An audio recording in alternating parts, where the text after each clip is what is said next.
You are watching Co-op for Two, broadcasting live from Champaign, Illinois, Tuesday night, 11 p.m., March 14th, 2023. Today we're playing the finale of the Independence Day Killer from A Killing Affair in Their Lovely City line, Season 1. This is Episode 5, the finale. And we've been playing this on the weekends over the past 2 weeks. And I made a bit of a controversial call to finish this up today on Tuesday night. I'm a little concerned that the normal squad of detectives aren't all going to be here to help out. Let me just check in with the chat. Actually, I've been messing with my OBS a bit, and I'm afraid I've messed up the chat a little bit. I guess it looks okay. Ginny's here, Jonathan's here, Matt, Dispaminite, okay, and Theo, no Anna yet, and Tina, I'm not sure is going to make it. I'm a little, I've really needed the help with this game, so I'm a little concerned that we may have a rough time today if the normal gang isn't here. Of all the games, all the detective mystery games we play on the channel, this one feels like we could have gotten badly stuck without some teamwork. But Jonathan is here, Anna has just showed up, so I think we'll be okay. I did want to cover a couple things very quickly before we get started. Since we're playing this now, that leaves the weekend free. And we're finally this weekend going to get around to playing 2 fan cases for Sherlock Holmes Consulting Detective, brand new cases that were released by their authors, who are both okay with us playing it. So it'll be a sort of a combination of playing for enjoyment, but also it's one of those unique experiences when we play these fan cases where we're also doing it with a bit of a play testing mindset. Maybe a little more generous than we would talking about a game that's been made by a company with team and money and everything. But it should be interesting. I'm really looking forward to it. I hope you can join me for that. That'll be on Friday and or Saturday. There's 2 of them. One is called The Homecoming. One is called The Ember of Distraction. I'm not sure which one we'll play first. They're done by different authors. And another thing I wanted to mention is that on our last playthrough of this, I was talking about a YouTube channel I couldn't remember the name of, that's a very popular channel that with a guy that just sits there fairly quiet, but he plays Sudoku games on the channel live. And he's just very effusive about his praise for the design of these games, and he's good, and it's sort of relaxing to watch it. It's a popular channel. And someone, Nicola, pointed out that the name of the channel that I couldn't remember was called Cracking the Cryptic. So you may want to check that out. Okay, so what is our plan for today? I think what we'll do is, sometimes with these games, I spend long periods of time in between restudying the notes and rereading. I haven't been able to do that with this because I've been busy programming, working on OBS stuff that we can talk about later perhaps. But it does mean that at some point we may want to spend some time recapping, going through these other case files, depending on how we find episode 5. If you have to leave, if you don't want to stay for all that, or if we get stuck on a puzzle, feel free to leave and come back and watch this afterwards. Needless to say, if you haven't watched the first 4 episodes, this is the wrong video to jump in on. You can start there. But just a warning that at some point before we try to answer this, we may go back through the other boxes and just reskim some of the case file notes. But I think for today, what we'll do is we'll open up the box, we'll look at it. We won't do any recap until it feels like the right time. So we'll get into some new stuff. And then at some point, we'll do some recapping of theories. I've printed out the online notes that we've been taking. Anna and Jonathan have been helping. Just recapping some of the important details of each episode, each case, but then some unresolved questions we have, and Anna has worked up some details on all of our people and suspects. Where did we leave it last time? We had a new death, which was Al Adkins, the lawyer, that we know represented one of the people in what we believe is the what would you call it, the formative case that has birthed this serial killer, which we believe is a DUI accident in 2004 that the killer blames many people for. That's our theory, at least.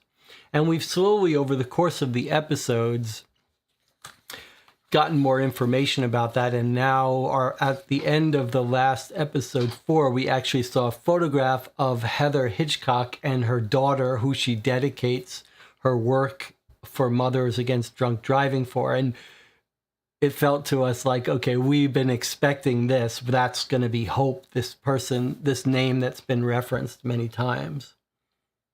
But we still have a couple of outstanding questions. What exactly is Bianca's role?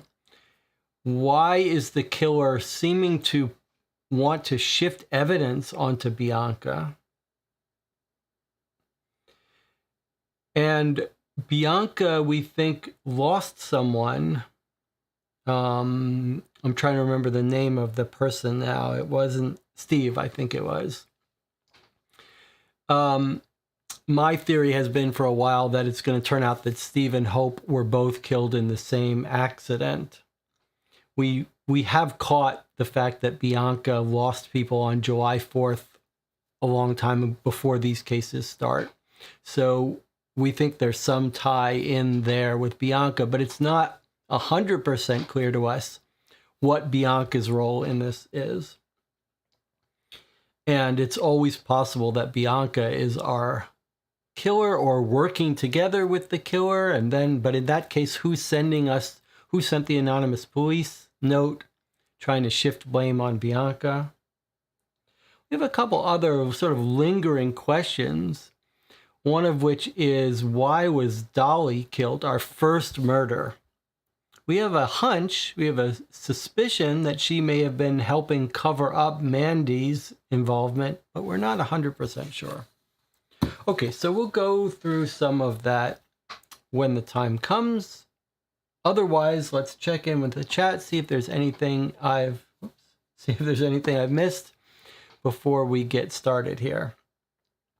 Now, I did want to, I have been working on some new OBS stuff. I thought maybe we could actually try it here.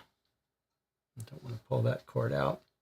Let me just try something just for fun. Okay. Before we get started, I'm going to ask you an assignment. I'm going to give you an assignment. I want you to vote on something.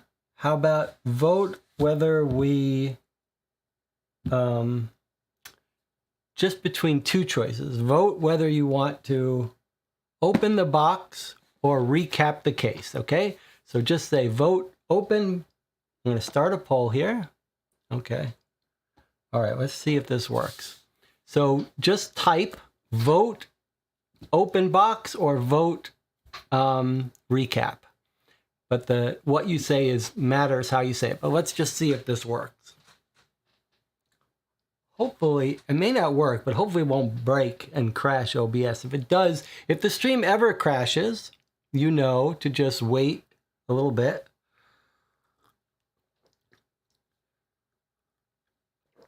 And I'll try to reconnect. So if the stream ever crashes, you know, wait a little bit. Hopefully it'll reconnect. If it doesn't for some reason reconnect, you can always jump on the Discord for this channel, which I'm on constantly. So if you ever want to talk board games or whatever, you can just jump on the Discord. There's a link to the Discord on the YouTube about page for this channel. Okay, so you're seeing the vote seems to be working. It's sensitive to to the spelling, like it's all automatic. So I don't type choices or anything. So if someone spells their choice differently or writes it differently, it'll come up as a different option, but that's okay. Seems to be basically working.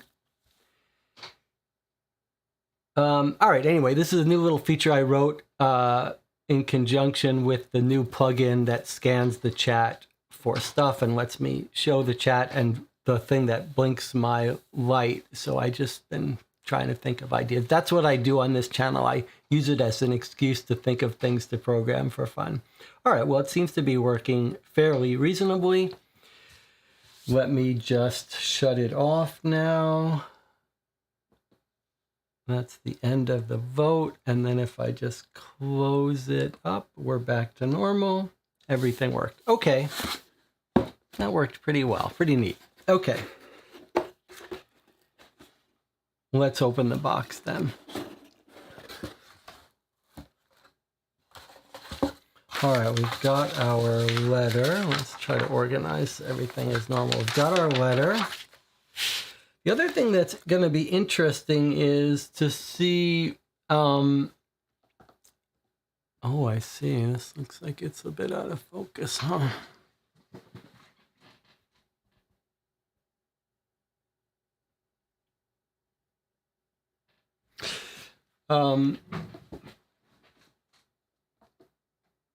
So one of the interesting things that you see with games, campaign games or games that are in a series, is how they handle finales. And it's not something from a game design perspective I've given much thought to, but it's clear some games take more seriously the idea that a finale should feel like a finale. And so it's going to be interesting to see how this game handles it. Is this box going to be longer? Is it going to try to introduce twists, or is it going to be sort of a wrap up? There's interesting like philosophies of how you do a finale. I do remember when Game of Thrones was on, there was some controversy or discussion about their choices to make the penultimate episode the sort of traditional finale fighting, and then they'd have an extra episode at the end that would be sort of a wind down. And so it'll be interesting to see what happens here. Okay, so we've got our letter. Let's just start out maybe by reading our letter before we get deeper into the box.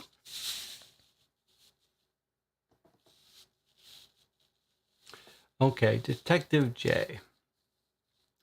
When the 4th of July came and went this year with no murders, we were all a little relieved. Little did we know as we celebrated, someone we knew and respected lay in a pool of his own blood. It would be over 5 days before we would discover him. When we got the call on Monday morning letting us know the judge had not shown up for court that morning, we knew. Kim and I didn't say a word to each other all the way to his home from the station. The judge may have had his indiscretions, but I could not imagine what he had done to deserve this fate. You can read Kimball's police report for yourself, but it was obvious this kill was very different from the others. It appeared that there had been quite the struggle. The wounds were messy, not nearly as specific as if he had fought back. The killer left more behind this time than just a bloody note. We found a set of keys. We thought for sure this would be the evidence that would crack this case wide open. It was a huge letdown when we realized the USB documents were password protected. We decided to bag everything on the judge's desk for evidence, including his personal desktop computer.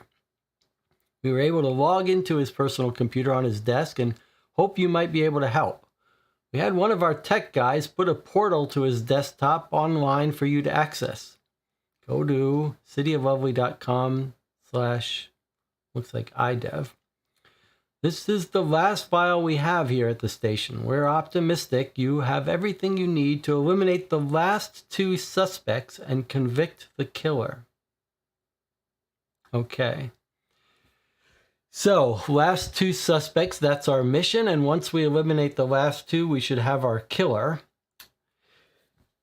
It looks like they're going to have like a little simulated desktop. This is a good time to remind the chat that when you see something like this, okay, if you wanted to go work on it yourself, like let's say you were so tempted, you couldn't help yourself. You're like, let me go to this website, let me start working on this and figuring out stuff. You can do that, but then if you're asynchronous from me, if you go off on your own, work on a puzzle during a break, then you're on your own.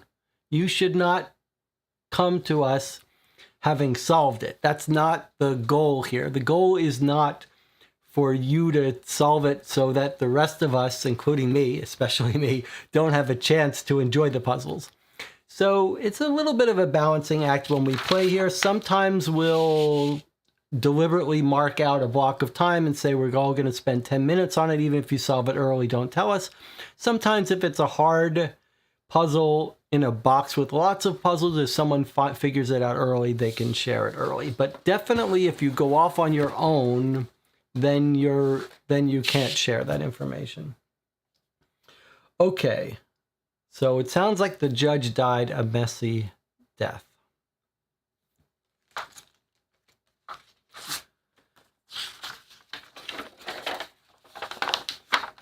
All right, let's look at this little issue that we get between every episode. I see something different here. They've been nice to highlight it. It's the normal instructions. Here's the password for this case. A little different instruction here. You will need an item from episode 1 in your investigation. So that's a little tip in case you were playing this game and after you finish each box, put it on the shelf. Well, there's a couple items in box 1 that seem like good candidates, but the most likely one is the black light flashlight. But it could also mean the Cypher handbook. All right, let's write down in our document. Let me bring up the notes document.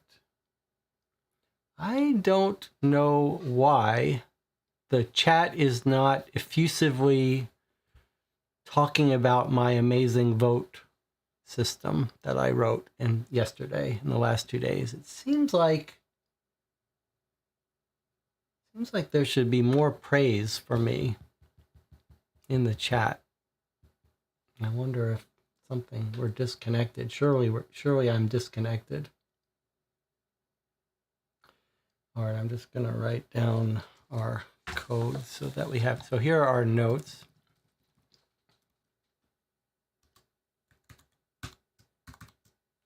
And we might spend some time going through these notes at some point, but we don't need to right now. Okay, so here's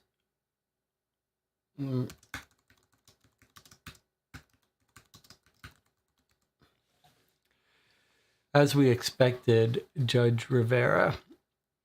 Okay, I see the chat is saying, okay. All right.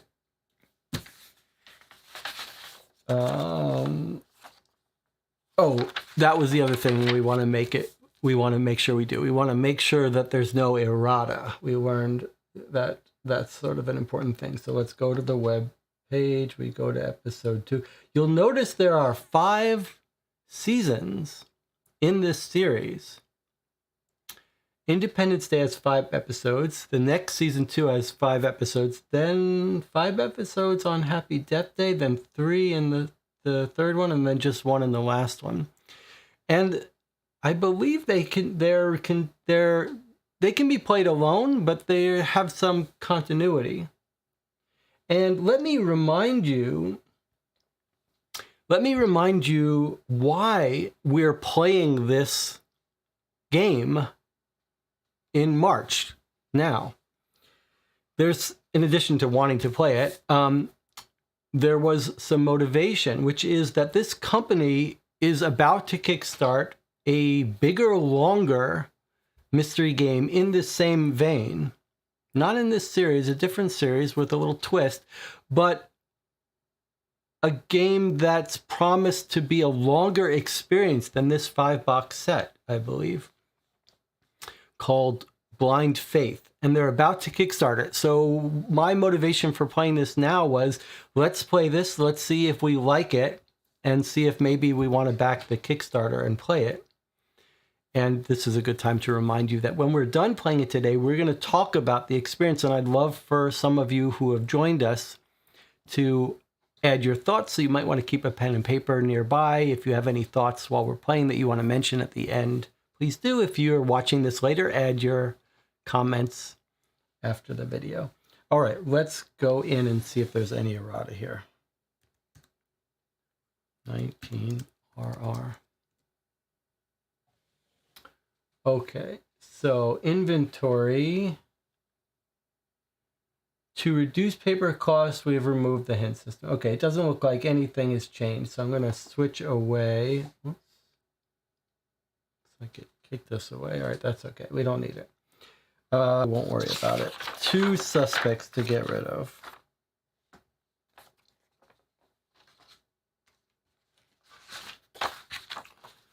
All right, a bunch of documents that are not referred to yet. So we're going to do what we did before. We're going to take everything that is not referred to, and we're going to start with the police report.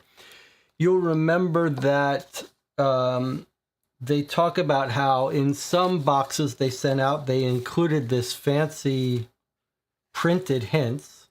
And in some boxes they didn't and just have them online. Here they're in the box. All right, let's just put this aside. We shouldn't need this again. All right, let's start with our case file. Ray Rivera, the judge.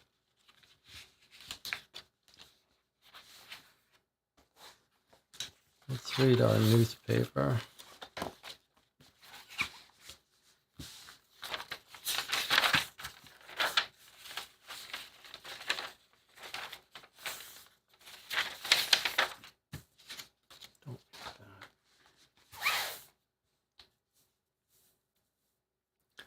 Giant manhunt. Independence Day killer claims the life of a 6th victim by Zach Zimmerman. Police made a shocking discovery this morning afternoon when performing a wellness check at the home of Judge Ray Rivera. When the judge had not shown up for court on Monday, the local police department was notified. Rivera was found murdered in his home. He was last seen leaving the courthouse on Wednesday, July 3rd. LPD believed he had been killed on the evening of the 4th of July. They are waiting for the coroner's report for an exact time of death. The judge moved to Lovely from Boston over 25 years ago. He was married to Dr. Grace Gray. Grace was the 4th victim of the Independence Day killer.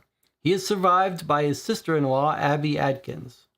The Daily Press interviewed Lovely Police Department's lead detective, Kim Kimball, who stated, "We believe the person we are looking for knew all the victims. We also believe this person has had a traumatic event happen to him or her on the 4th of July. If anyone has any information, we urge you to reach out to the station with anything that could help."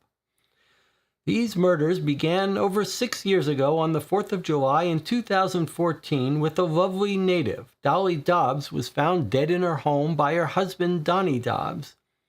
Dolly was the owner of both the Irish Pub and Wildflower Cafe. 1 year later, Mandy Murray was also found murdered in her home. Mandy was a waitress at the Wildflower Cafe. In 2016, Henry Hopper was found murdered in his car off of Riverside after hosting a MAD event on Riverside. Dr. Grace Gray was discovered in a park near the casino in 2017. Grace, as we previously mentioned, was the wife of Judge Rivera. Last year, Al Adkins was discovered in his law office on Victoria Avenue. Adkins was Lovely City's public defender. Will these murders go unsolved for another 4th of July? The safety of the citizens in our small city is a huge concern for everyone. Those are all our victims. There's Judge Rivera. And at the back of the newspaper, we have a little comparison. So we've got The website of the cafe, that's important for us. Let's remember to visit that. And the way this game has been going is that the sort of the puzzles on the back of the paper, there's no clues for our mystery in here, but they are suggestive of the kinds of puzzles in the game. So this may be hinting to us that we may have to be comparing photos to look for some changes, or comparing something to look for changes. But of course, this is our big one.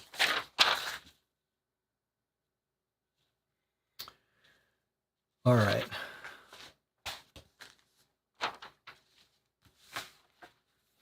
Let's check out this police report. Lovely City Police Report. Ray Rivera. All right, so we're looking at the police report now.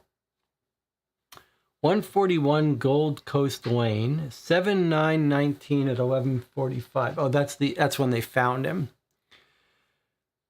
Details. We received a call at 9:15 a.m. from an administrative staff member at the courthouse. The staff member stated that Judge Ray Rivera had not shown up for court that morning. He was also not answering his cell phone or landline. She stated that this was something that has never happened in over 20 years of working with the judge. She asked that we would send a detective to his home for a wellness check, as she was in court and could not leave.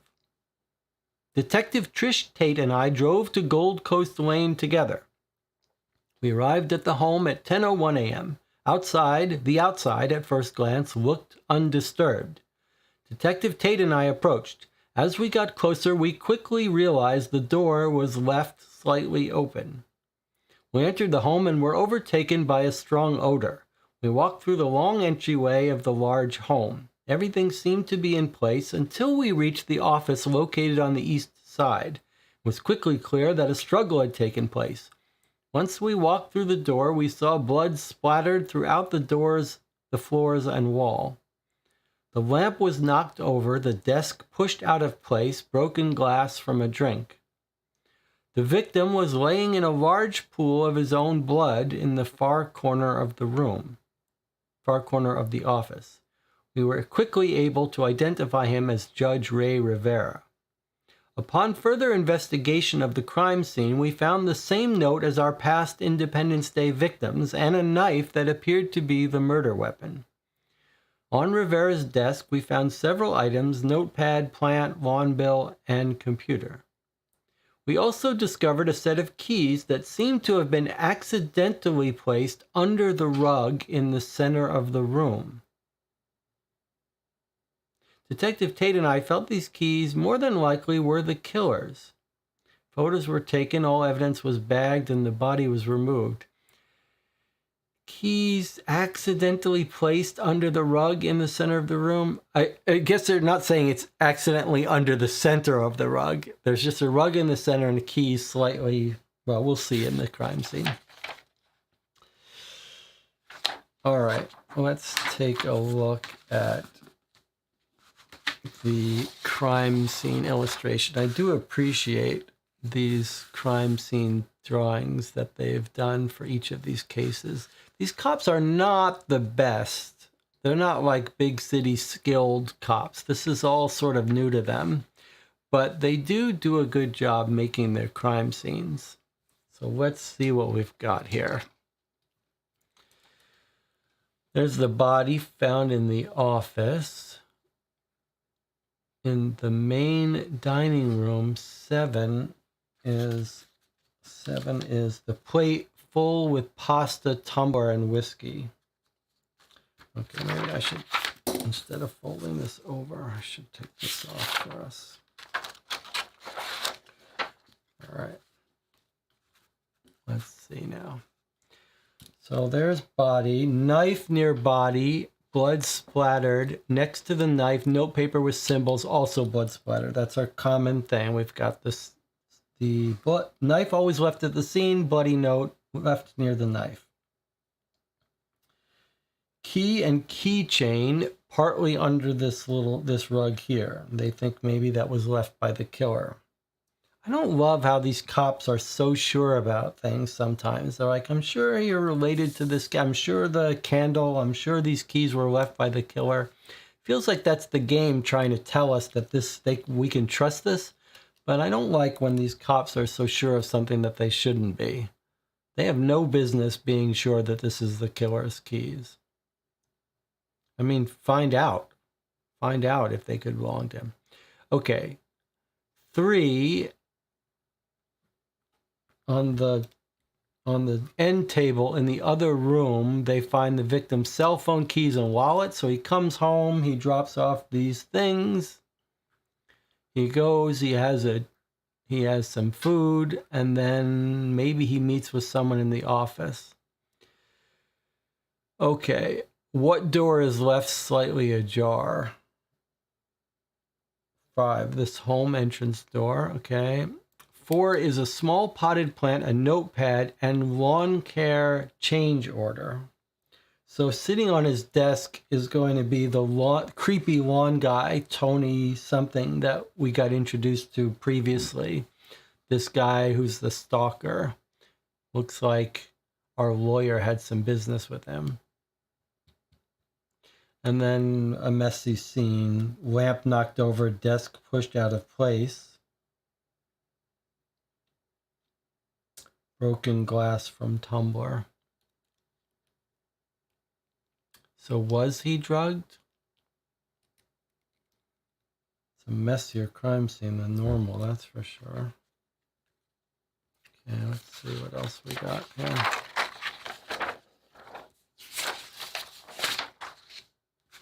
Okay, good. Toxicology. Let's see what they've got here. So he's got GBH, but look how little. Only 85 milligrams. Not nearly as much as some of the other victims that really knocked them out. So this feels like he didn't get enough. Maybe he realized he was being drugged and stopped drinking it, or whatever. For whatever reason, our killer did manage to get him GBH in his drink, but not enough. So it looks like maybe he put up a struggle. Let's look at the autopsy is very different. Okay, so here's the office from the medical examiner. White male, age 58.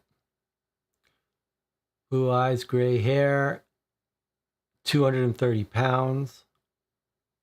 6'1", it looks like. Okay, 3 penetrating stab wounds to the chest. Maybe here's the normal wounds. 1 in the eye, 3 in the chest. These might be done as the final wounds to keep the pattern same as before. But now it looks like he's got a bunch of defensive wounds. Penetrating stab wounds to the arms and hand.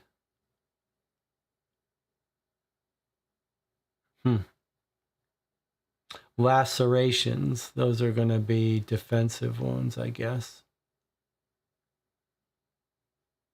Back of hand. Front of hand.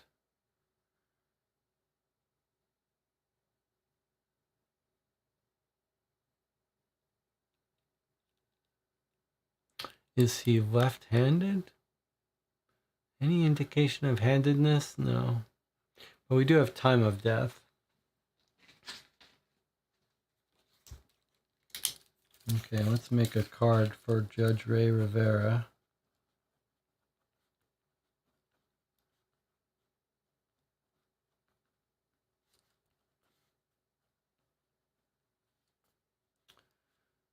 (9:51 p.m.) 7/4/19. 9:51. Really? They can get the time of death down to a 51 versus 50? That seems a little misleading. All right.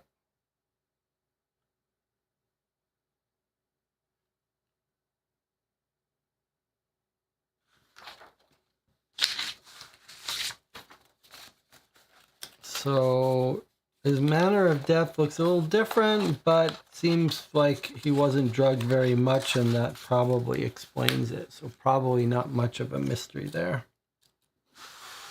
All right. We've got a couple of interviews, but not many. We've got a last will and testament. Okay, so these are just various things we found on the body, on the scene. Let's go through them.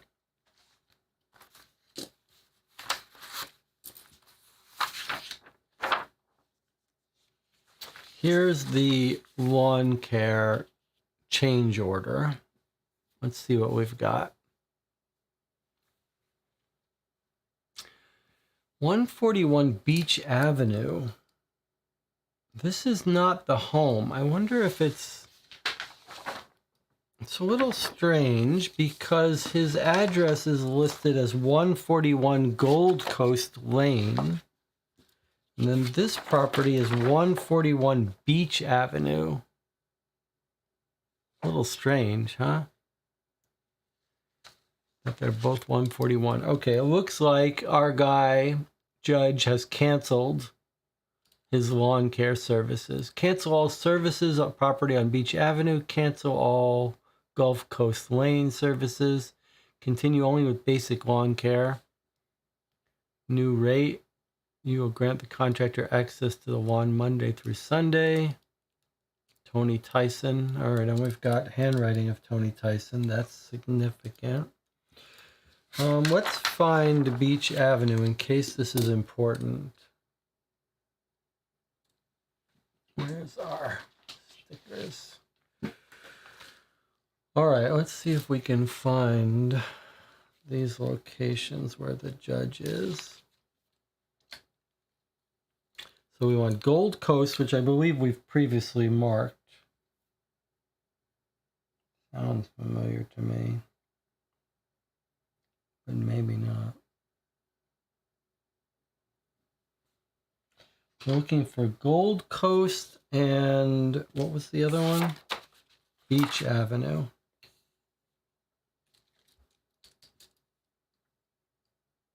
Okay, so here's Beach Avenue.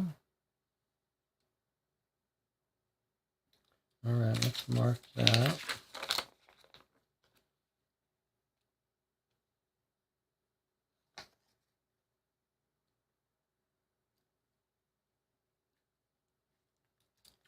And then Gold Coast, where the scene of this crime is.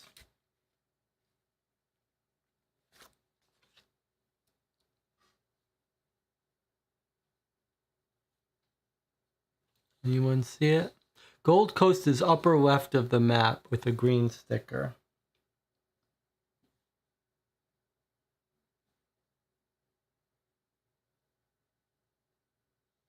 Upper left of the map. Oh, upper right of the map.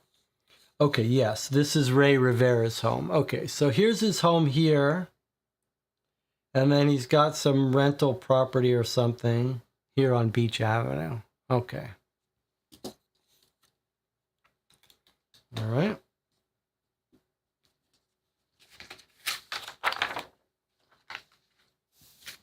All right. And then Tony's lawn care. We probably don't care where that is. We'll worry about it later. And here's his will. Are we told where this will was found?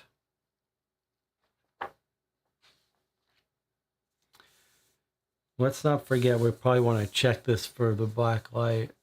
Last will and testament of Ray Rivera.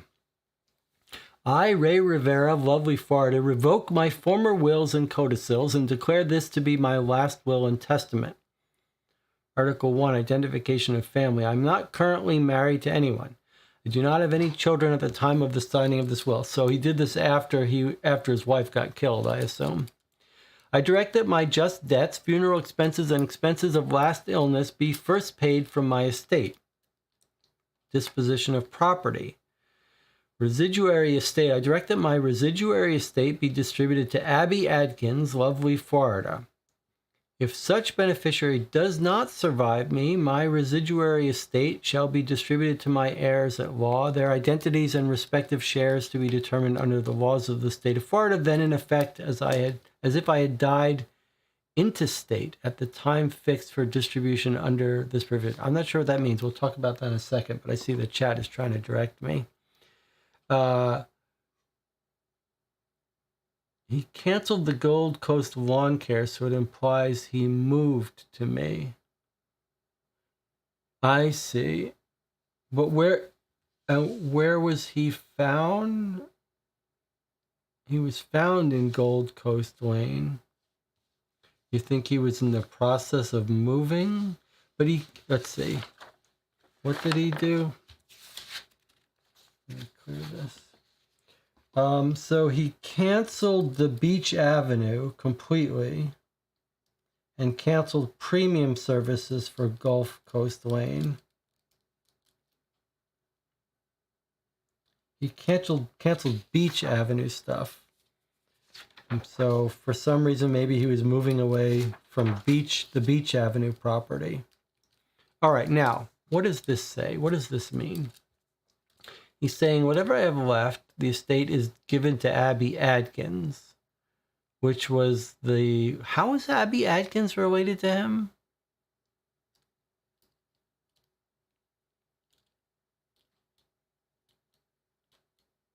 I don't remember what their tie is.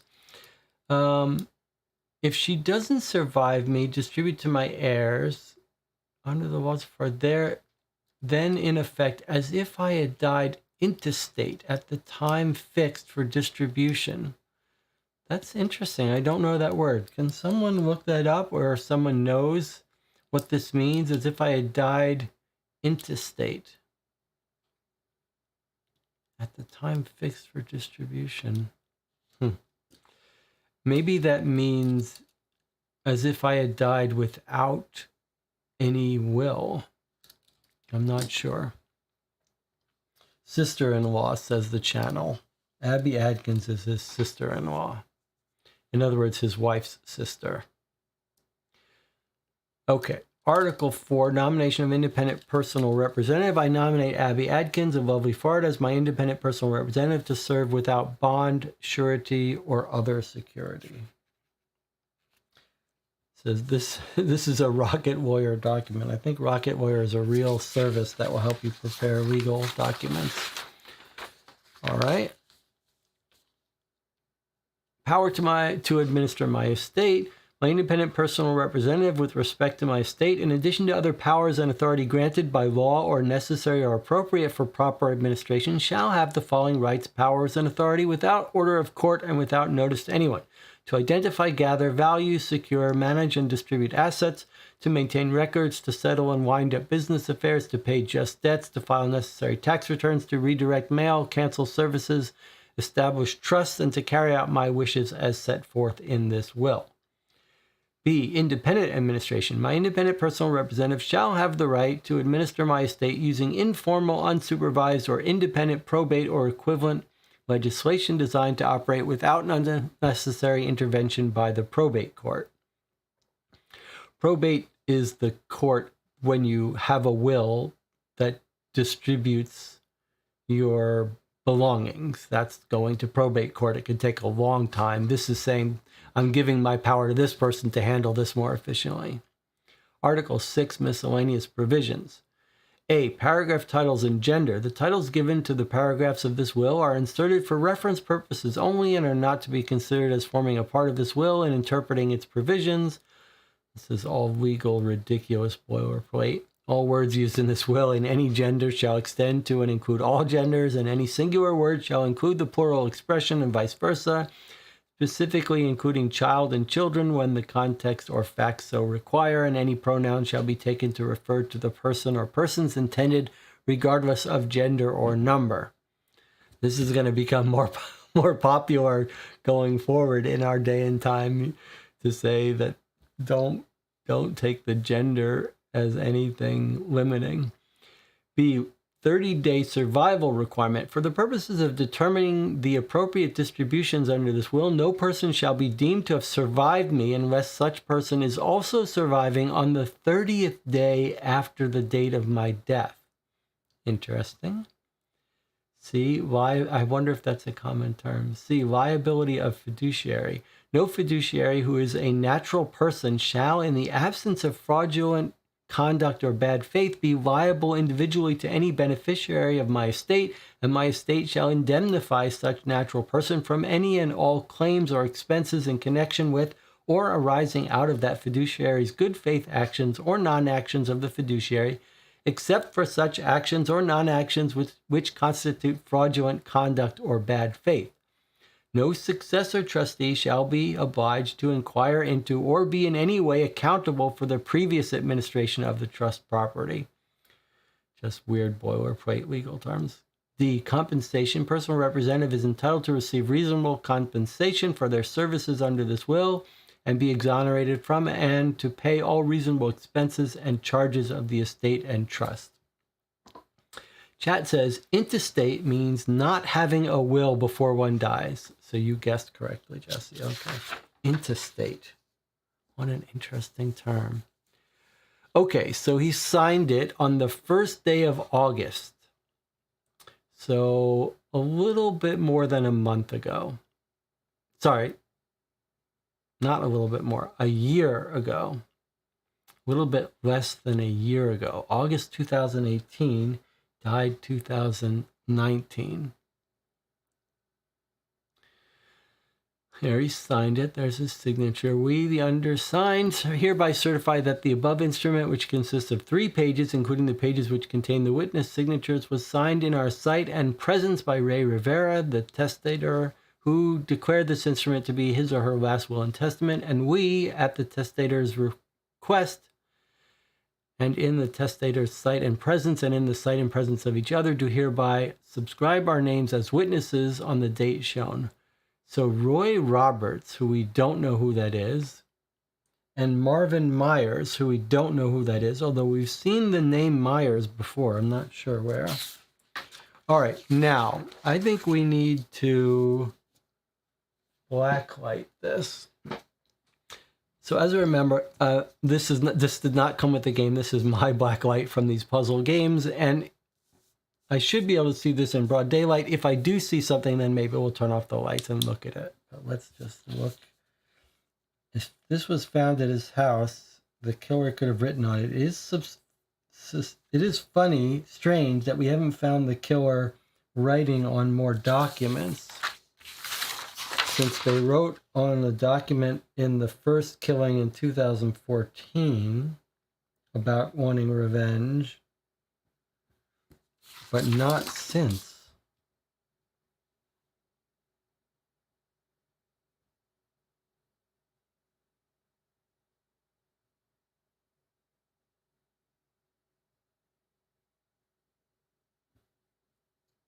Don't see anything. I see a little mark there, but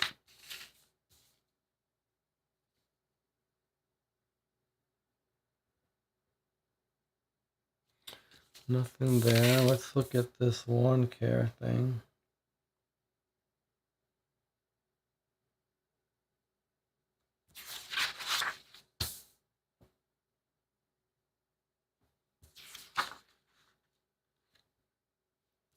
Oh, seems like maybe it's batteries dying here. I don't see anything really.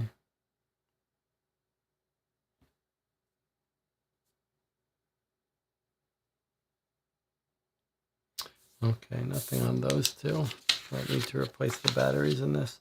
All right, well, nothing looked out of place about this. Strange. And it was filed a year ago. The Spamonite says 30-day survival requirement is standard. All right. Okay, before we go into the interviews, let's look at what else they found here. Well, let's look at the bloody notes, since we know how to decipher these now.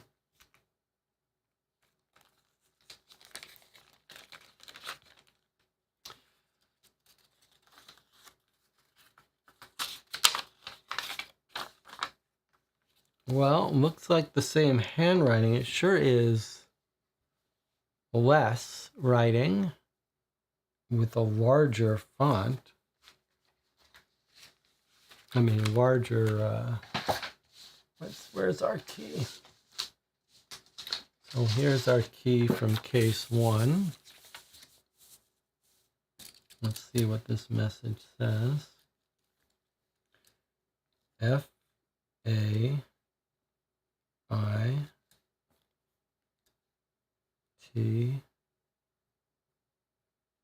H. Faith.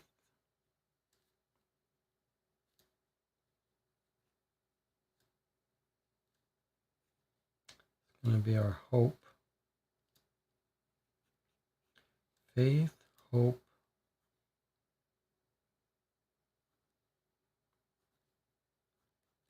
Faith, hope, and love is what it says.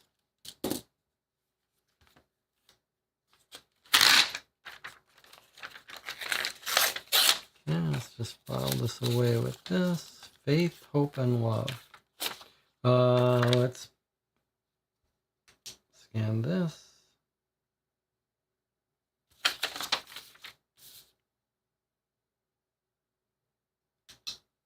Nothing. All right, faith, hope, and love. All the these notes have not really given us much, but it is creepy. Let me check in with the chat because I am interested in this will stuff. So Dispamonite says 30-day survival requirement is standard will stuff. It basically means if you and your second wife die in a car accident, but she dies after you by minutes, you get to choose who gets your stuff. She doesn't. That's very clever. So if they die almost simultaneously, then you don't have to worry about, and it also helps keep things simple. You don't have to worry about figuring out who died by minutes. All right, so pin worn by victim. We've got a little flag lapel pin here. See if we can flip it around. Okay, a flag lapel pin worn by the victim. Don't see anything unusual about it.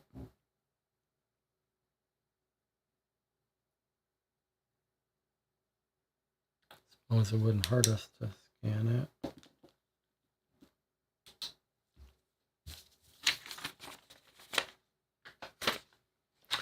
All right.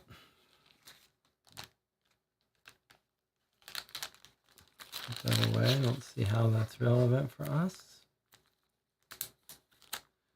We will remember that his desktop or laptop is password protected, so we may want to be keeping an eye out for things that could be protected. All right, what have we got here? USB on ring found under rug near victim's body. So we've got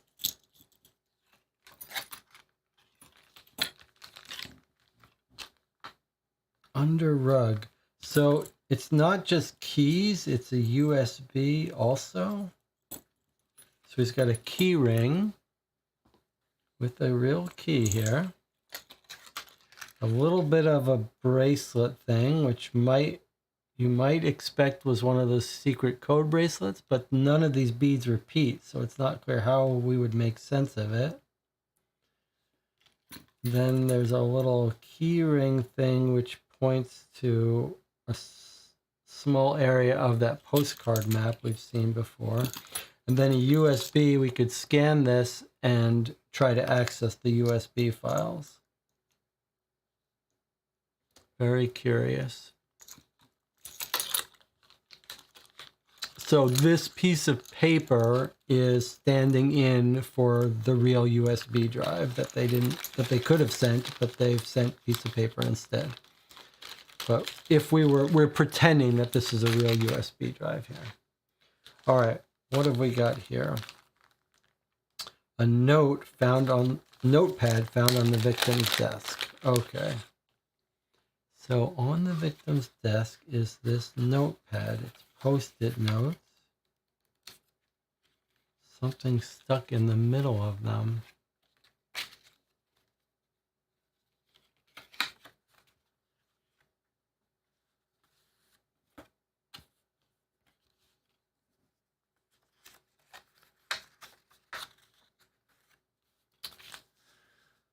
It's a receipt. Cashier Sarah Sue, customer Bryce.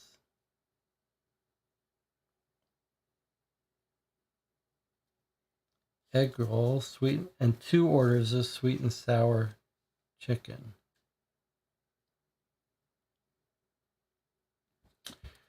Purchased at 4:04 p.m. on July 4th. Okay, Bryce.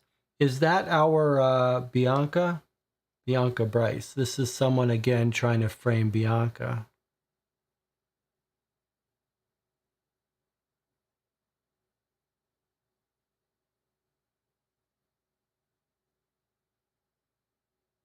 I believe that's right.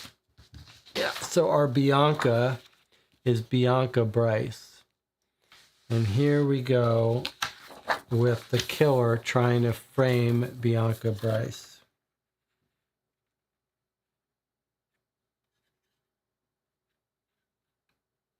Is what it looks like to me. Let's use our black light. Okay, nothing on the receipt. What about on our notepad here? Whoop!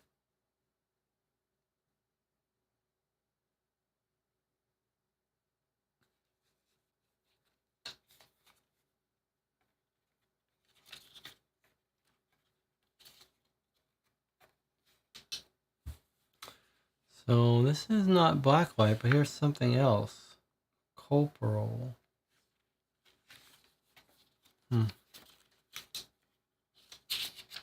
So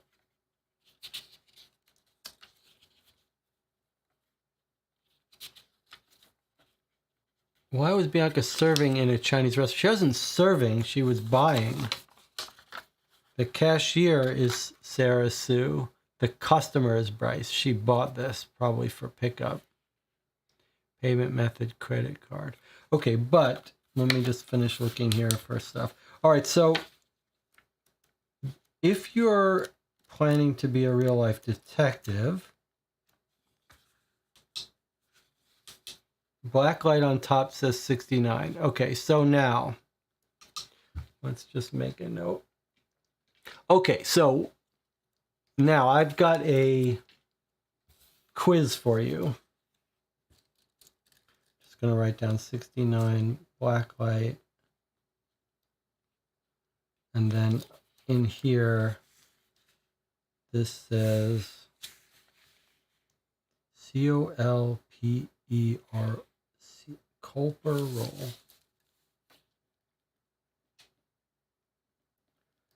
Okay, now I'm going to give you a quiz here. Okay, here's your quiz.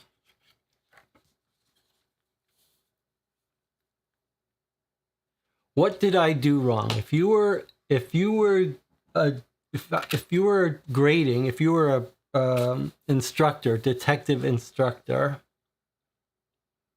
I mean, what did I do wrong here that I could have messed something up badly? Leave aside the part about not wearing gloves. If you were doing some forensic evidence analysis, you would obviously use gloves. But what did I do wrong that's turns out is going to be okay? We can see that it's okay. But what could have been significant that I've messed up? That's right. The Spamanite knows. You didn't know where it was. That's right. So I found this in this stack, right? I found this in this stack somewhere and took it out, assuming that there was no significance to where it was. But in a real case, imagine if we had put the black light and these were numbered. or had like addresses on each one or times on each one. And I have now taken this out without noting where it was. That would be bad. So that's why, obviously, if you're a real detective, you take photos as you go and you make notes of those things. I wonder if nowadays, obviously, the smart thing to do nowadays would be to like film it. To film it. And, you know, if you were taking something apart on your desk or whatever, you would film it. Okay, but luckily, there was only writing in one of those. But was it the right? Was this where it was found? That would actually be useful information to know whether. Wow, this is just sitting here. To know whether this one is related to this one or if they're independent things. Tricky. All right. I guess we are filming it. So we actually do have a record that we could get back to. So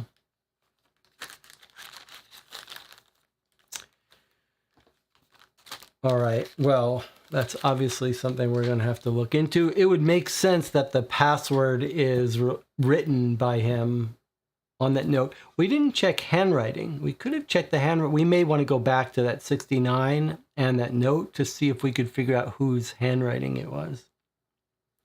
The word inside was culpable, which I don't know if it's a real word. I don't think it is, but it could be. Could be spelled backwards. Well, we don't think we have any use for it yet. We will spend more time on it when the time comes. All right, let's see what else we've got. Actually, probably a good time for a break. All right, I'll see you in 8 minutes.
Okay, we're back.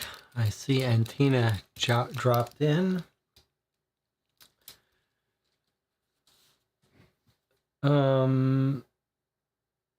Okay, so we found a bunch of stuff on this notepad. Let's continue through our evidence. What have we got here?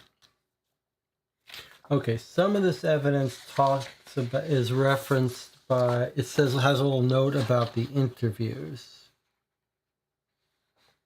So I think maybe we'll save those till they're mentioned. Okay, we'll save these till they're mentioned in the interviews. Let's stick with Judge Rivera's stuff. All right,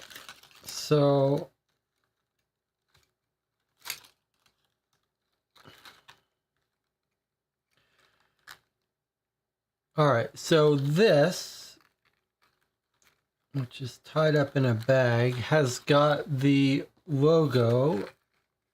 This has the logo, and this keyring has the logo, which the game has explained to us means this is not related to evidence. Thank you for your purchase of Independence Day. We look forward to sharing our next season with you. I don't know what's the point of this. I assume they're just sending this as a little prop for you to keep, and it's totally unrelated to the case. I don't know why people do that, but I guess if you, yeah, I don't get it. Like if you like the game and want a memento, use the memento that was the evidence. Why are they doing this? So this is not, I'm assuming, following by the rules, that this has nothing to do with anything, is not our case. We don't have to care about it. All right. So we've got a couple things we can investigate. We can investigate his computer, his USB drive, the newspaper website for the cafe, but we should probably, I guess, before we do that, read the interview statements. That's basically how we've been doing things before we get to any online stuff. So let's read these. There's 4 of them. All right, let's get into this. Here's their interviews. Here's the interview with Abby Adkins, the sister-in-law who's inheriting all his money. She's the one who has her soap site.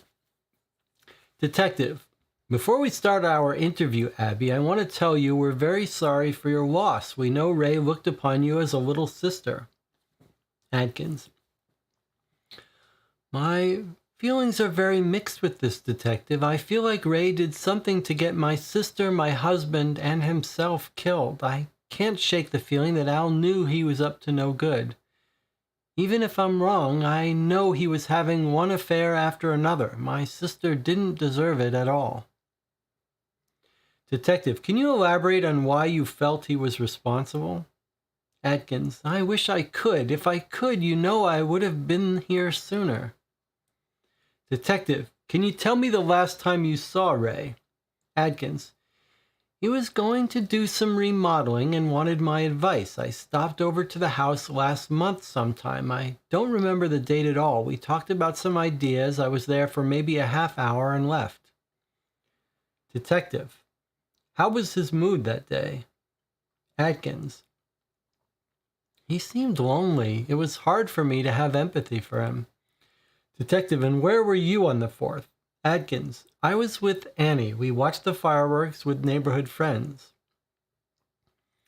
Detective, are you aware that you're the sole beneficiary for all of the assets? Adkins, yes. I'm not sure how that's relevant to this conversation. I have a solid alibi for every murder, and I don't need Ray's money. I plan to give most of it to charity. Detective, is there anything you can think of, Abby, that could possibly help us? Why someone would want your sister, husband, and brother-in-law dead? Adkins, you don't think I ask myself that every day? I'm constantly paranoid, looking over my shoulder. I can't sleep. I wake up in cold sweats. I miss them so much. Detective, do you have any leads at all? Detective, well, we've recently brought in an investigation team that specializes in cases like this. They'll be reviewing all of the files and evidence we have. They're good at what they do, and we're very optimistic they're going to find out who is behind this and help us bring the killer to justice very soon. Adkins, I really hope so.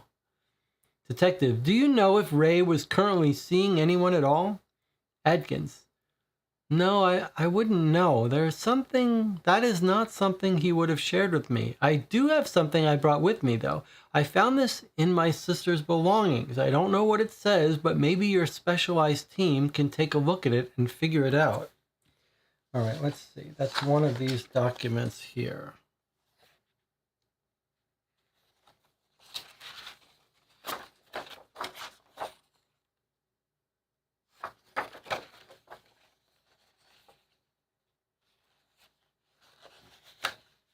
Is it this?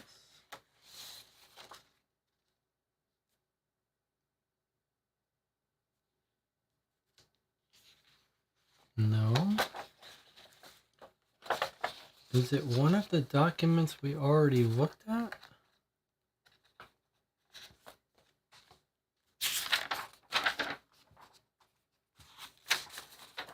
I think maybe it's this.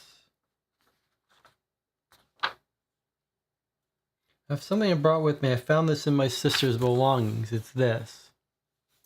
Okay, so it's an encrypted note from August 15th, 2004. The year of our first murder. A little bit more than a month after our first murder, written by the sister Grace.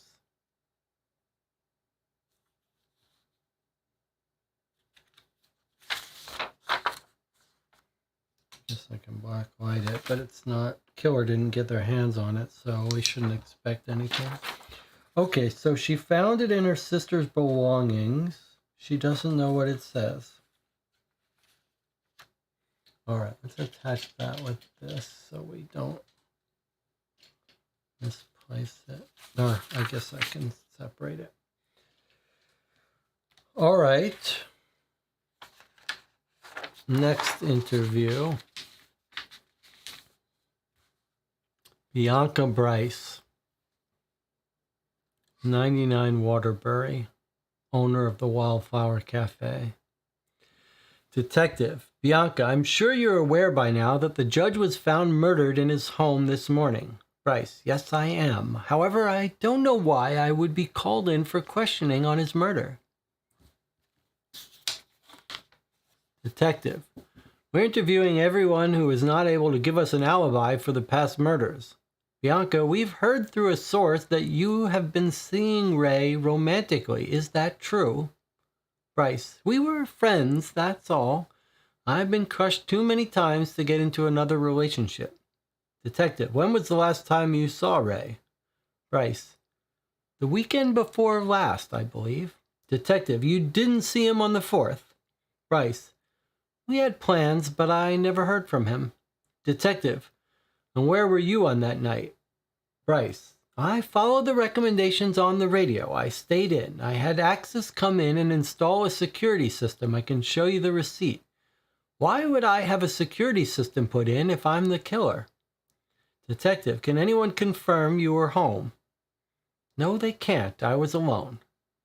Detective, Bianca, please keep yourself available for further questioning if we need you. Bryce, I will.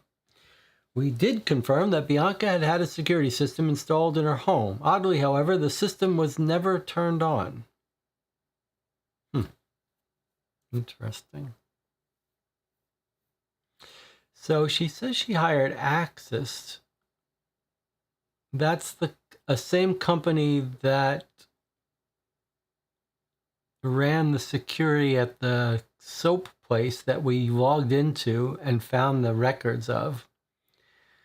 So it's conceivable we could get access to her records, conceivably, but it was never turned on, so I'm not sure how that will help us.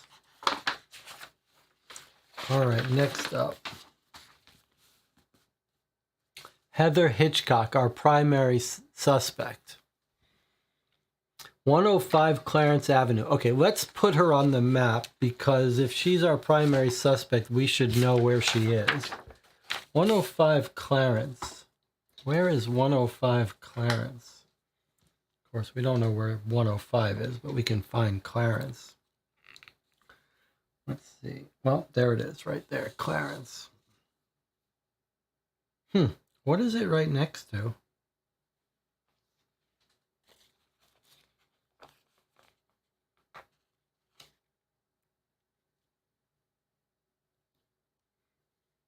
What is this? What is this scene? What's on Waterbury? So I've put little marks on this map, but I haven't written down what they are. But this is useful for us if she's right next to something. Does anyone else remember what was on Waterbury? I mean, we can find it. We can find it later. Maybe I'll put it on our list of things that are unresolved that we want to check out, that we don't want to forget. I'm going to put it on my list.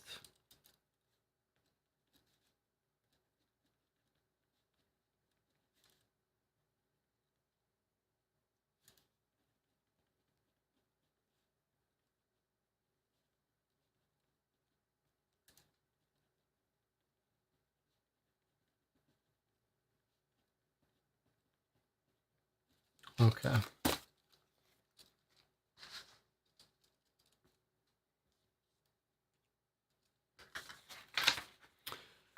Is it the cafe?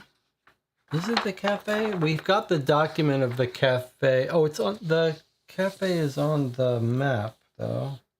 The Wildflower Cafe, it's not the cafe. The cafe is here.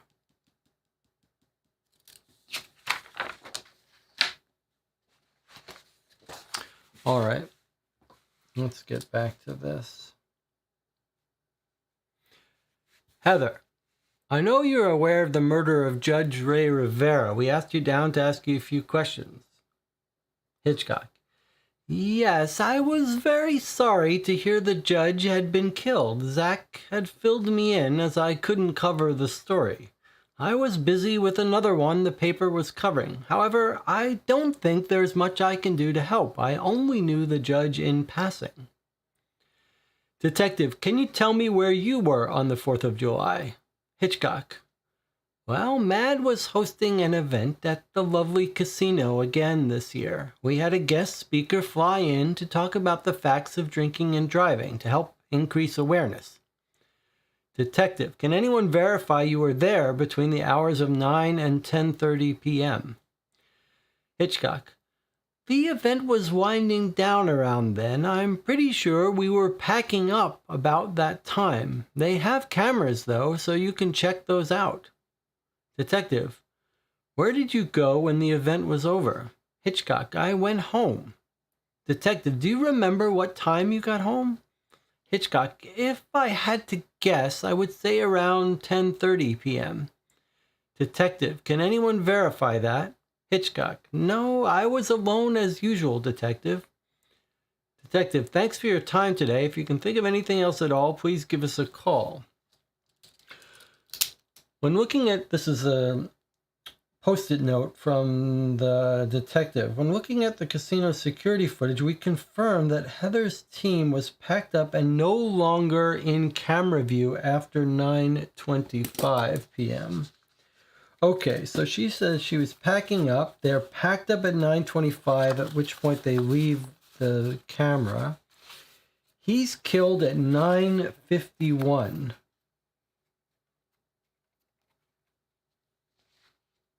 He's dead at 9:51, so that seems like it would still give her time. She does not have a good alibi. Even if what she's saying is true, that she got home at 10:30, left here, that gives her time to kill him and get home, no matter how you look at it. So she's got no alibi. All right, next up, Tony Tyson, the stalker, creepy lawn guy. Detective, Tony, can you tell me where you were on the 4th of July? Tyson, as usual, I was working most of the day. Detective, how about after work? Tyson, I went home and got some food at the Monkey Bar and then went home. Detective, do you know why I asked you down here today? Tyson, no idea, don't really care either. Detective, you don't care? That's an odd thing to say, Tony. Tyson, I didn't do anything wrong. I got nothing to hide. Detective, okay then. Did you know Judge Ray Rivera? Tyson, the judge? Doctor's husband? Detective, yes, that is the one, Tony. Tyson, I knew the judge. That asshole was giving me walking papers. I've been doing lawn care work for all his properties over 5 years. Premium services, too. He said he was changing things up and just wanted me to cut his lawn. Didn't want me to work on his landscaping and the extras anymore. Detective, do you know why that is? Tyson, no idea. Probably because that new girl he has around all the time these days. That girl runs the Wildflower Cafe. That's Bianca. Detective, did that make you mad at him? Tyson, hell yeah. Detective, mad enough to kill him? Tyson, kill him? Is that what he's saying? That I threatened him? He knew I was pissed, but I didn't tell him I was going to kill him. Detective, the judge was found yesterday morning, Tony. He was murdered on July 4th. Your contract was on his desk. Tyson, wow. So you think I killed him? Detective, did you? Tyson, of course I didn't. I had no reason to kill him. Detective, can anyone verify you were home on the 4th? Tyson, nope, I was alone. Detective, Tony, don't go anywhere. I'm pretty sure we're going to need to ask you more questions soon. Okay, and there's his signature down at the bottom. Well, that's it. Those are our interviews. More confirmation that Ray Rivera was dating Bianca Bryce. So we're in a weird situation now where we've gone through all of the physical documents. Well, except for these here, right here. So it seems like this is going to be a case. This last episode is going to have us online quite a bit.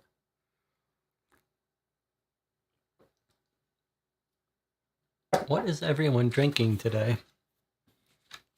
All right, so here's our last pieces of physical evidence. Let's just take a look. Kim Kimball, the detective, says, this silly piece of paper is a bit of a mystery to Tate and I. When putting together the file to send out to you, we noticed it right on top. For some reason, it felt important. However, neither of us have any idea who put it there. All right, so what are we looking at here? It looks like they're tiles that you would cut out to rearrange to make a picture of frogs. Like this one goes here, almost like it's one of those, well, not a sliding puzzle because there's no gap. Someone left this on the detective's desk, though. It's got some writing, actually, in various places. So maybe once you assemble it, you can make it out. Let's just look if there's any hidden writing on it. No. Okay, so once you reassemble it, it looks like you could read these message written on it.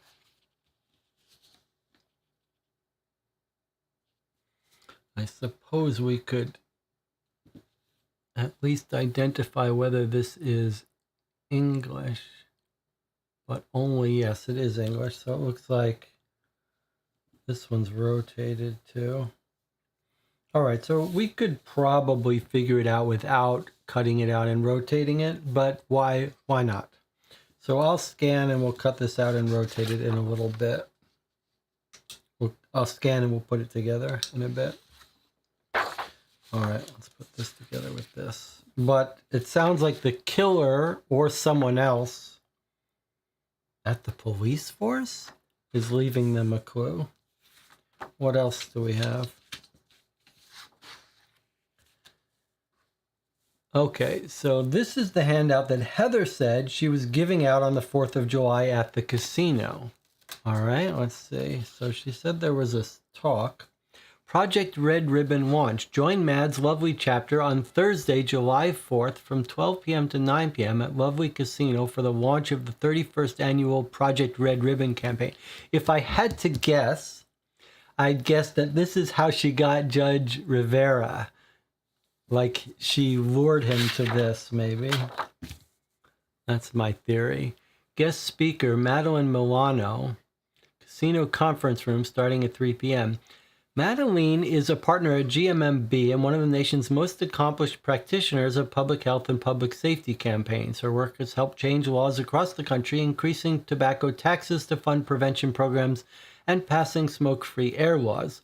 Her innovative thinking helped create the new social norm of putting kids in the back seats of cars and made it harder for intoxicated drivers to get behind the wheel. I wonder if this is a real person.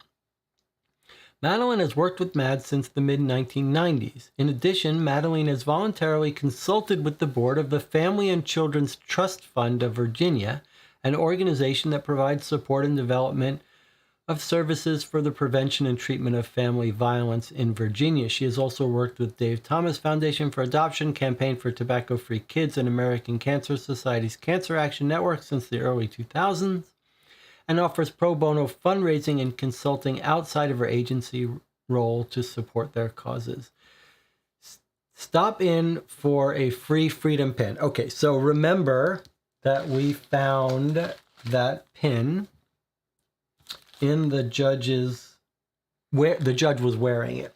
So two possibilities here. One is that the killer planted it on him.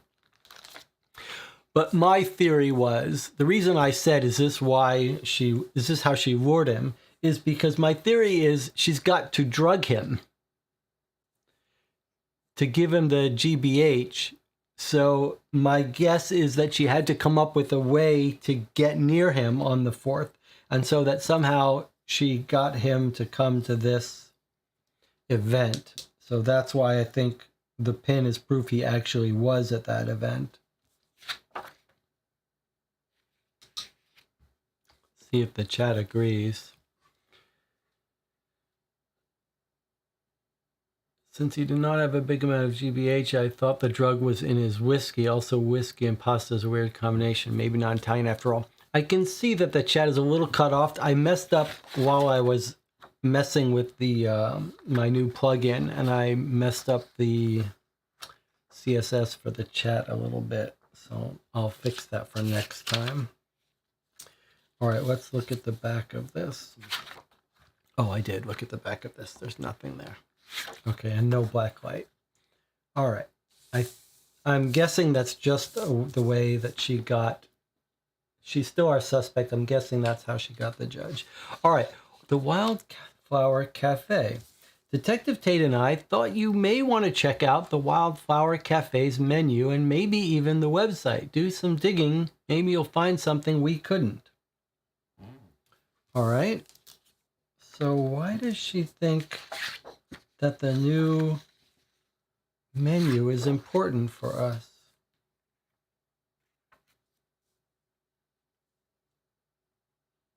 I wonder if this is the, remember the back of the newspaper, there was what's changed in this photo? So I believe we have a menu from the Wildflower Cafe in episode 1 or online. And I wonder if the question is what's changed here. Like, has something changed on this menu that's important for us? I don't know. Friday and Saturday only. Does anything jump out? It's such a weird concept that the menu would be important for us. It's got an address. Eat free on your birthday. ID required. Unscramble these words by Bianca. How many words by Bianca?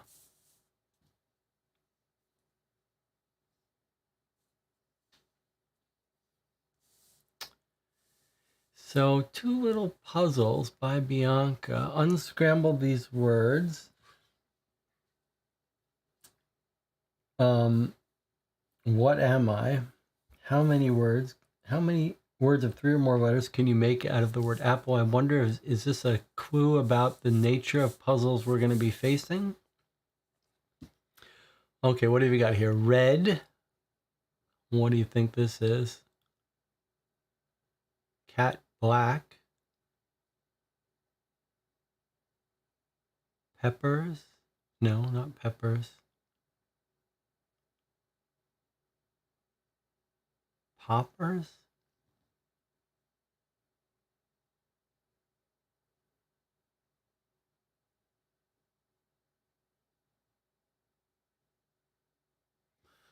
First word could be Raymond or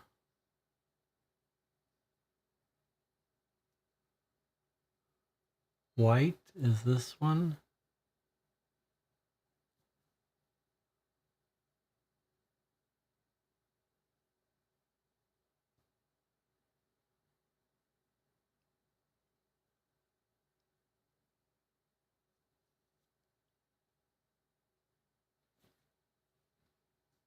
What am I? Red, cat, black, poppers, white, red, white, fireworks. Is that what this is going to be?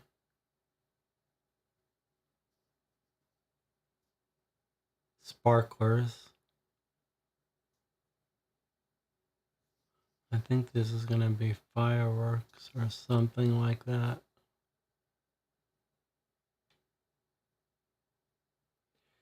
This is going to be Roman candles. Yeah, so it's fireworks. Red, cat black. Cat black is a brand of fireworks, I believe. Okay. And that's rockets. All right, so we've got fireworks here. I don't know. This is not going to be relevant for us.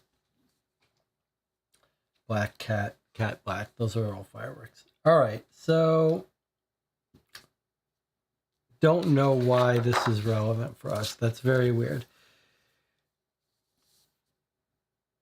This is another example of these police. This police having this weird feature where they're not that good at their job, but they occasionally get these hunches that they have no business getting. Like, we've got a hunch this menu is important for you. Like, we're not that good at our job. We can't even do the stuff we're supposed to do, but somehow we have these fantastic hunches that we have no business.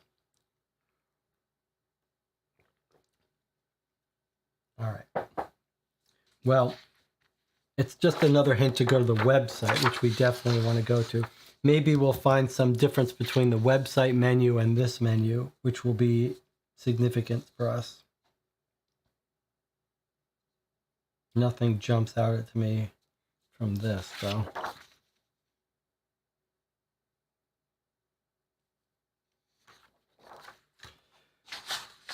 All right. So we've been through all of the physical evidence, not that much.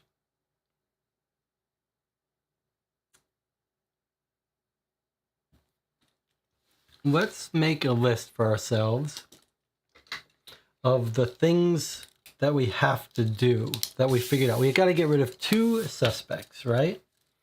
So we want to eliminate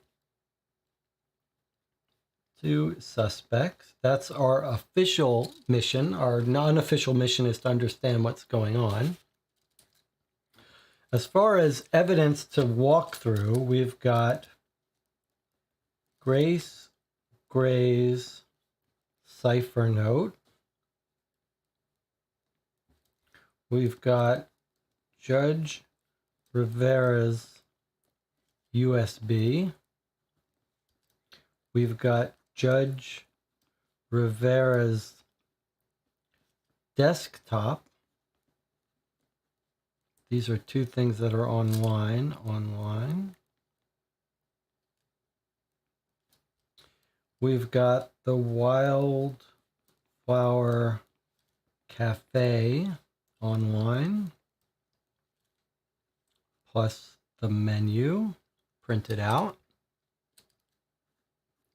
We've got the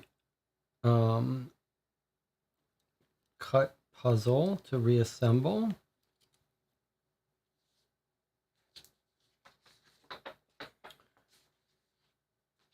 We've got the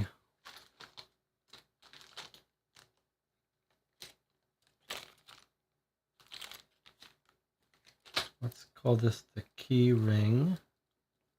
We don't know if there's any puzzle around that key ring. Probably not. And then we've got the Rivera notepad, which has two things we don't understand on it. One is the 69. I believe that was the code written on it in blacklight. We'll check that again. And then we've got the... Let's open it up. Let's take a look at it.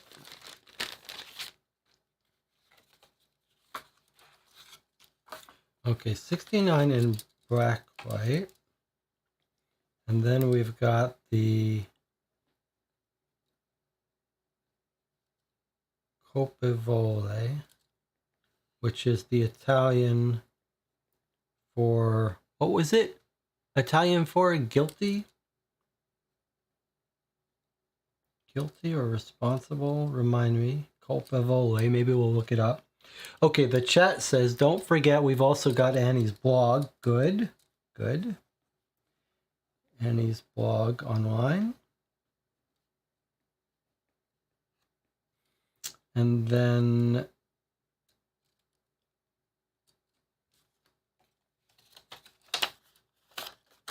I suppose we've got the mystery of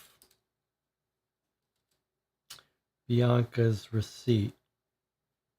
Why is it here? What does it mean?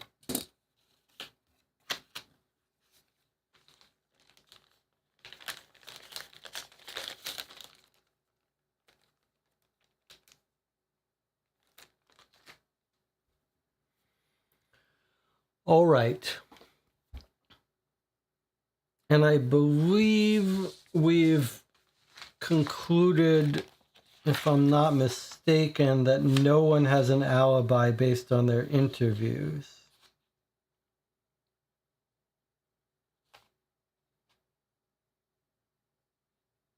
Where were you on the 4th? I was with Annie. We watched the fireworks. Okay, so she does. Abby has an alibi, but Abby is not on our suspect list. We've already ruled her out. Bianca has no alibi. Tyson, Heather doesn't have a good alibi, and Tyson doesn't have an alibi. Okay, so no one of any importance has an alibi. And there's our Wildflower Cafe. Okay, so we've got our to-do list. Means guilty. Okay. We don't know why it was written in there. All right. Well, that feels good. That feels like a reasonable amount, a reasonable to-do list for us. All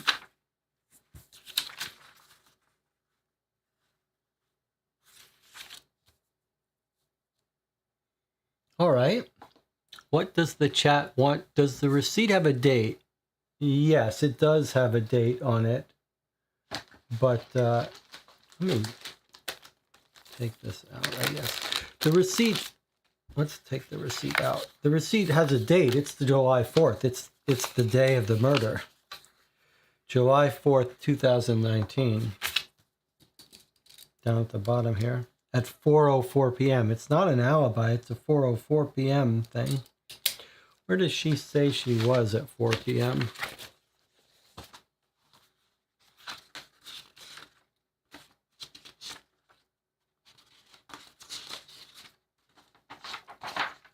Where were you that night? I stayed in. Then she says she had a security camera installed. The question is, why is her receipt from the 4th in the judge's possession? But I think this is just someone trying to frame her. Obviously, anyone could give the name Bryce.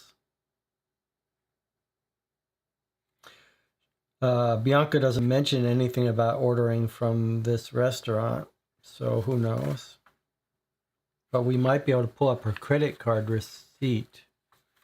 If it was paid by a credit card, there's the transaction number. If we could access credit card receipts, we could find out if that really was paid for by Bianca. Even if it was, it wouldn't, the killer could somehow have gotten hold of that receipt.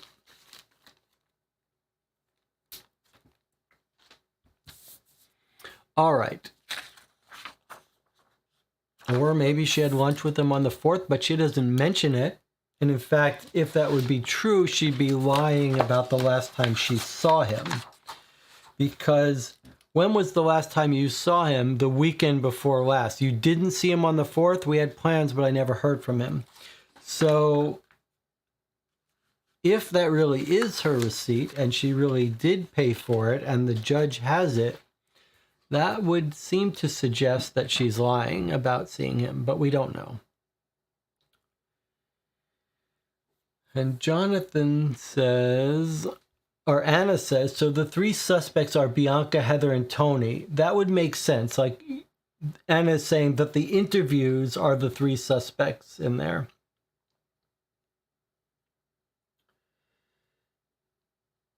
And that might make sense. And so if we can alibi the other 2. John says, will the cipher from Grace finally be the grid type of cipher? Well, if we look at it, we do see a grid. These letters are spaced into a grid, with this last grid having only 4 rows. Everything else is neatly aligned by rows. The book talks about how to decipher those. No, you don't. This is not the square. This is not the code that works in the grid. That's a way of laying out the alphabet. So I don't know why you would lay this out in a grid. But so what I guess we should probably, rather than focusing on, Anna says, just read it from top to bottom. Nevin. YN, no. EMEN, no.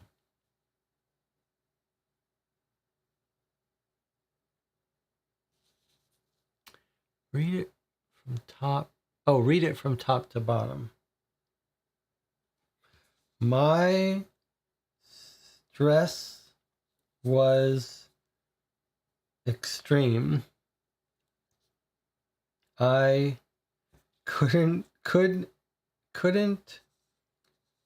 function anymore without taking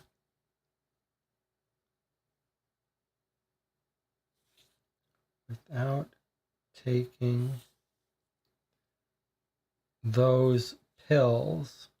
She was drugged out. I needed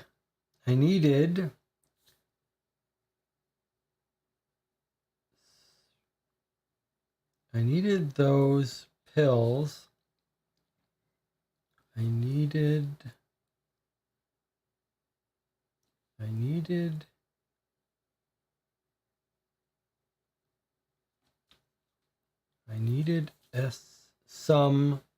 I needed something to calm my nerves.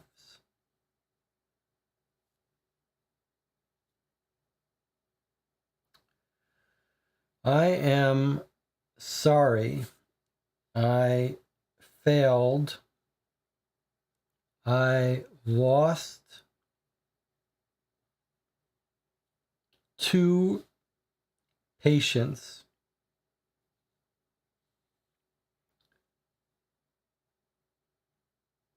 I lost 2 patients last month. So here she is taught. Remember, this is from 2004. This is the accident. She lost 2 patients. That was our theory. I lost 2 patients last month.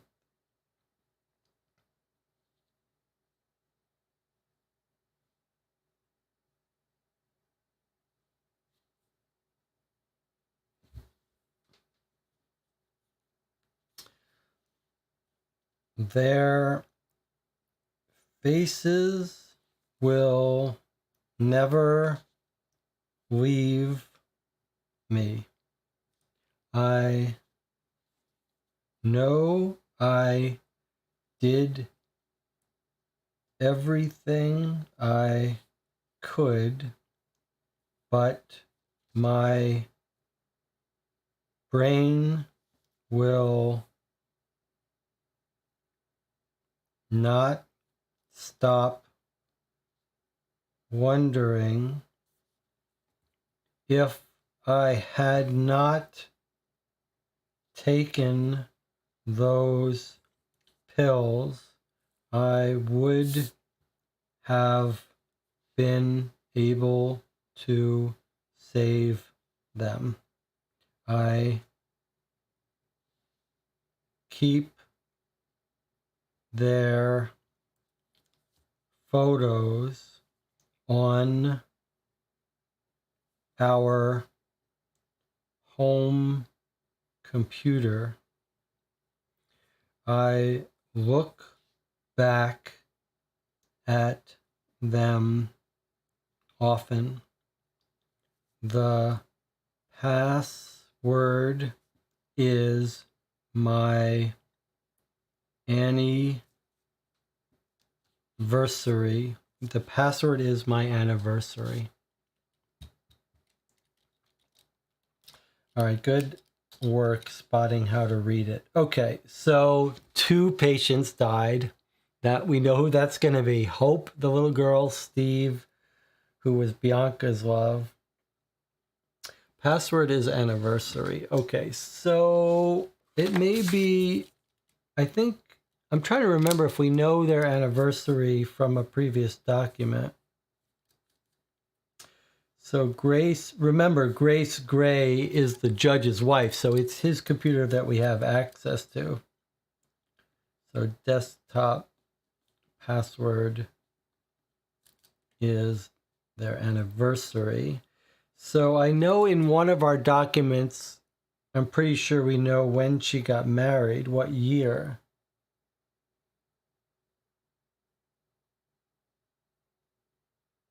I'm just trying to remember if we have their anniversary.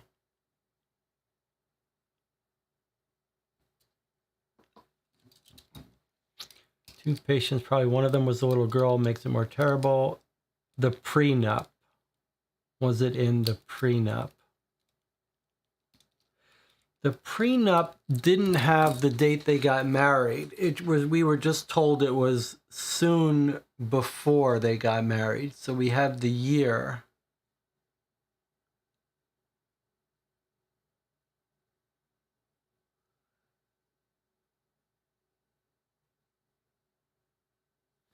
All right, let's add this to our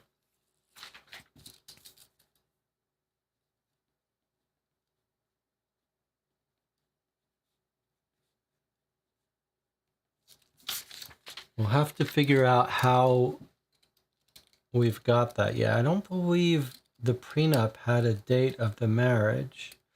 And the will didn't, right? No, the will just said that he's not married anymore.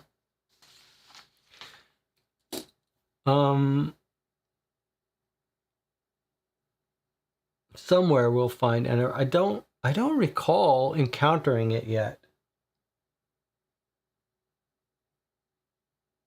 We may have not encountered it yet. If we can't find it, we'll go back and look for it.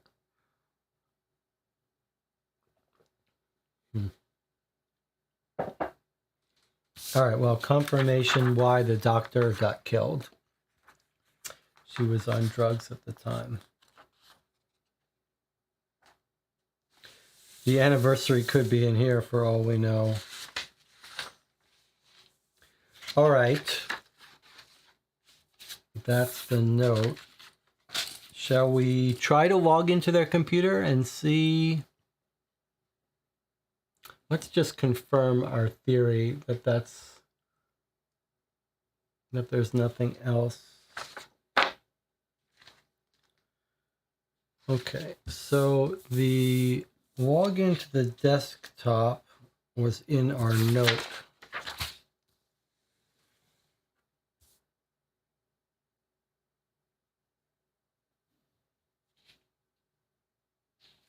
Was it in our note or maybe in the police report?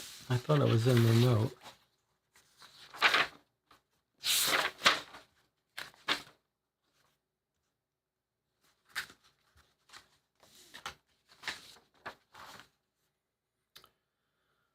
Oh, sure. Wait.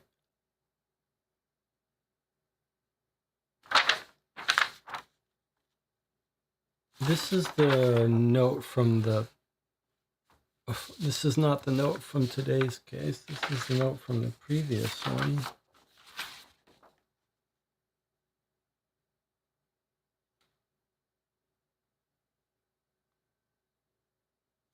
I don't know why this is...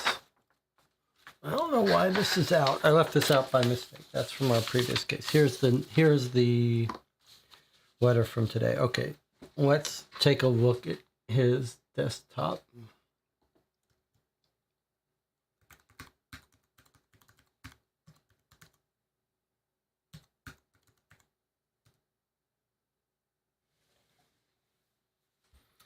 Link to Rivera's computer.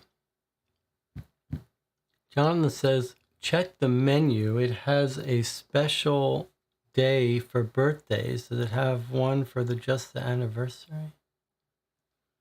Let's see.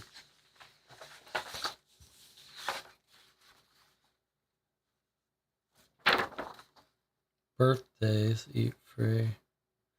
The website on the menu, maybe.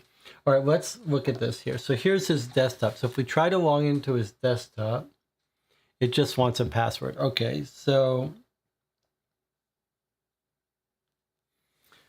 we're going to assume that's the anniversary that we don't have yet.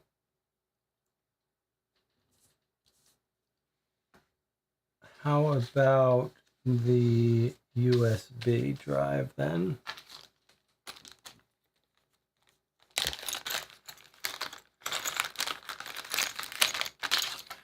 So we figured out Grace's cipher note. All right, so here's the USB. Let's just take a closer look at this before we go. So he's got a key ring focused on where lovely Florida is. And then there's the bracelet.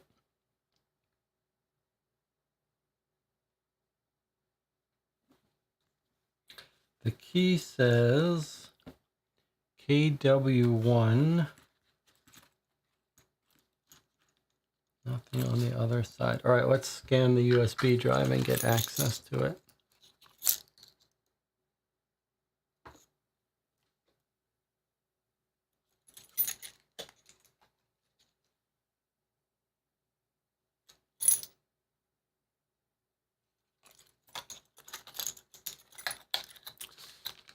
Okay, now we're told by the detectives they think these were dropped by the killer who didn't realize they had dropped them.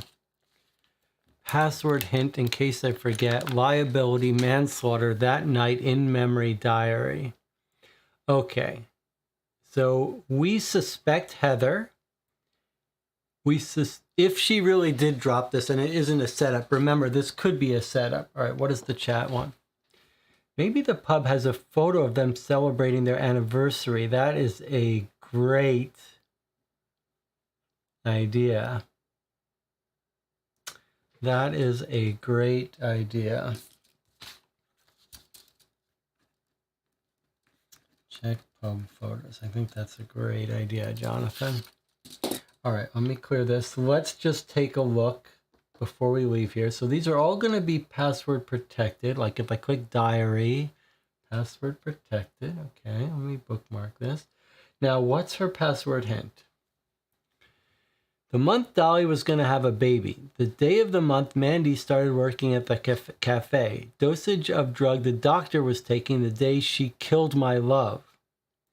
The name of the real victim, the year my love died, last two numbers only, in order, no caps, no spaces. Okay. So the password to the USB is not something we have to figure out other than through this. This is obviously the way we assemble it. And we should be able to figure those things out by going through our evidence from the previous episodes. We know the last one is 2004. We'll have to reconstruct the others from our evidence, but to me,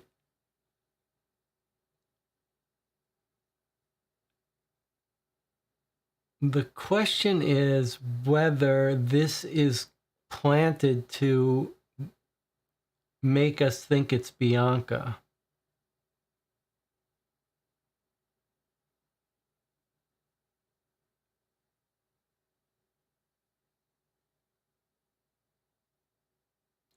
All right, well, we'll have to put that together later, but I'm wondering if this is going to be real or this is to frame Bianca. It could be when we open it up, we'll find it's Heather's. It could be when we open it, we'll find it's Bianca's, and then we have a separate question about whether someone's framing someone. Let's follow up Jonathan's very clever idea that we might be able to get their anniversary from the pub pictures. City of Florida. No, cityoflovely.com.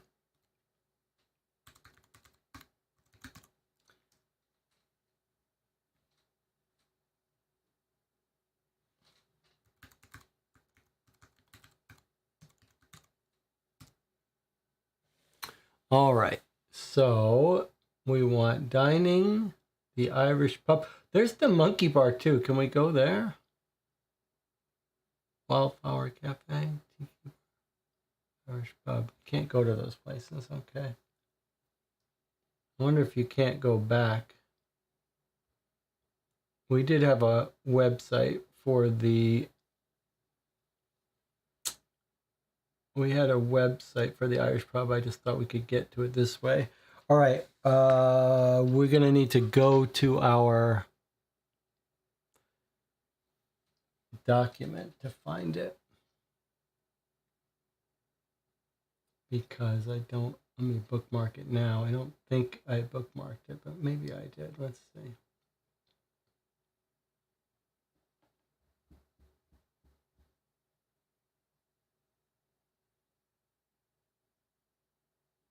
No.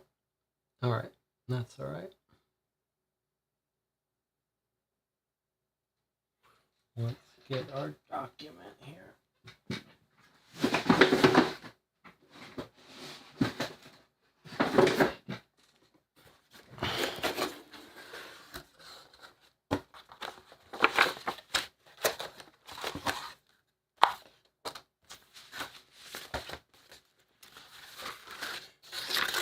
All right, let's look through our evidence and see if we can't find that Irish pub. Okay, so we may have to be going through these documents, as the channel says, to find the information for the password. But for now, let's just do this. First, let's go to this Irish pub.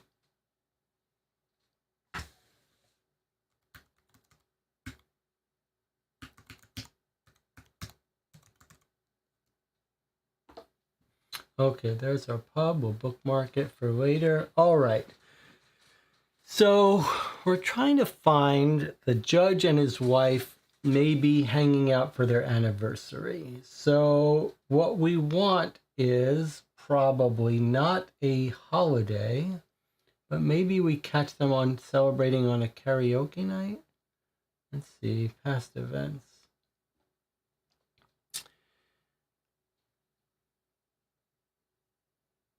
Unless they got married on the 4th of July. Let's see if they went to karaoke night. And to celebrate their... A judge going to karaoke night seems unlikely, but you never know. Okay. Great job, Paul. Great voices. Let's see, can we go through them this way?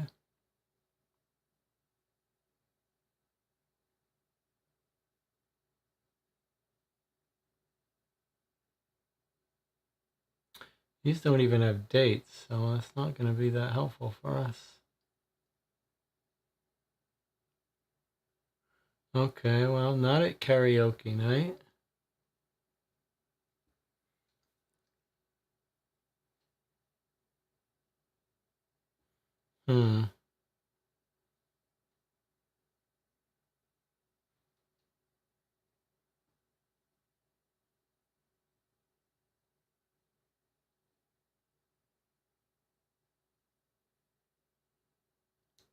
We did get some photos of them. They're not going to have gotten married on the 4th of July or New Year's Eve. We did have some photos of them in some other document.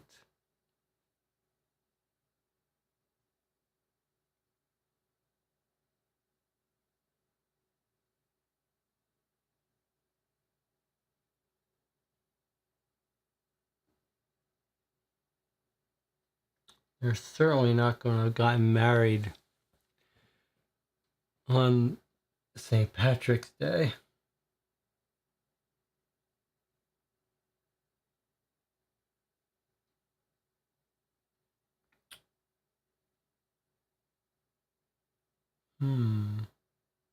Okay, well, it was a good idea.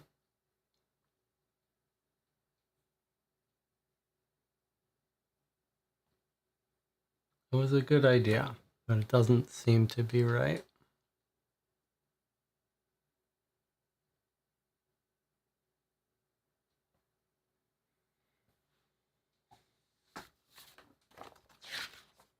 Okay, we don't need this anymore.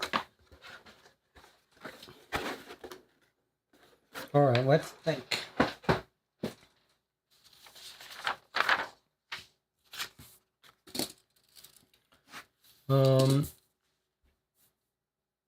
So the USB drive, we're going to have to do some work to find those numbers, which we can work on.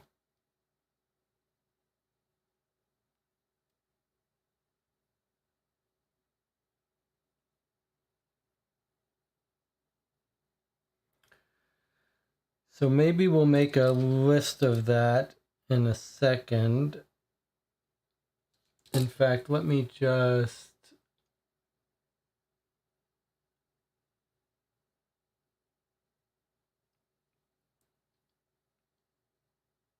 print this.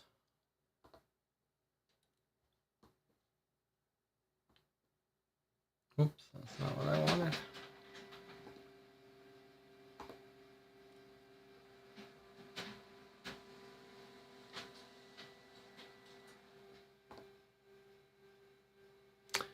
Let's do that.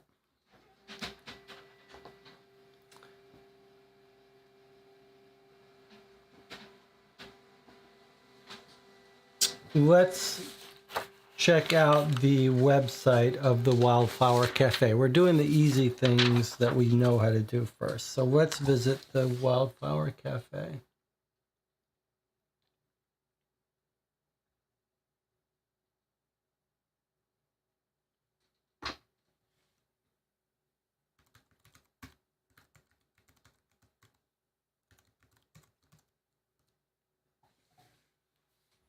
All right.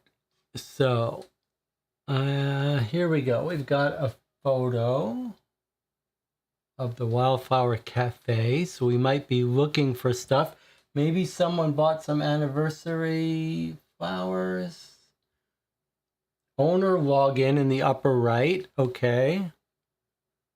So that's interesting. If I click that. Okay, so we've got Bianca's login. Now, it feels like getting the hint of that comparison photos from the newspaper. What's changed? It feels like perhaps the game here is to figure out what's changed between this menu we have in front of us and the online one. Let's see if we can see it. And why that's relevant, I'm not sure. But let's see. Okay, so we're comparing here the printed menu. And then on the left is our online menu. I mean, you gotta appreciate this channel that we can bring this up and look at it. All right. The soups and salads look identical to me. I think it's kind of cut off on my screen, but prices don't look like they've changed. Coffee looks the same. Okay, let's see, moving on. We've got the burger, looks the same. Roast beef looks the same. Barbecue and mac looks the same. Friday and Saturday only. Chicken and waffle spicy slaw looks the same. Okay, how about sides and desserts? Classic Tots kosher salt broccoli looks the same. Truffle fries looks the same. Coleslaw looks the same. Dessert looks the same. Beverages look the same.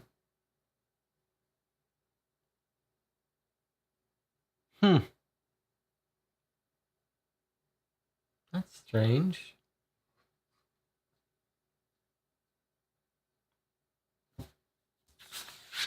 What about this? Is there another page of menu? It says serving Monday to Friday, 7 a.m. to 8 p.m., closed Christmas Day. Monday to Sunday. So the hours have changed. Why would that be? The hours have changed.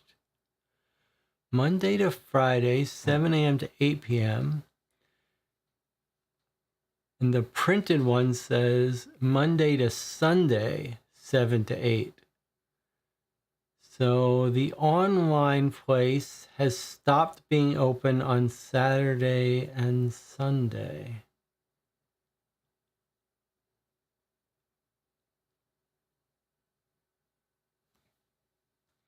Do we know what day it was? July 4th, 2019. Do we know what a day that was? Let's see. Day of week 7/4/19.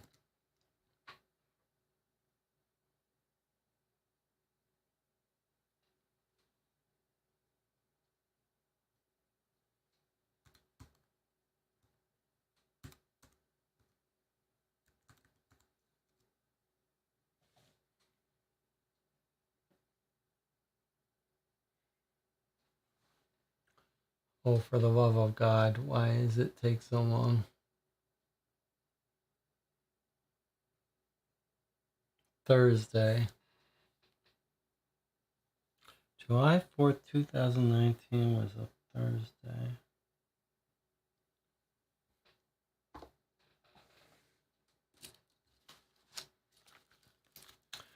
just going to write down on a little card here, unresolved. Why is that significant?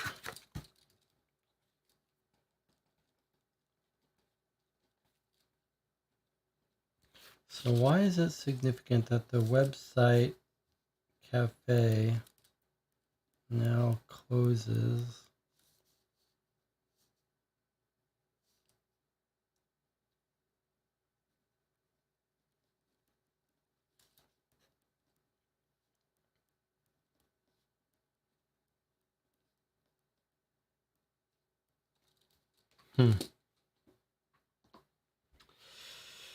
Cat says, should we try looking at this in desktop mode to make sure the second page of the menu is not supposed to show up? Yeah, okay, that's a good idea.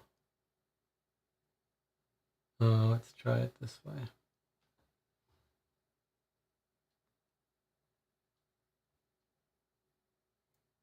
Doesn't look like there's a second page to show up, but I'll go in desktop mode too.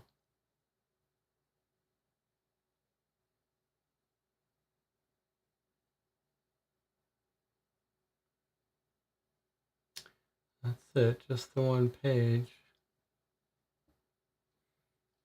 Suppose we could take a closer look in these photos for anything. It's not high resolution, so it's hard to read any of the text in the photo. It does feel like the significant part is the hours have changed. Website says Monday to Friday. Okay, and I'm going to write down that the July 4th, 2019 is a Thursday. That's right. We have no doubt about that, right? July 4th, 2019 is a Thursday.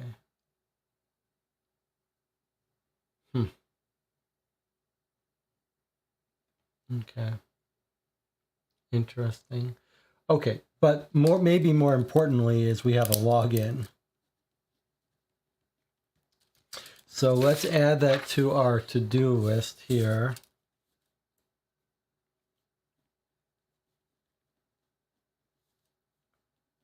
Owner login.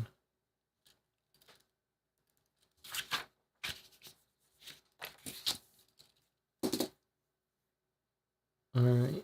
Okay. I don't see anything else different, significant.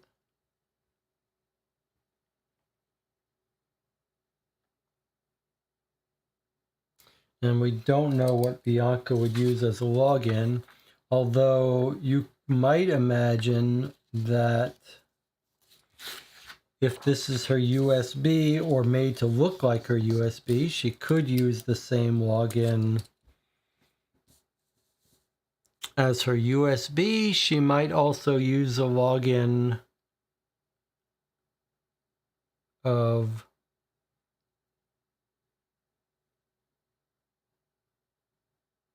her lost love. Steve, could be a bunch of things. Okay, interesting. Time for another break.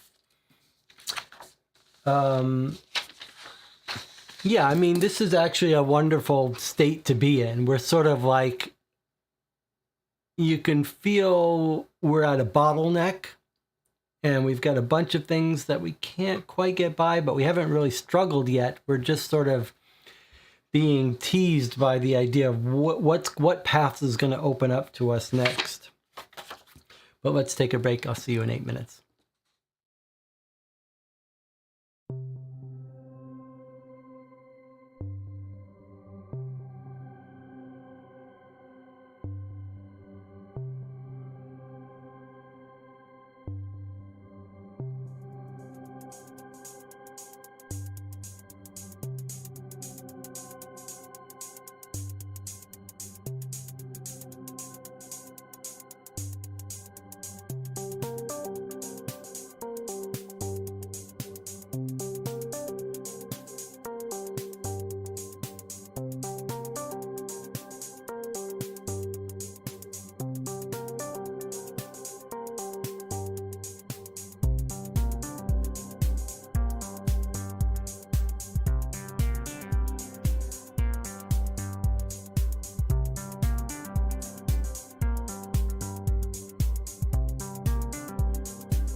Okay, you're back. You're watching Call for Two. We're playing episode 5, the finale of the Independence Day Killer from A Killing Affair. We're at a little bit of a bottleneck. Not that we're struggling for what to do, just that we've followed up all our easy loose ends. I thought Jonathan thinks maybe the 69 was the password to his desktop, or was the anniversary, but then it's written in blacklight. Would he be writing in blacklight, or is that what the killer does? But we've got an easier thing. I think we should look at this next, because this seems like this is a clue put by someone in the police department. I should have gotten my better scissors out. So I thought we would assemble this.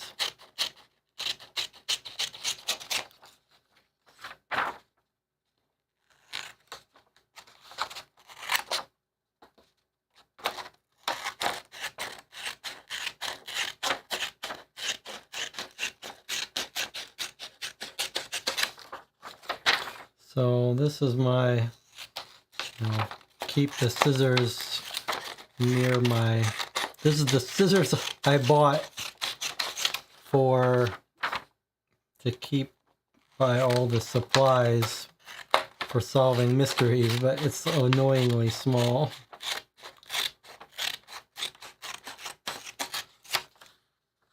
A good pair of scissors is actually a surprisingly pleasant thing to have. Seems like I should have thought about that.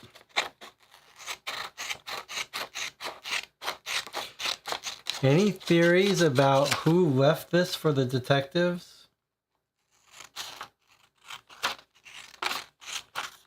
Is it the killer, or do we have someone else who's trying to help us catch the killer?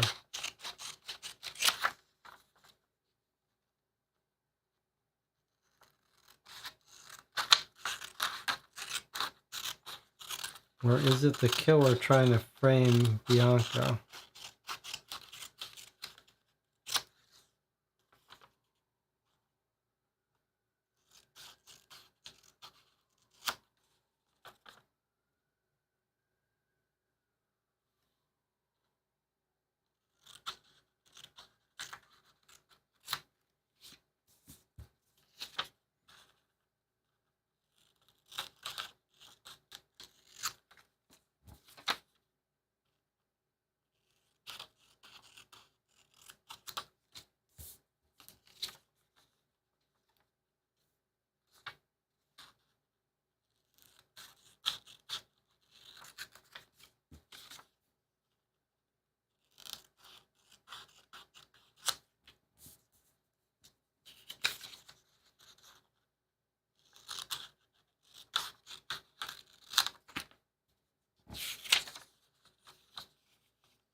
All right, let's try to assemble this.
All right, let's see if we can put together the writing now that we've reassembled it.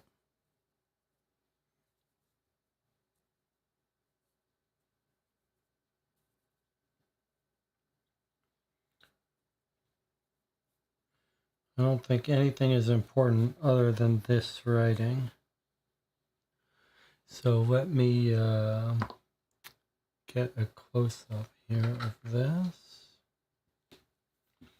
Let's take a screenshot before we move on. All right. Let's see if we can figure out this text. There's text here and there's text here.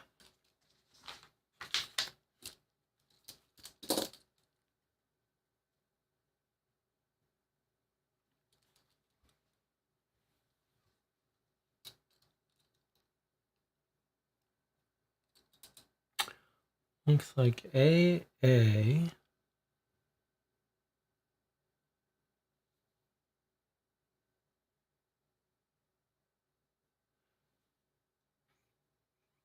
BLOG 79. AA would be Al Adkins or Abby Adkins. AA, I think that says BLOG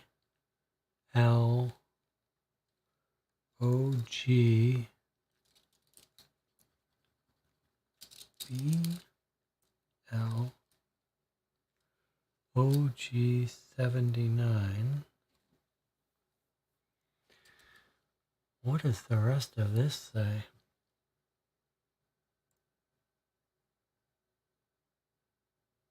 BLOG, maybe blog 79?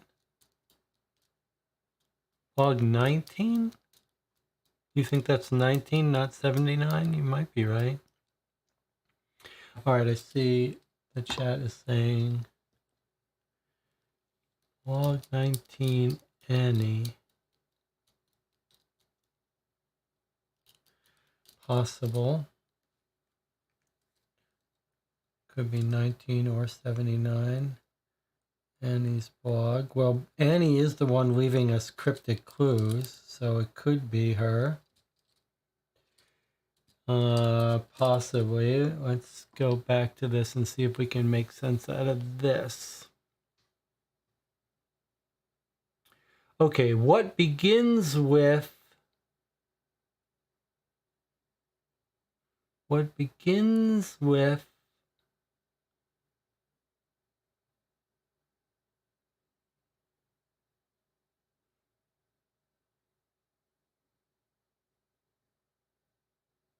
butter, letter? What begins with the letter E, but only has one letter in it? What begins with the letter E, but only has one letter in it? That's what that says. It begins with letter E, but only has one letter in it. Well, we know the answer to that, right? Envelope. That's going to be the riddle. An envelope begins with the letter E, but has one letter in it. Not letter of the alphabet, but letter in it. So perhaps combining what I've said with Anna and Jonathan in the chat, perhaps what we've got here is the password for Annie's blog 19. I think that makes sense, which would also tell us who has left this. So let's try it. Let's go to our website and let's bring up Annie's blogs. Did we bookmark them? And if not, why did we not bookmark Annie's blogs? We did bookmark Annie's blogs. Let's rotate this back. Okay, Annie. You will need to access case file 2019. So there's our 2019. I wonder if Annie has any blogs about anniversaries. According to, like, I wonder if she might have an anniversary information about the judge.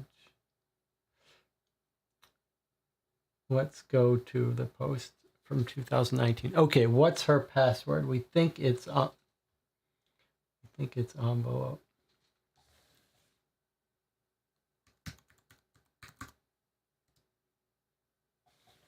All right, here we go.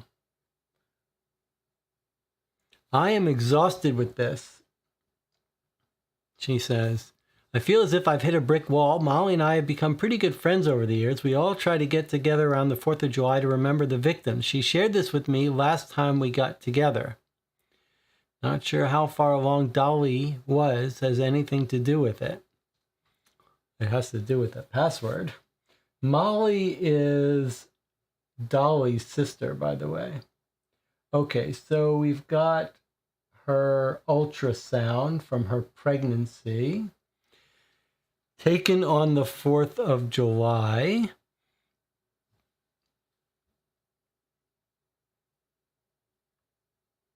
By the Dr. Gray. Okay, now I believe that's what it is. I believe there we have 8 weeks, 3 days pregnant. What does FA stand for? If you had to guess, you would guess that's the estimate of how far along the baby is, but it would be nice to know what FA stands for. But that would be my guess. Or GA, 8 weeks, 2 days. 8 weeks, 2 days versus 8 weeks, 3 days. And 4%, don't know what that would be. GA.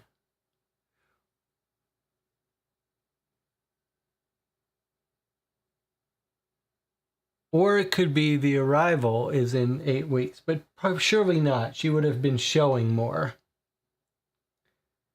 So I'm guessing this means they estimate she's been pregnant for 8 weeks and 3 days on this date. So we would just add that to that.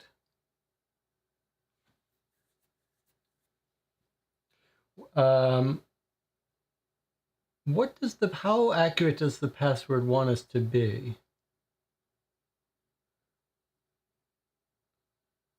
Let's take a look. The month Dolly was going to have a baby. So we only need to know the month. So if we go back again. Okay, so if we're right about that, then we've got 7/4/14 plus 9 months minus 8 weeks, 4 days, which is what, about 9 months minus 7 months. Sorry, 9 months minus 2 months, which is 7 months, which would be February.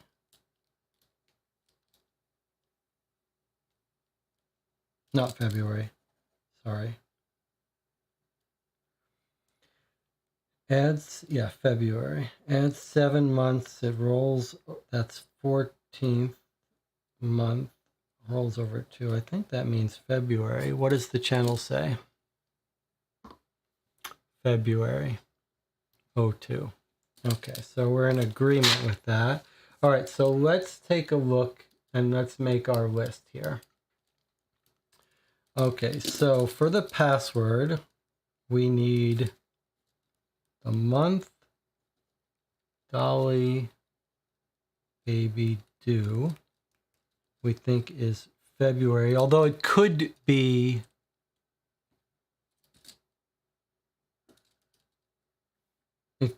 January. I haven't thought about the calculations drifting over, but I believe it's February, so 02. Okay, what's our next thing? Mandy started working. Mandy started work. Cafe. Day of month. That's specific. That's, I believe, probably in one of her interviews. We may have to go back for that. Dosage of drug on 7/4/2004. Looks like they just want one number. We didn't, it wasn't in this message.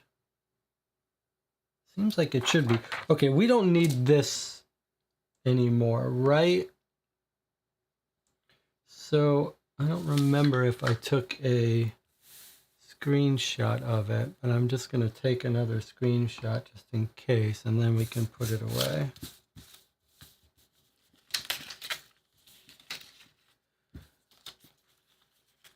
I think we're done with that.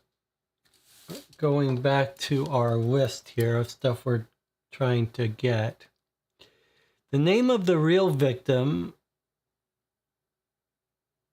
Oh, this is name of real victim. So that's a separate entry. The separate entry we think is either Steve or Hope. Right? That's a separate thing it wants, right? Like first we have the month, then we have the when Mandy started, then we have the dosage, then we have the name of the real victim. But that's going to depend on who this person is, whether it's Hope or Steve. And then the year my love died is going to be 04.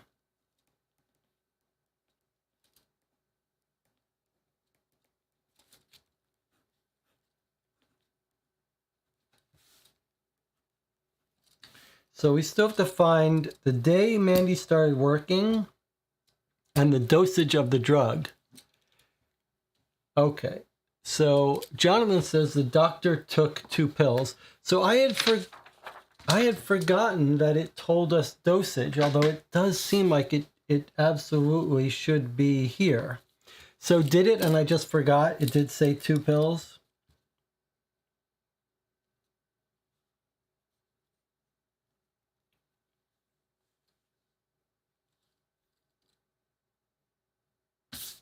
Maybe it's easier if I read it.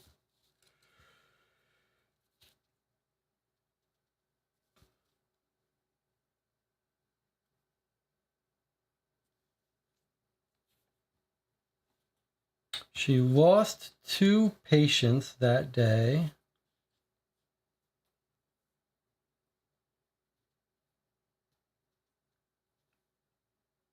She says, I wish I hadn't taken those pills.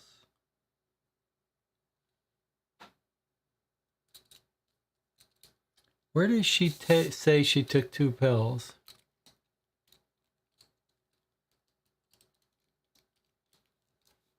I just want to make sure of that. She mentions the pills twice.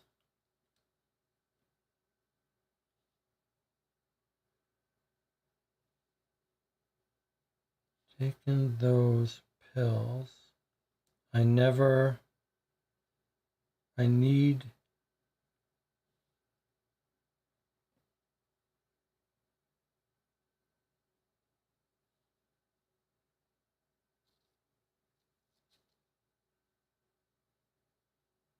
Does everyone else remember her saying 2 pills?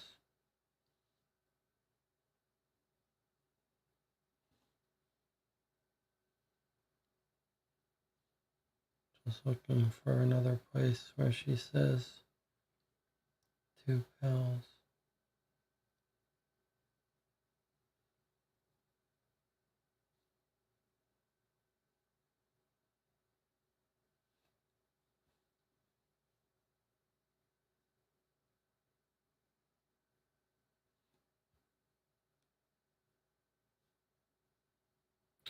Had not taken those pills. I don't see where she says how many. I think you're mixing it up with patients. I don't think she says how many pills she took here.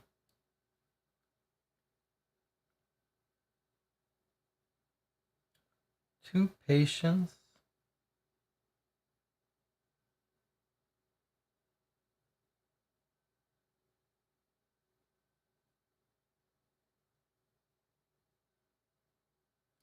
I don't think we know the dosage.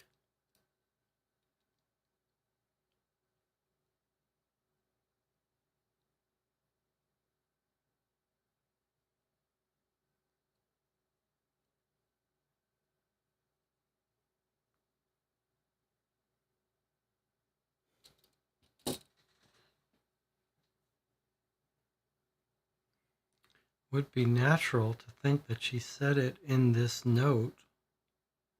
Where else is she going to say it?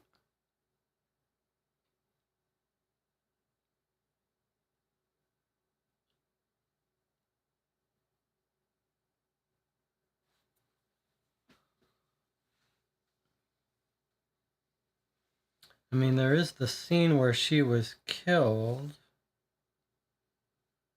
So the killer may have reconstructed it, but how else would we know the dosage?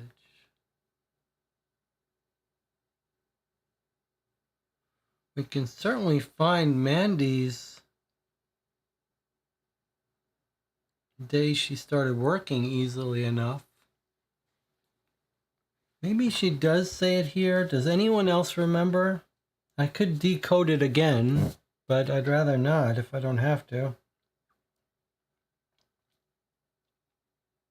Let's find Mandy's. We'll come back and we'll re-decode this for the dosage again if we have to. If it's just one digit, we could guess it too if we know the rest.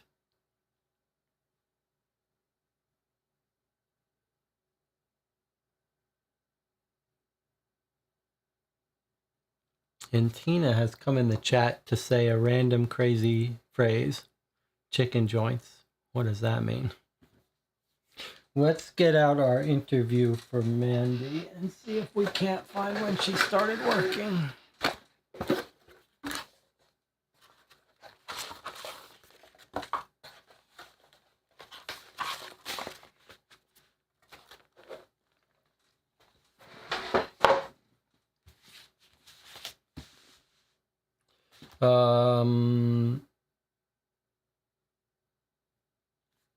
We want to know when Mandy started working. Let's see if it's in her interview before she gets killed.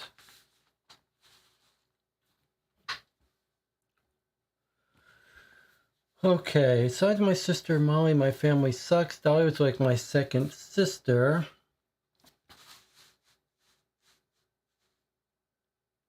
Been friends since they were 10. Where were you last night?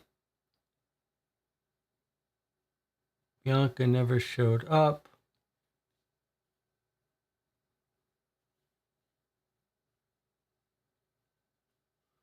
I watched the fireworks.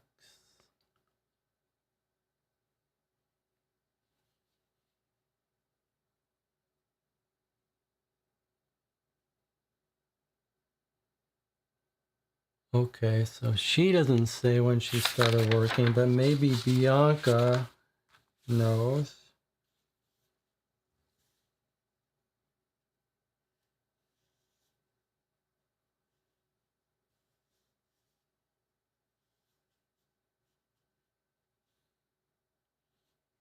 Then she opened the cafe. Tell me about Mandy. She's a super hot mess. When Dolly first started, she brought in the blah, blah, blah. She started on the drugs.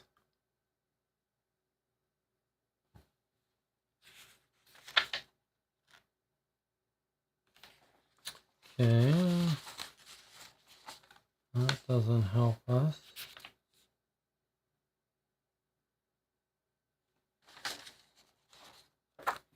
How about when Mandy died?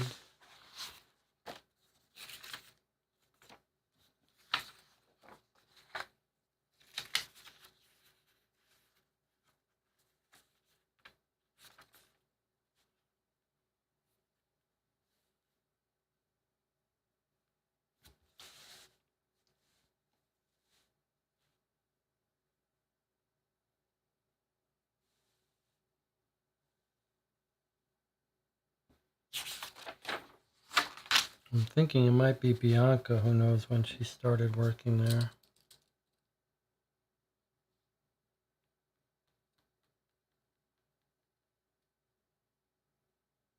Mandy was the same old Mandy. She reacts badly after tragedy strikes. She was in an accident back when they met them.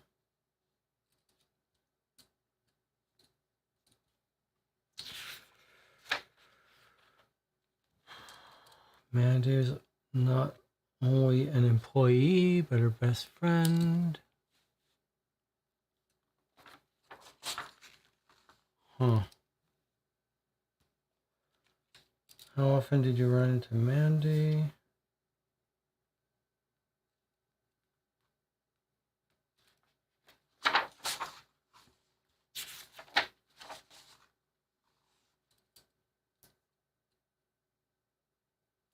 Well, this is a little bit of puzzle. We may have to search more, but the chat disagrees. John says, I think the info is given to us in this box. We probably find the start date, the login. We probably get the dosage from the judge's computer. So that's a good guess that we don't need the older boxes. Almost unfortunate. If so, let me see.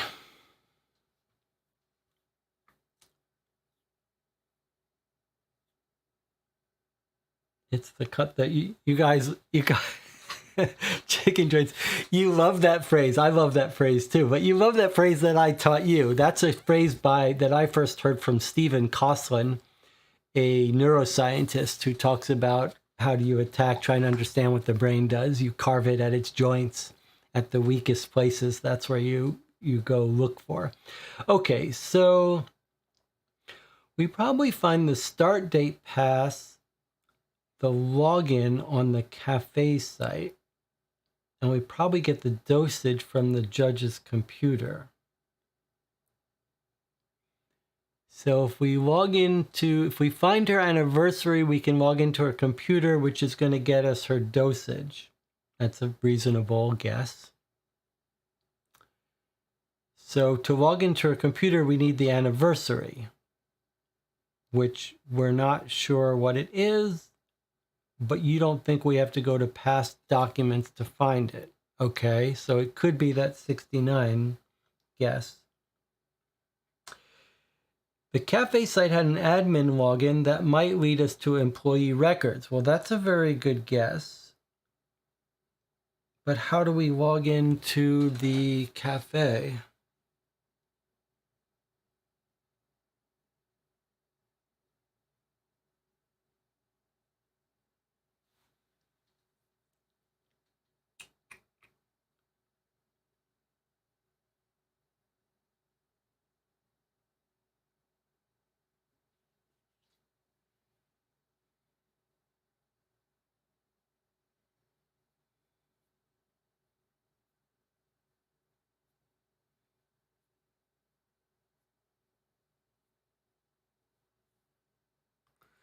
Okay, the easiest one to get, the easiest joint of the chicken seems to be the anniversary.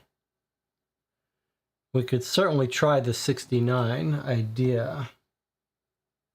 All right, so but we need their prenup to find the year, right? What was our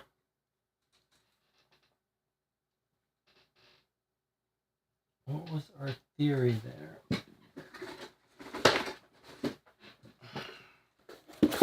We probably wrote this down at some point.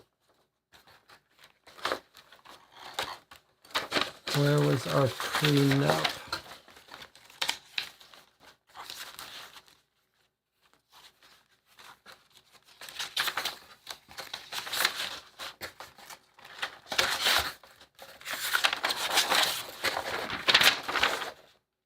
Ugh, search for it.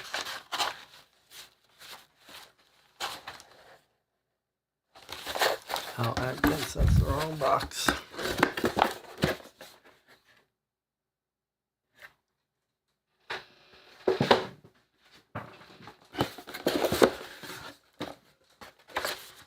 Okay, Grace Gray's case file. Maybe I'll get out the case files. Grace Gray's case file has her prenup. 2000, September 12th, 2000.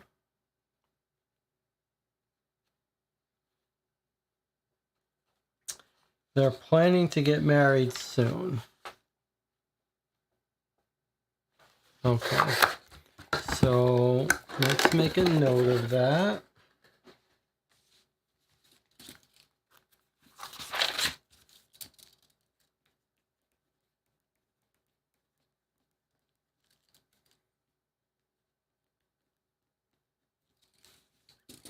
So is the login for the anniversary is going to be sometime in 2000. So the question is the anniversary the blacklight written 69? John says, seems like I'm wrong about... Oh, yes, it does seem like you're wrong about June 9th, doesn't it? Because the prenup comes first, September 12th. Then they would have had to have gotten married after September 12th. Let's take a look at Grace's file here and see if anything gives us a clue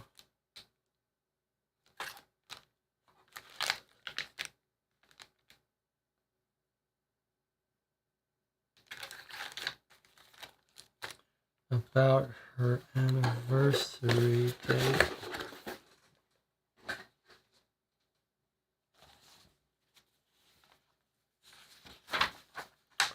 There's the prenup, so it's not going to be in that. I mean, in some sense, this is exactly what you would want, right? It's going to be important for us not to get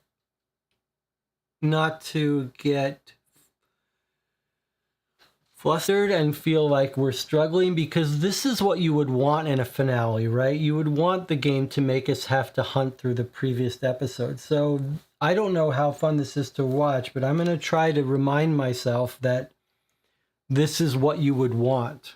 You would want us to have to search and revisit stuff and hunt around for stuff. So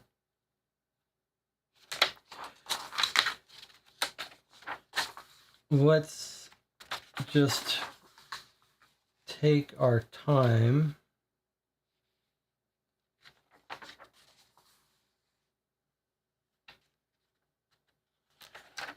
and see if we can think out where we would get her. It's interesting because we did note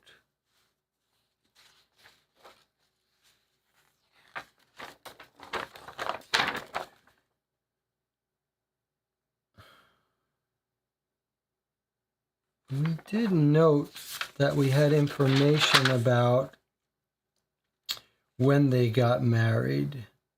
I forgot where we got that from. Here's the article about her being killed. Found on the 4th of July.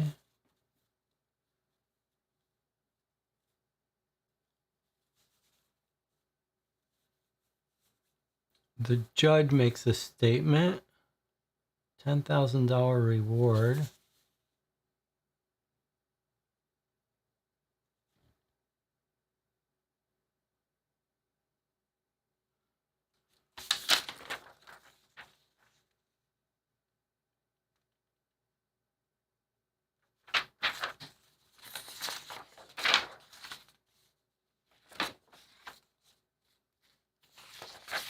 Search warrant.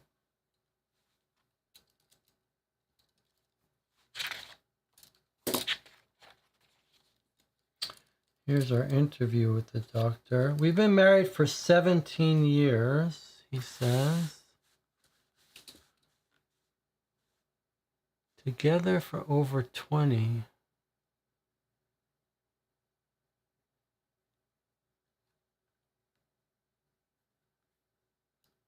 Caught up with his sister.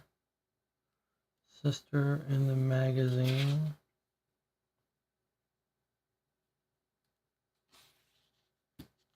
No mention of anniversary, though.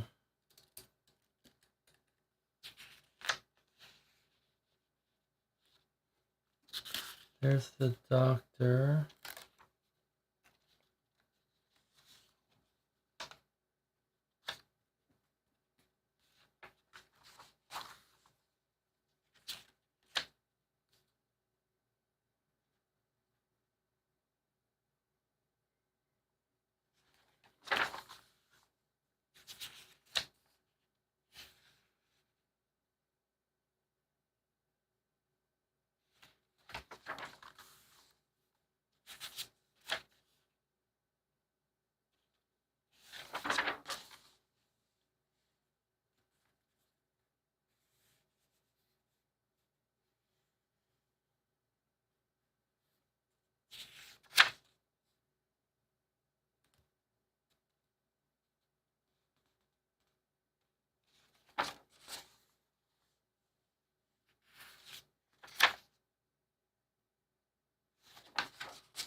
Here's the sister.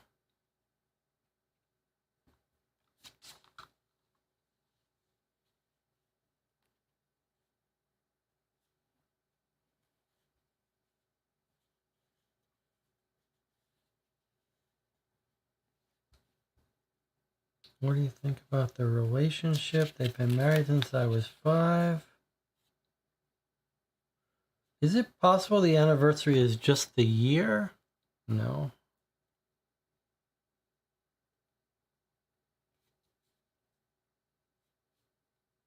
She lost a patient on the 1st of July, 4th of July.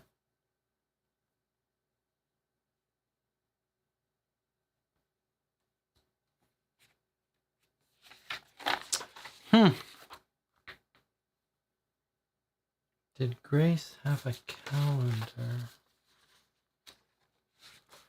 I think that was just Dolly that had the calendar.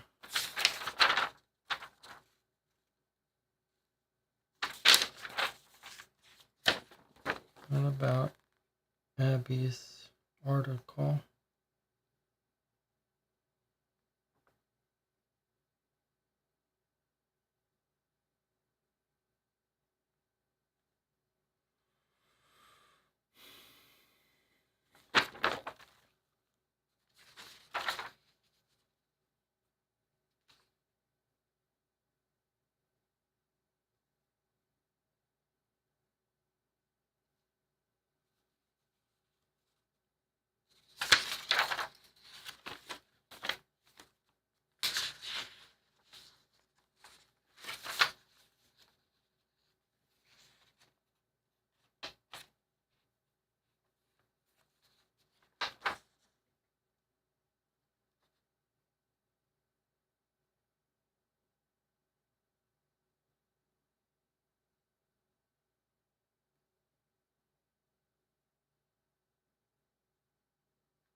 Jonathan says, are we sure it's the marriage anniversary and not the anniversary of the death of the two patients?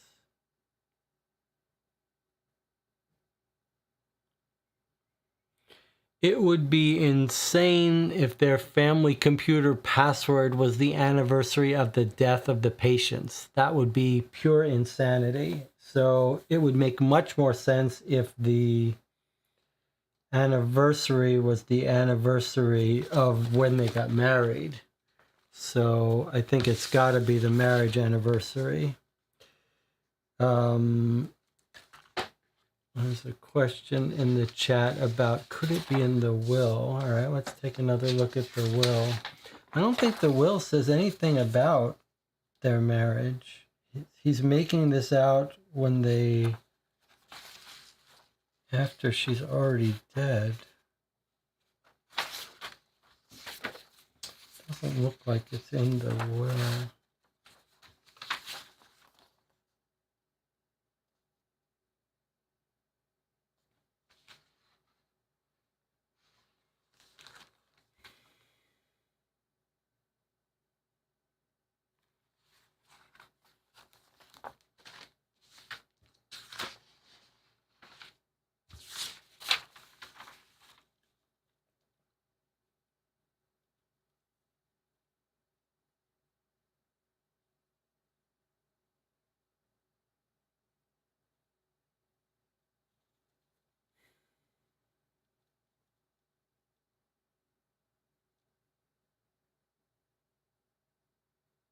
Hmm.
I think I like Jonathan's idea about going through box one.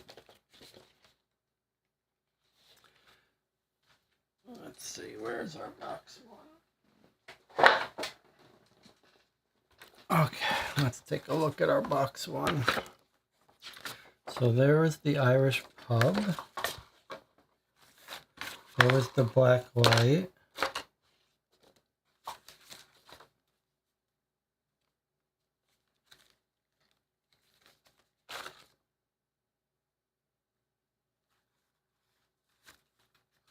What did the shell note say again? It said Bianca knew.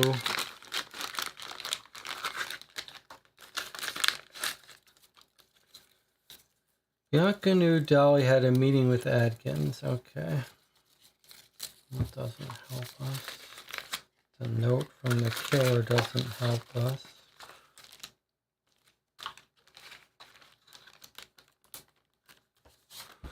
And then we've got our two files.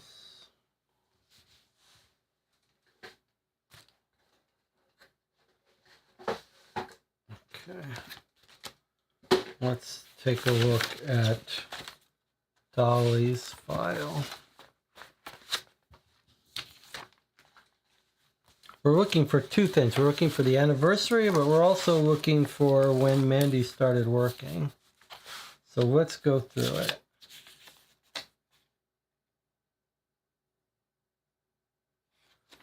Husband finds, I mean, we could just think of this as recapping.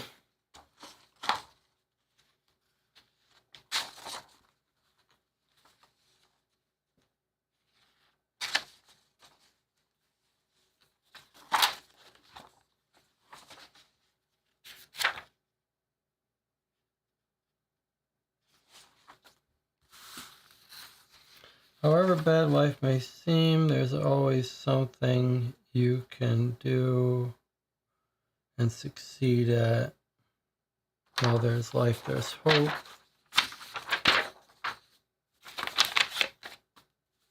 Here's our first letter we got. Started with Dolly Dobbs, best friend Mandy. She's sending us the files. Okay. Let's see if this calendar helps us.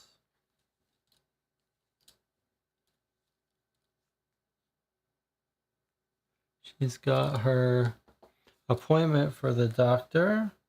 Closing the pub, closing the pub.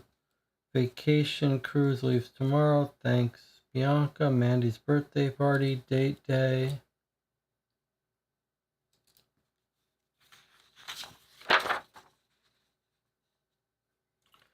There's her living trust. Doesn't help us. An article about Dolly Dobbs being killed.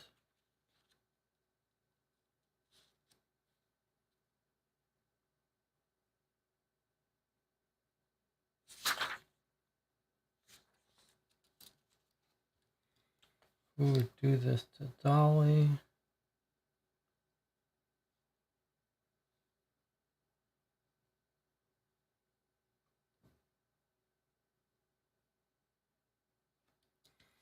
All right, so we're just going to go through and review our case data.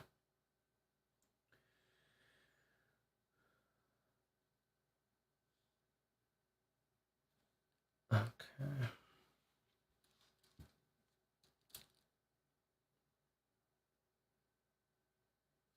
They were talking about where they were on the 4th.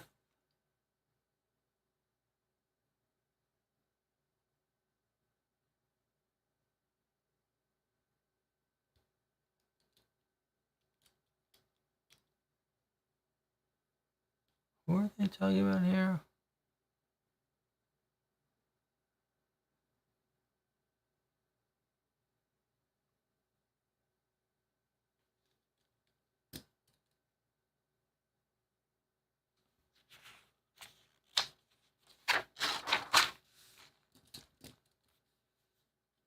This is Heather. Doesn't have much to say.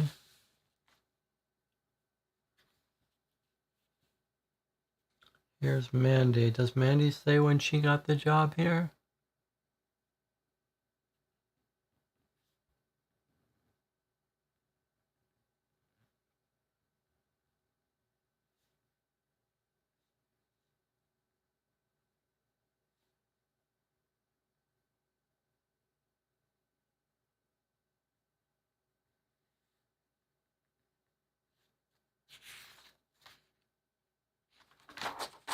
Useless.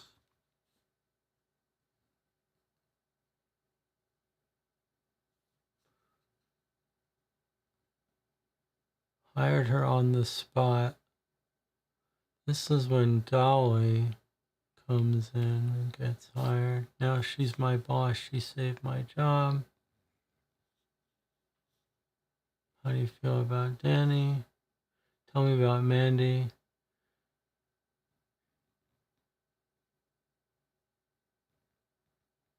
She started on the drugs, but she does okay working at the cafe. Doesn't tell us when, though.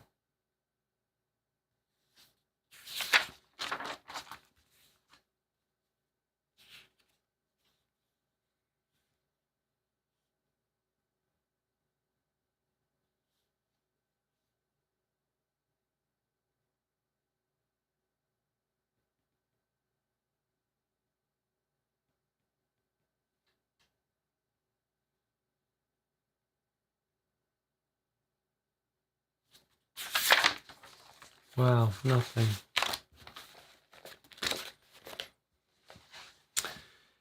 Chat says, could we see the website for the cafe? Sure.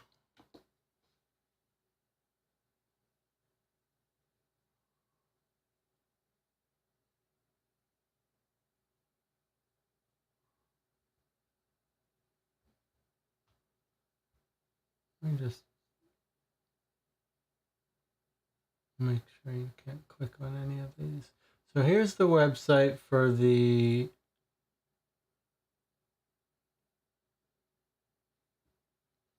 city.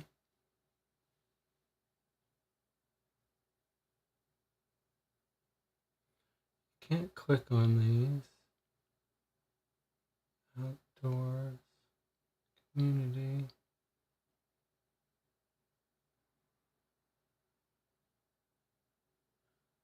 I thought we saw that you could click on these at some point.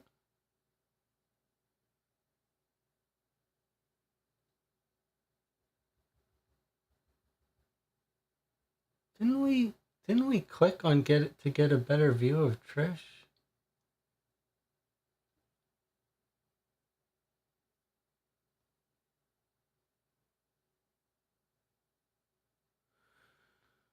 All right, restaurant.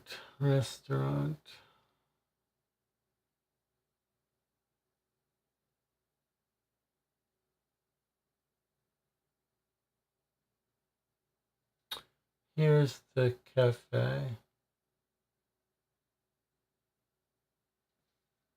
The Wildflower Cafe. And I'll note that the days they're open has changed.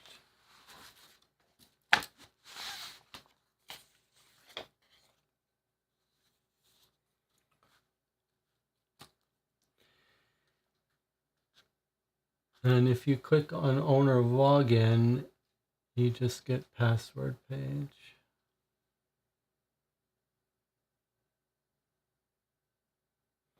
All right, I'm going to start going through while you think about that and let me know if you want to look at anything else. I'm just going to start going through Mandy's file here.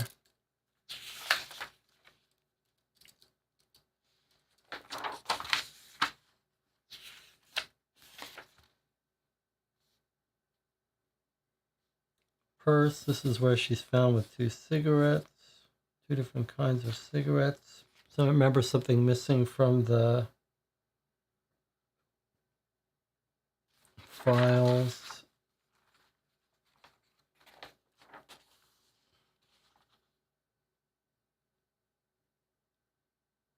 She's got some drugs because she's a bit of a druggie.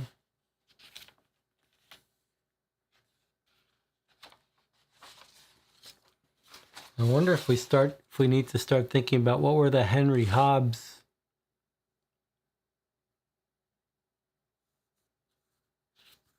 I'm trying to think if there are any other online resources that might have some of this information in them. Okay.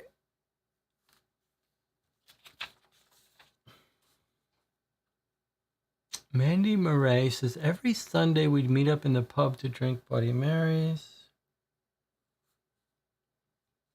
She was a waitress, had become close friends, graduated the same year.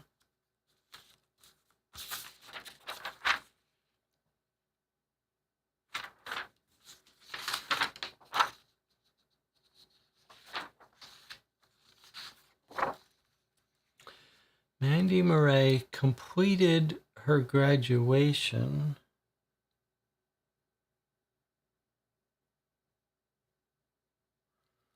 I wonder if we're ever told that she got a job. I wonder if we're ever told she got a job after she got her freedom, finished her like halfway house for drug addiction or whatever it was.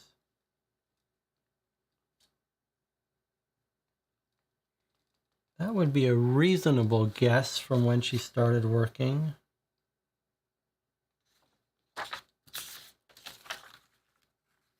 Then here she is making a drug deal.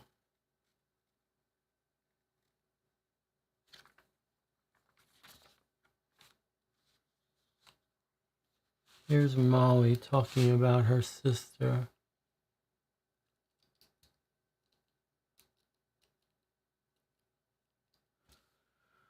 Let me catch up on the chat.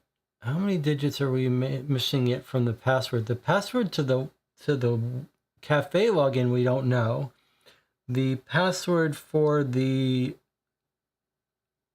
USB drive we're missing.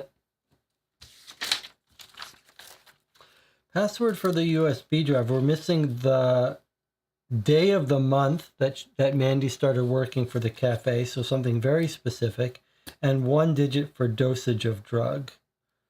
So 3 digits we're missing, but the first 2 can only go from 1 to 31. All right. Here's,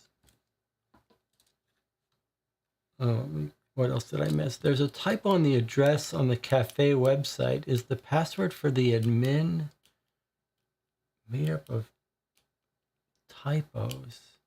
Doesn't the cafe login Bianca's puzzle on the mat, the fireworks one? Don't know what that means. Don't know what either of those 2 comments mean.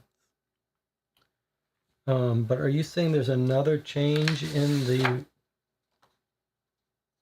information? 10 Lakeland Avenue. That's interesting. So there is another difference there. Jonathan has pointed out the address here is Lackland Avenue on the website, and on the printed menu it's Lakeland Avenue.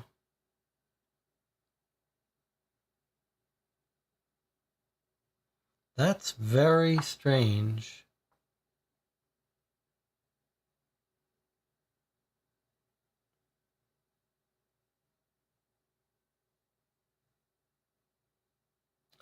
That's very strange. Where's my list of differences?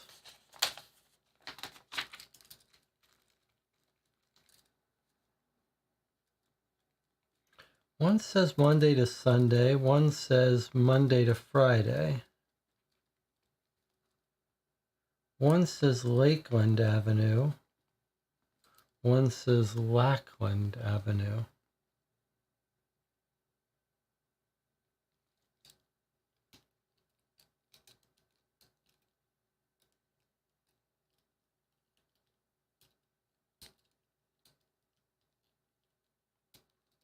How does that help us? Then Jonathan says something, Anna says something I was thinking too, like, is this unscramble these words, which we figured out was fireworks? Could that be the password? Why would that be? Why would she use the answer to that as her password? Why not use the answer to this question as her password? Like, that doesn't make sense to me.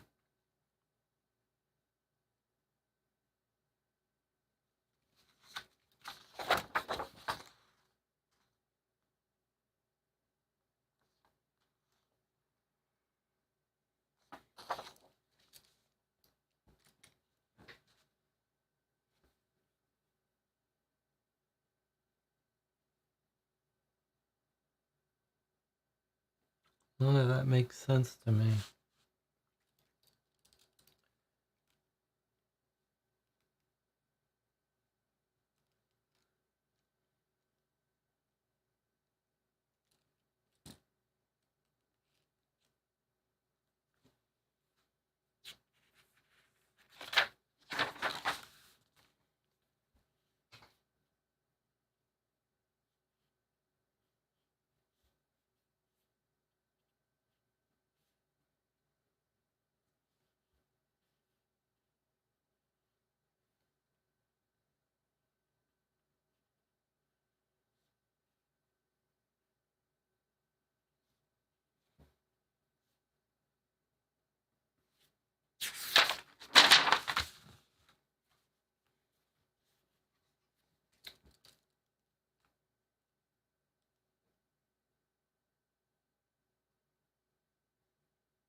I wonder if more at the Irish pub we could discover when Mandy started working there.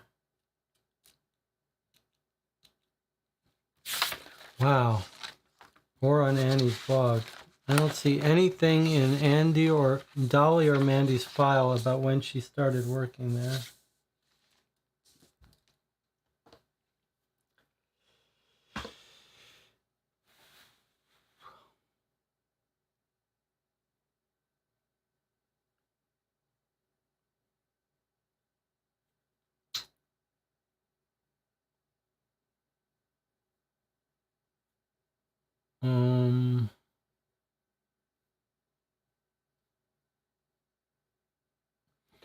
Let's look at our Irish pub photos again.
We're looking for anniversary or date where Mandy started working.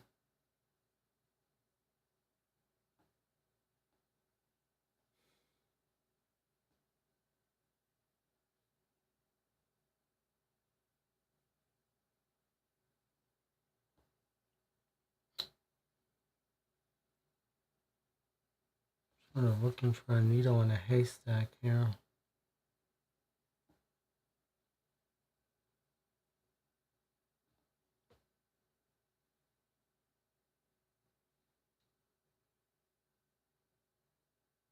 Wait a minute. No. That's not going to be their anniversary, is it?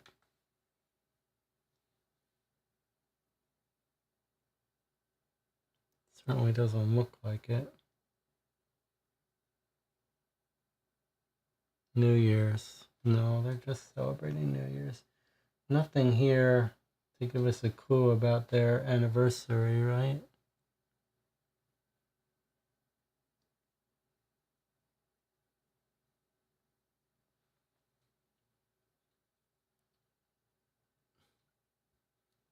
Oh, come on. That's not right.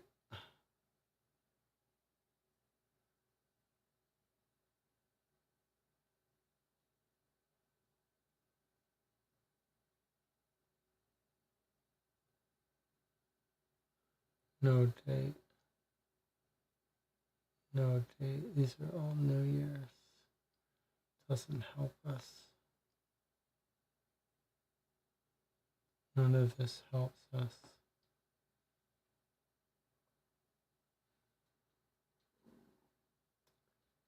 None of this helps us.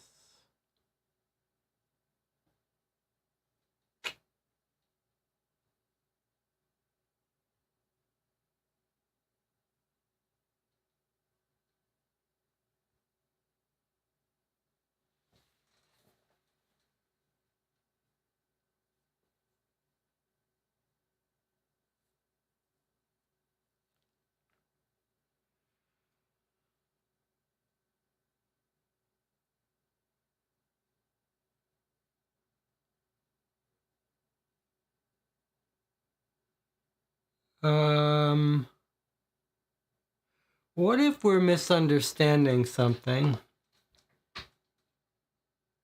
We're assuming that the note from Grace, the encrypted note from Grace, told us the password, but maybe that's just the password to a file of hers and not the password to the computer. And maybe the password to the computer is that Italian term for guilty. What does she say? Look back at them often. The password is my anniversary. I think we might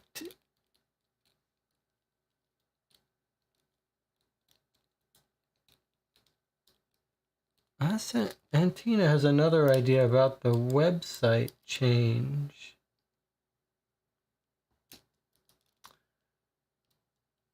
So Antina says we have a date when the change in the menu was made. That's an interesting idea. I'm going to check out that password in a second first, because I wonder if that's a possibility there. So what we were going to do here. So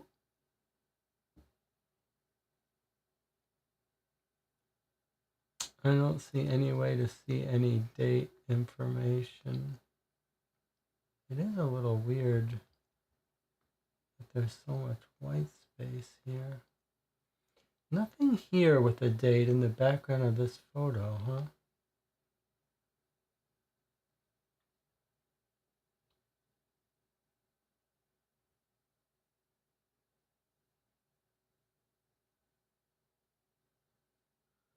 It would be kind of fun if there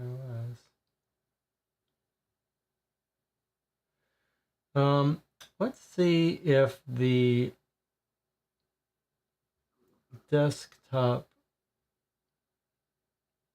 password might not be the anniversary, but maybe, what did we say?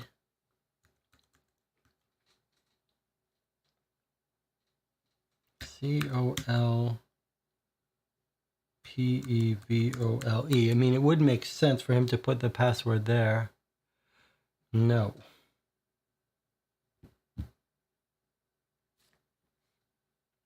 COLPEVOLE. Let me look at this. So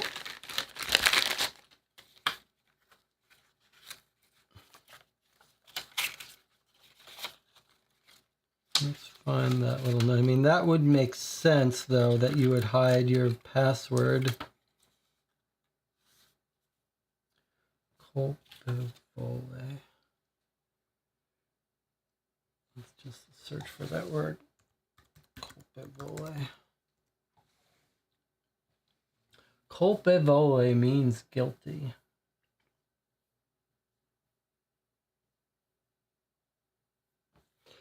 So I'm just going to put in,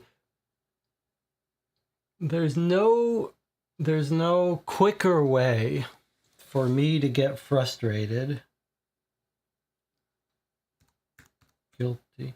There's no quicker way to get frustrated than trying random passwords.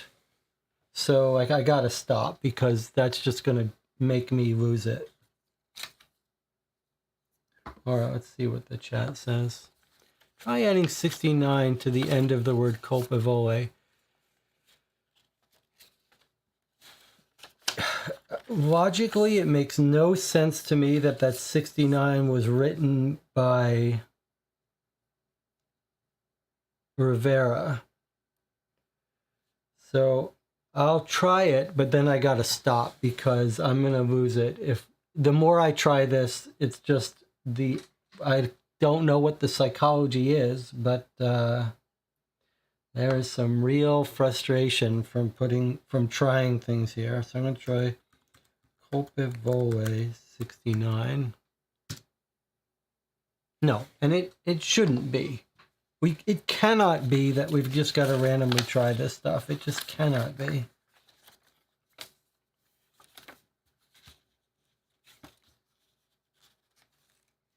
But boy, that colpe vole should be the password. I mean, that's the way these things work. You would write it down. Unless the killer left it and it has nothing to do with his password.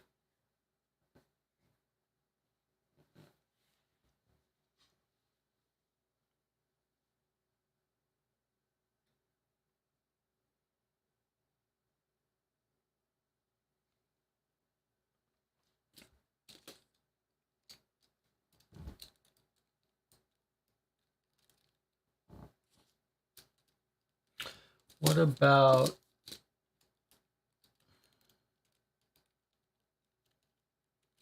I think I'm going to need to start making a list of the online resources that we may have to revisit. We've got Annie's blog. We've got Henry Hopper's USB. We've got the Irish Pub website. We've got the City of Florida Lovely website. We've got the Viva La Soap website.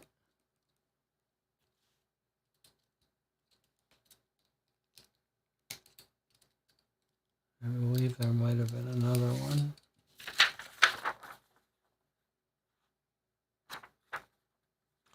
Jonathan says something interesting. Number 69 was part of Rivera's email address. It seems like the number is related to him.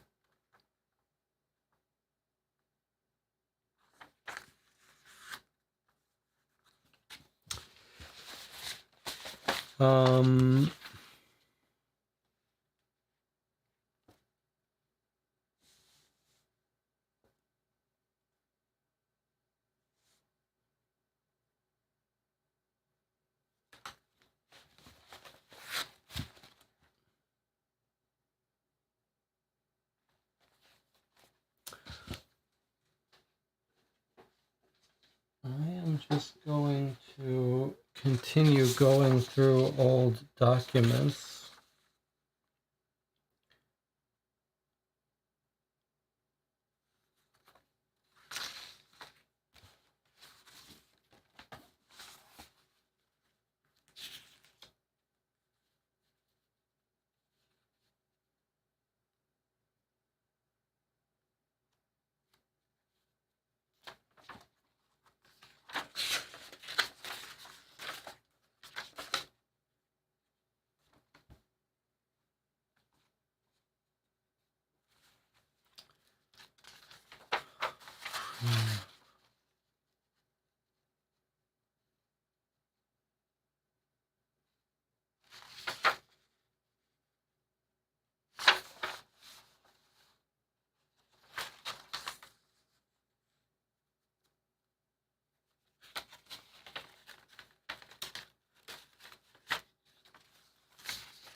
Didn't the killer use black like ink? Yeah.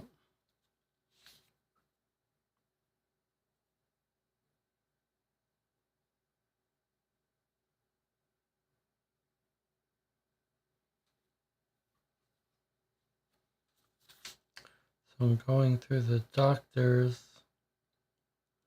file.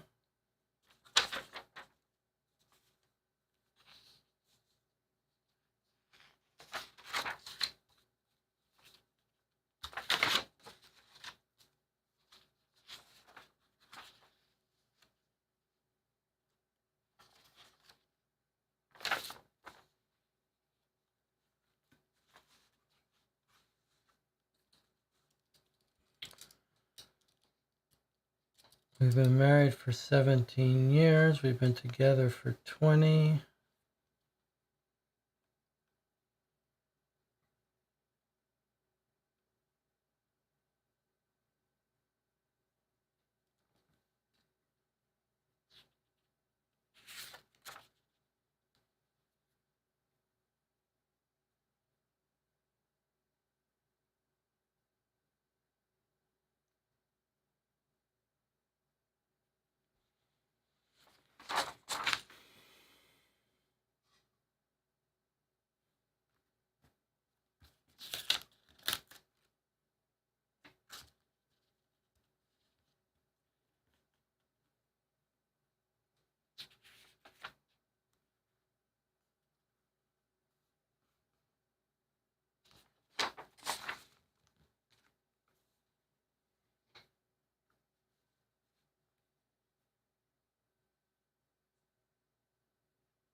The weird thing about their anniversary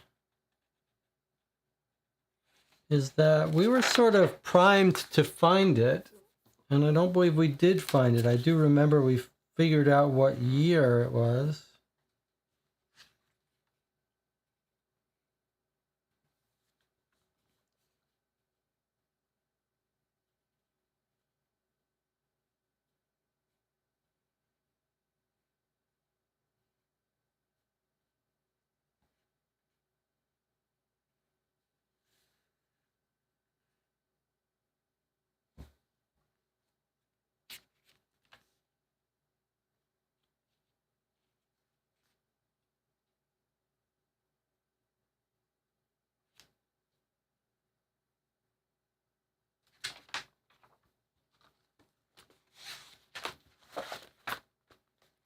There's Grace's file.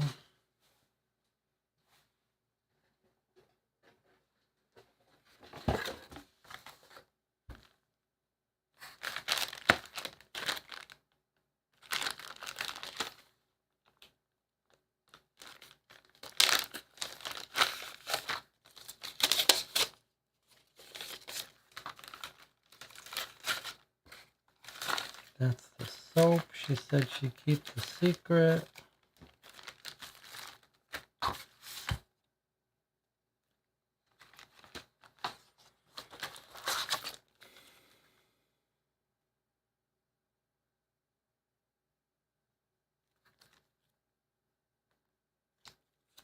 What was the napkin about? I can't remember now.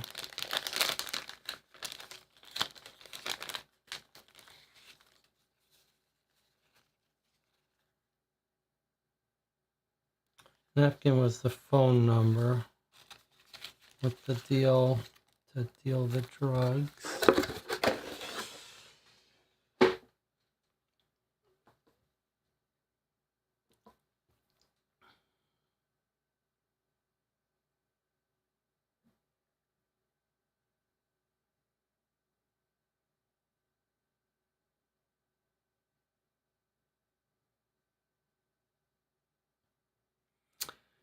Well, that's an interesting point. I mean, I don't see how this helps us, but I think it is something we should be able to figure out, so let's do so. There is the note in his book. This really seems like this should be a password, Copavole. But the theory is would the killer write that about the judge, or did the judge write it for himself? Well, we should be able to answer that question, and actually the answer to that might inform us. My question is, can we identify the handwriting of the judge and answer the question whether that is his handwriting or not?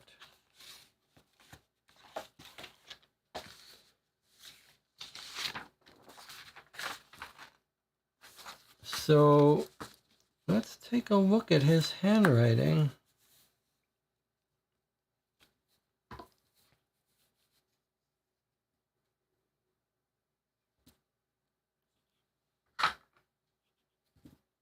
We've got other samples, I believe, of his handwriting, but look at that.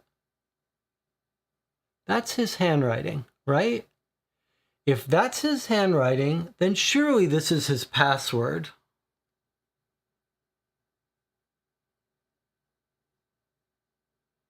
Then surely that's what he's written down in that little thing is the password, right?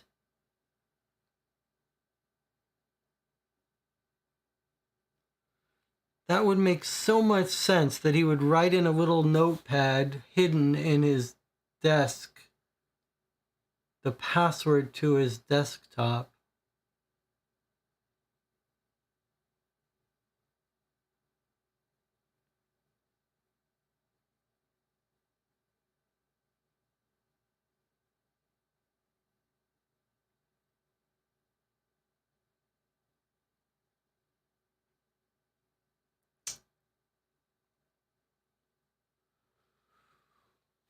I mean, that's a good insight that that's his handwriting. Nothing on the back of this?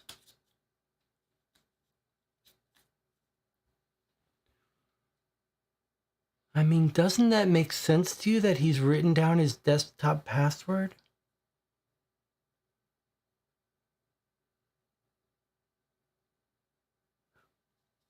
What does the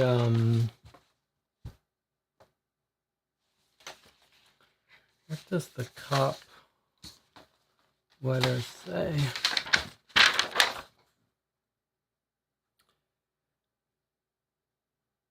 We were unable to log into his personal computer on his desk and hope you might be able to help. We had some of our tech guys put a portal to his desktop.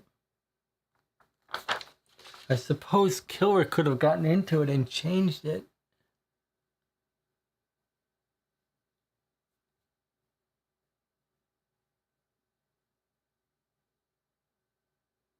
All right, let's try a couple more passwords, but boy, this is really what... Okay, I'll take a deep breath.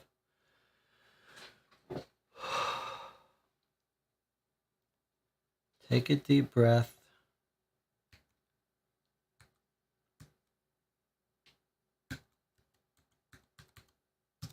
So that's Colpervoli. No. Okay, let me just try Colper with an R. No. Okay. Colpervoli. Boy. 69. How about just plain 69? 69.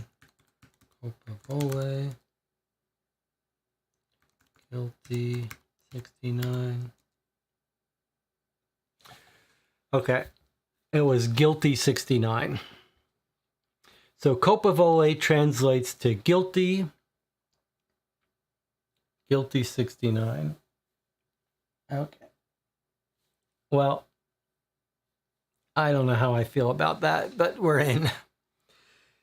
At least the fact that we came to a strong conclusion that it had to be his password helped us be willing to put the time in. So we got a reward of this photo. I hope you guys are okay with my risque statements occasionally. You know, we're living in a culture where that can be a little touchy, and we spend so much time together. I hope it's okay. All right. So he has got, this is his desktop image, is what it is. Now, is this someone we know? Or is it just a pretty lady on his desktop? We've got his whole access to his desktop, though.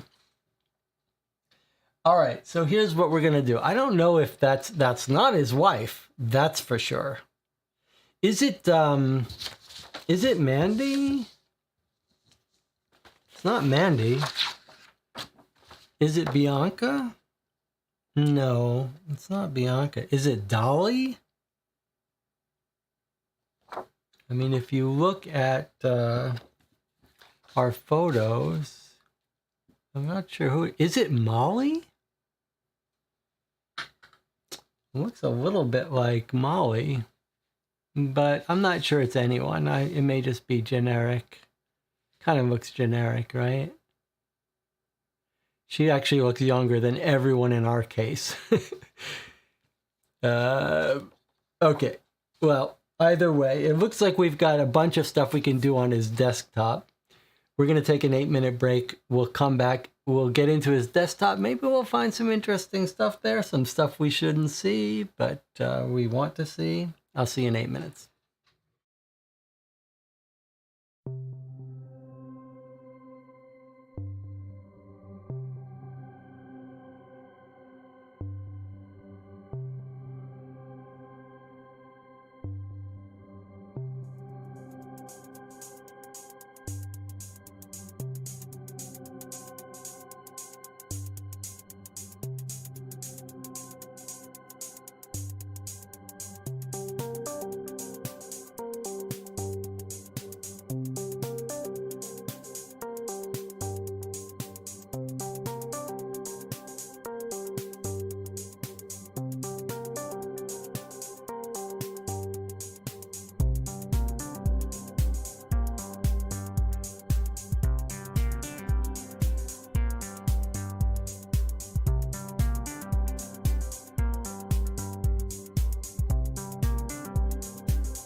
All right, we're back. We hit a roadblock there for a good hour, and I was getting a little frustrated. But it's interesting to think, why would you get frustrated? Like, it is realistic that it would take you lots of experimenting to guess someone's password. I mean, that's quite a realistic thing that you shouldn't expect to know it to see an evidence and know it exactly, it would make more sense that you have to try a bunch of combinations. But for some reason in these games, it gets frustrating trying to try those passwords.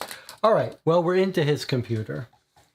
Let's see what we've got here. It's kind of exciting to get access to someone's personal stuff. All right, what are we looking for? We're certainly looking for his anniversary date. What have we got here? Money, his legal stuff, camera. Let's start at the camera.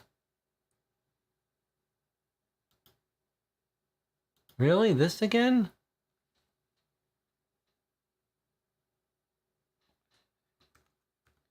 Guilty69, same password?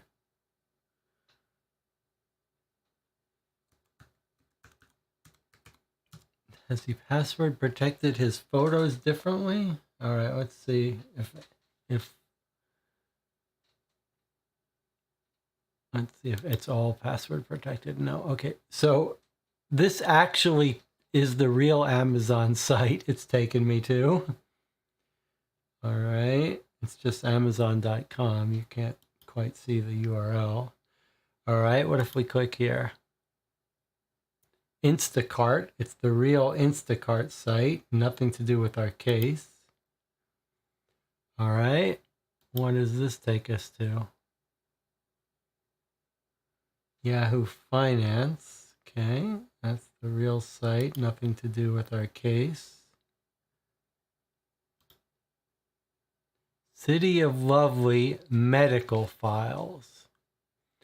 Okay. This may be our dosage information. 2004. There we go.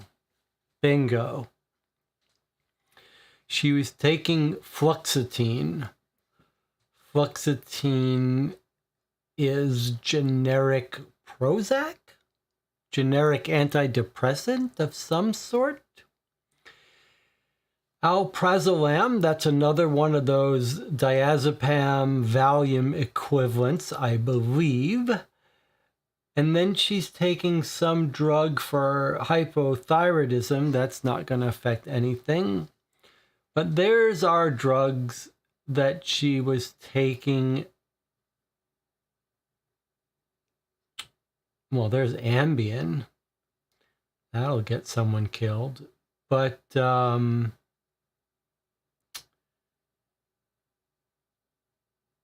where is our 2004 drug?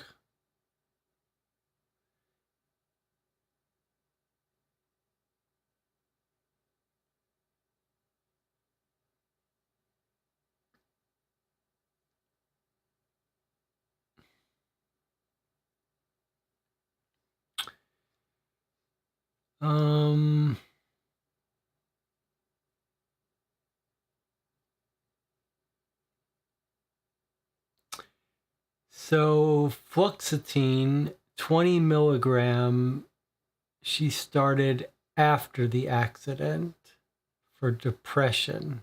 Fine. All those top three are after accident.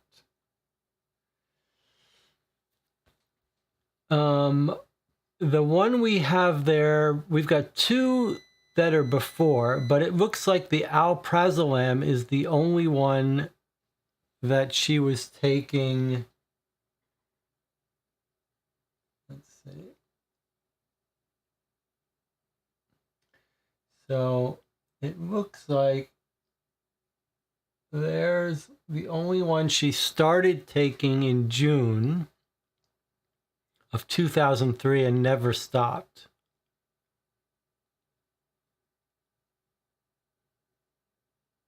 In fact, she upped her dosage there, right? She started down at the bottom on 2.5 milligrams a day.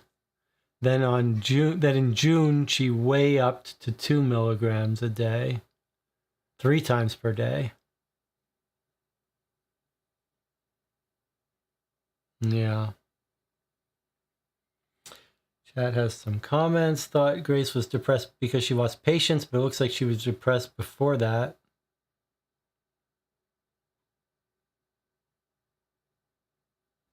Yeah. All right, so that looks like our answer, right?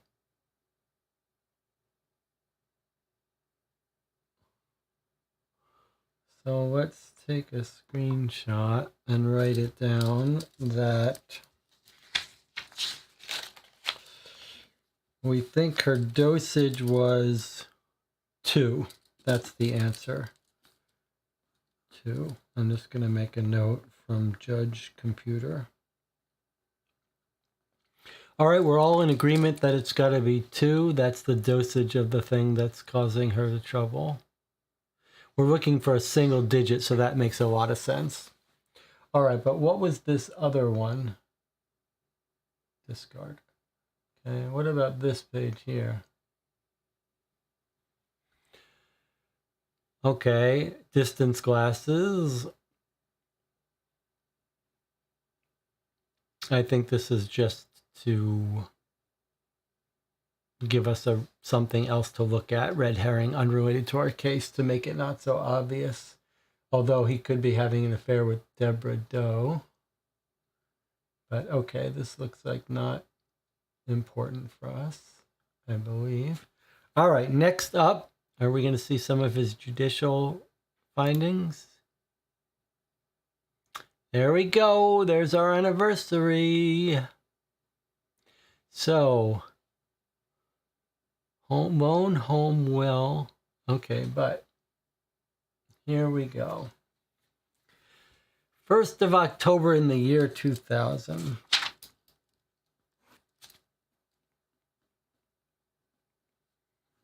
October 1st, 2000. Okay, that's pretty fun that we found that. We knew what we were looking for and we found it.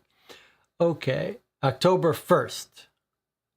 And that would be the month is the 10th. So, but we're not looking for digits for that. That's a separate thing. That was for Grace's password, which we don't know what Grace has password protected yet. Let's see what else we got here. What if we click on loan? All right, let's look at what this is. Bianca Bryce is taking a loan this year. The year, a few months, 6 months before he was killed, Bianca Bryce took out a loan, $50,000.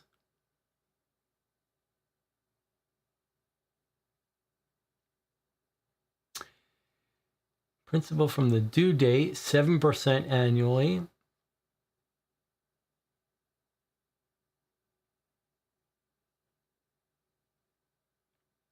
Payments of this note should be applied first in payment accrued interest. Acceleration of debt. If a payment is not paid when due, remaining unpaid principal balance shall become due immediately. Secured by personal property in the Wildflower Cafe, lender is not required to rely on the above security instrument. May proceed directly against the borrower. Prepayment. Borrower reserves the right to prepay before the due date. It's 8 pages long.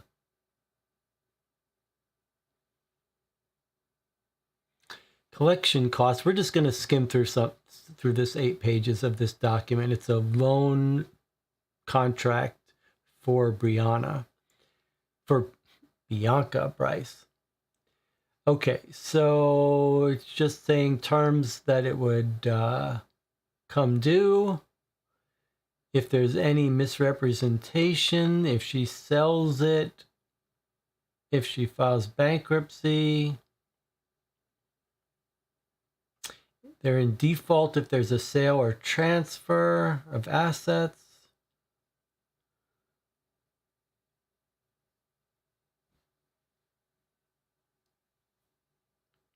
signature page. Okay.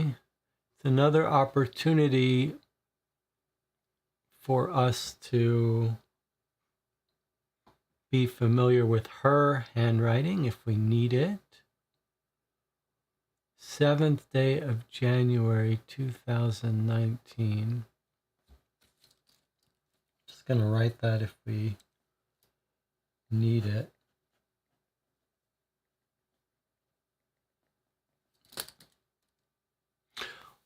Let's look at this. Okay, so she's paying it off. Oh no, this is the schedule of payments. So they start in March.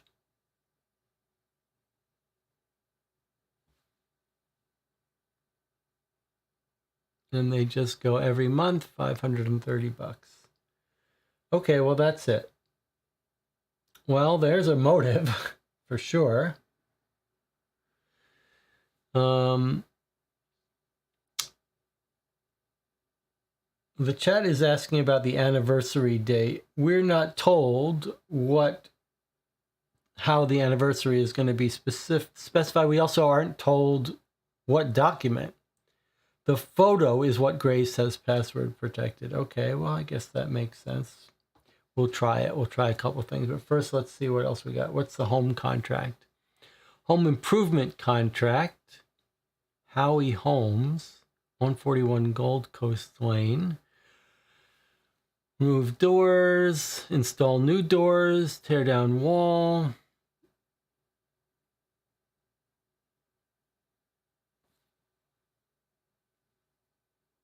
Just got an 8-page contract. Doesn't look like it's of any importance to us. Someone can stop me if they think it might be. It's just an home improvement contract.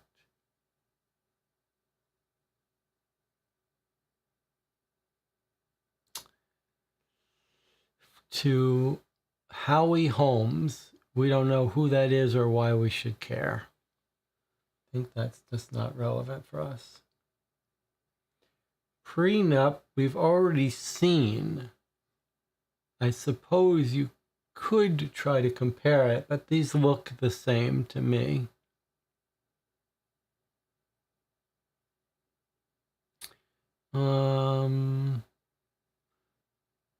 Let's just make sure nothing jumps out. He's got money, and then she's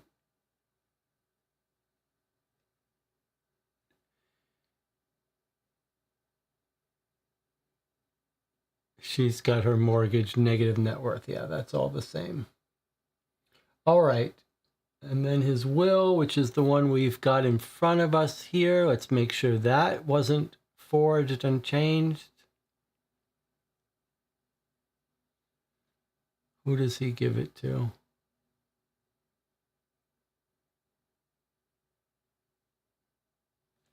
Where's our will? Same signatures.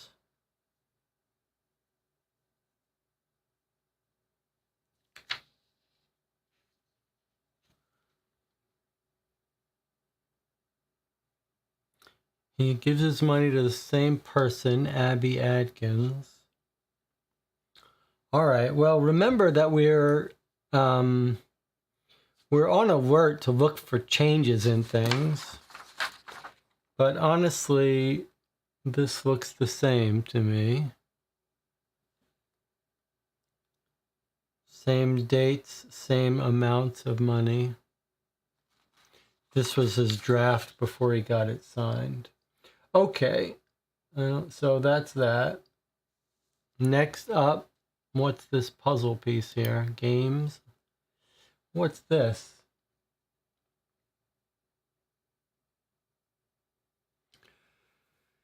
Found this article interesting. Wonder if Steve's accident had anything to do with the serial arsonist. Looking back over the past 10 years, I'm sure we could pull up at least 10 fires that were similar. Then Bianca could stop blaming Grace for this murder. We'll bring this to Tate to do some more digging. 10/2/2016. One of these days I'll find out what really happened on that water with Dave. He was one of my closest friends. He would have been torn up to see his daughter killed. Dolly was the light of his life. Grace needs to be careful. This could be a huge problem for her. What is this about? So we've been tracking Steve. We've been wondering who Steve is, who Bianca lost, but we thought he might have died in the car accident with Hope. But it seems like it's suggesting not. It seems like it's suggesting it's something totally different.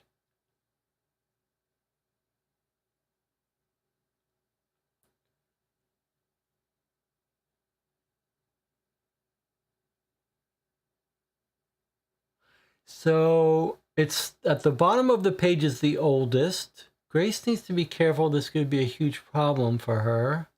Then that's the 3 strikes rule. Then comes October 2nd. What happened with Dave? That's the father of Dolly.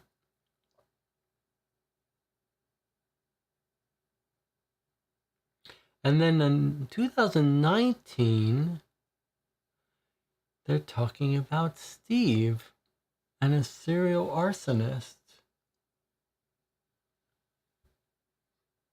6 infamous arsonists and how they got caught. This is a real webpage on real arsonists. So this isn't going to be strictly related to our case. That was not a game website. That was a real article. I think, is this telling us that Steve is not killed in the drunk driving? 3 strikes malpractice law. This is a real article in the New York Times. Well, I don't know. Yeah, I don't know if this is a real article in the New York Times, but it's about...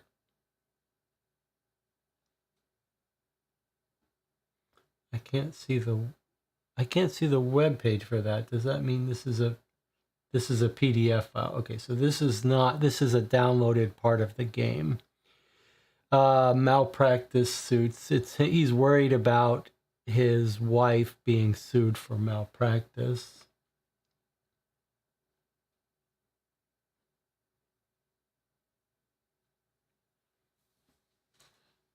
This certainly this is reminding us that Bianca probably blames Grace.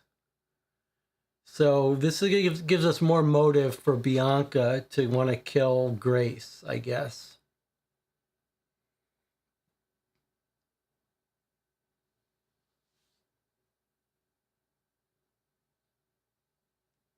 Jonathan says, wasn't another season for this called The Fire? Might be a teaser for the next set of boxes. One was Steve, the other is Hope. I think that's right. All right, let's go back. Let's see if we can get into this photo. So it does say at the top, well, I don't know if you can see it because I've got it cropped here. Let me do it this way. Can you see here? Okay, so this is Grace's file. So we do need Grace's password, as you in the chat guessed. All right, so we know she says it's her anniversary is the password. So the anniversary is 10/1/2000. So I'm going to say 10/01/00. How about 10/01/2000?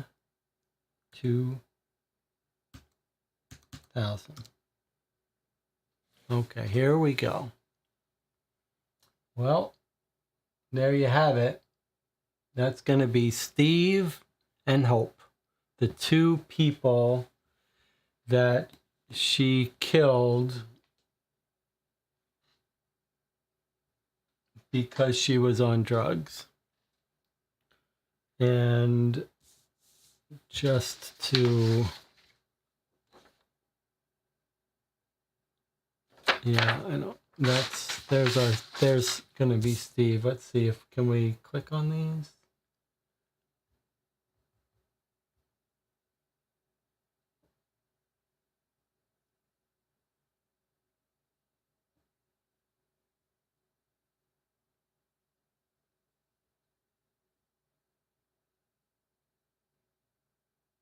Just wanted to see if we could, if it had a name on it.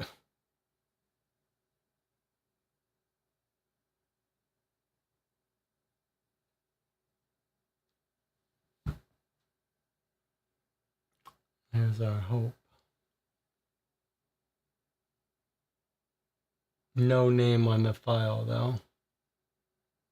I mean, we're pretty sure this is going to be Heather Hitchcock's daughter, though, that got killed. That we can be pretty sure of. I mean, we can recognize that look of that girl, and that's going to be Steve. All right, so it's given us a motive why Bianca might hate Grace, but we know it's not Steve, it's the other one. What did we just lose? We just lost the whole website.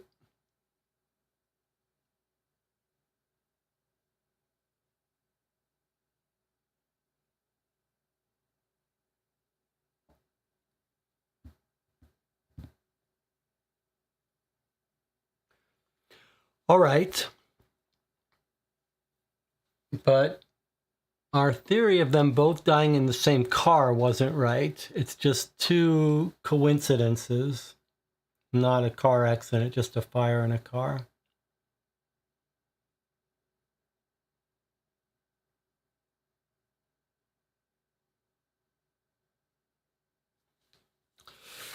All right, so now we need two more digits.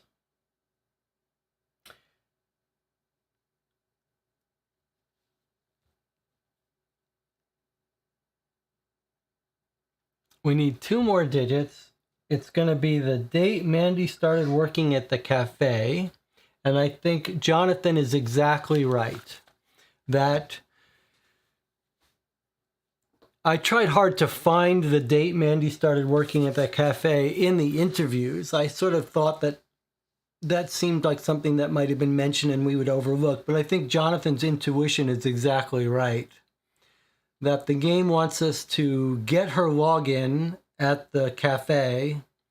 Once we log into the cafe, we'll see the work records and we'll be able to see the day she started work. So the question now is, how do we log in to that cafe?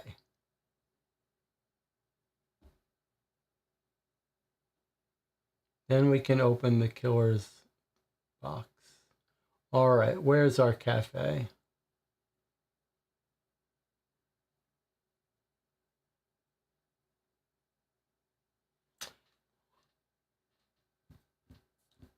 Why would Heather want to shift blame on Bianca? I mean, it's a great question. Well, we do think that Heather may be jealous of... Didn't we have some hint that Bianca, who's hopping around from man to man, may have been hopping around with Heather's husband? Didn't we have some hint of that? I think we did. I think we may have had a little hint that Heather might suspect that Bianca was sleeping with her husband. I'm not 100% sure, though.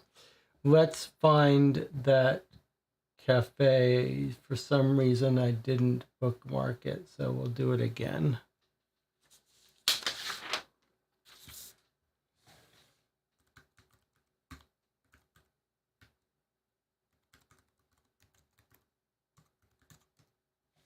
Okay, let's bookmark it. Okay, now we've already got it some hint that from the from this that maybe we should be looking for differences. And here we have the menu there and the menu in person. And we found two differences so far. One, the hours that it's open. On the printed one, Monday to Sunday. And also on the printed one, the address is Lakeland Avenue, whereas here on the website, it's Lackland.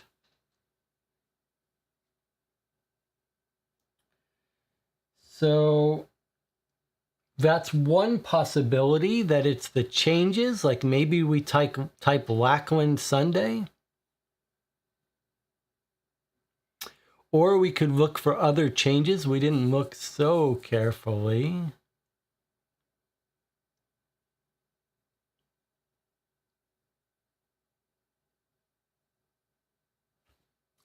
Checking in the chat. And it says unscramble how many words. We did the first. Let's do the second. Okay. So the idea is maybe it's the puzzle here that's the password. Boy, that would be a bad, strategy. But okay, it is by Bianca. So the first answer to the first one was firework or fireworks. Okay, how many words can you make with 3 or more letters out of the word apple?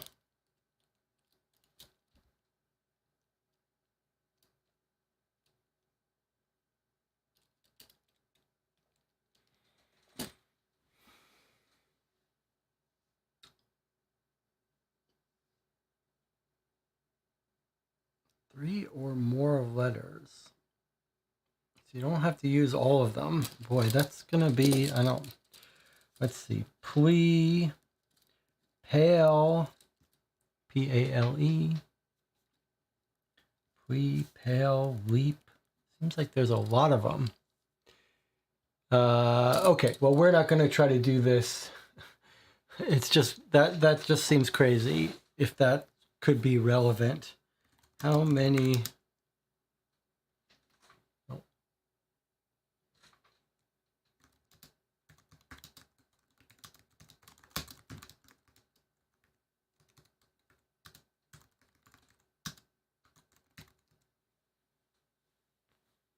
How many words can you make out of letters? Let's see if this will do it for us. Okay, type the letters here.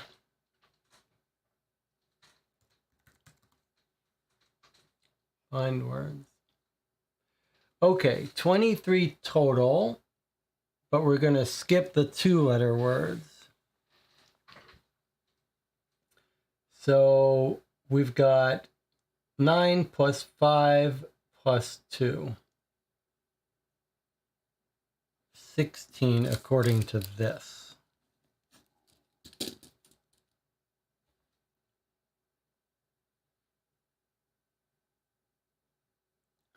Nine plus 5 plus 2.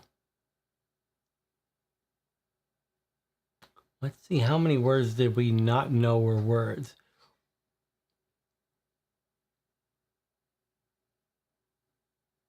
Pepla? What the hell is Pepla?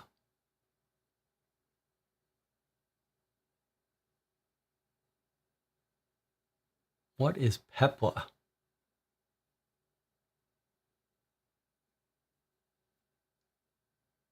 Plus apple itself, possibly, yeah.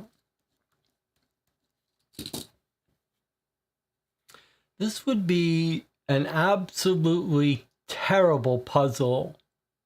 This would be an absolutely terrible thing to actually use for a password, because no human could be confident of the answer to this without using an online search. I mean, you could even come out, there might be some people who know what a Pepla is, but no one's going to be absolutely sure there's exactly 16, and then you have to question whether you use the apple or 17. So I don't think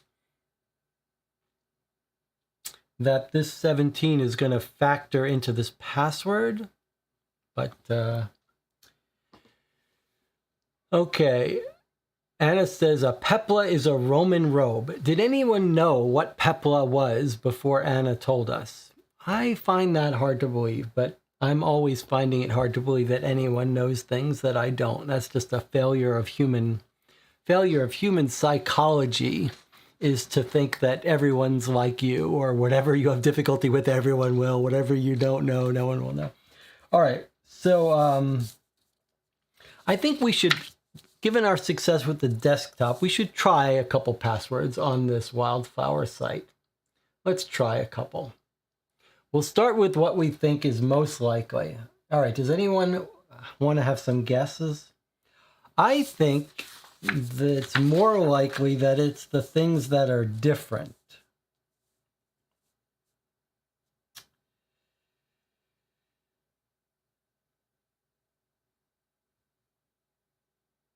So I'm going to try.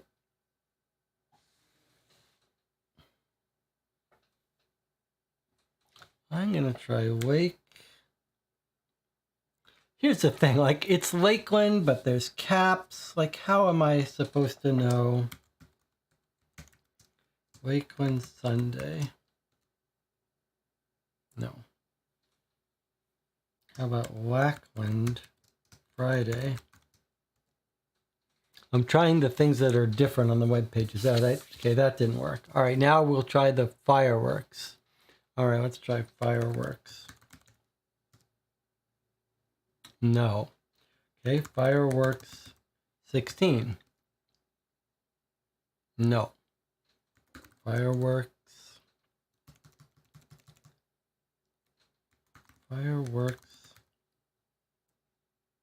17, if we use Apple itself. No.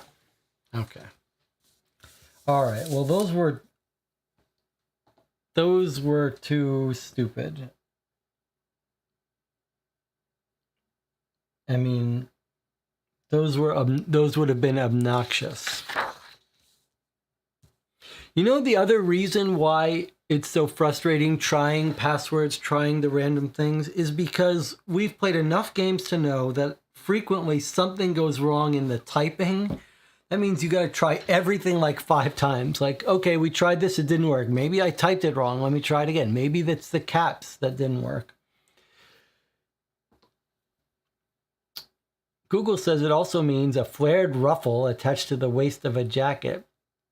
John says, I'm going with fireworks. Seems simplest. Could be 62, which is the permutations of Apple, regardless of whether they're valid words. How many words have 3 or more letters? I see. That's an interesting idea.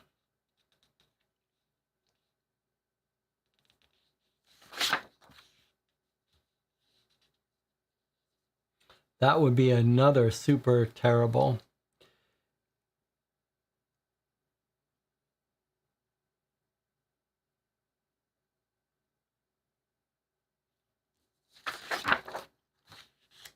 How about, what am I? What if it's just fireworks singular? Firework. No.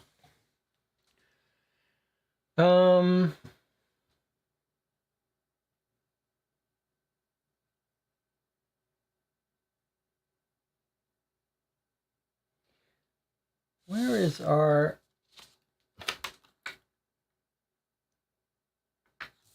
I mean...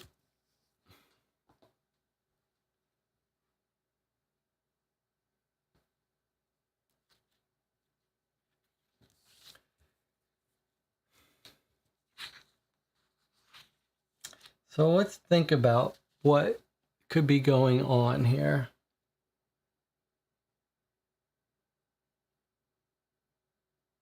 One possibility...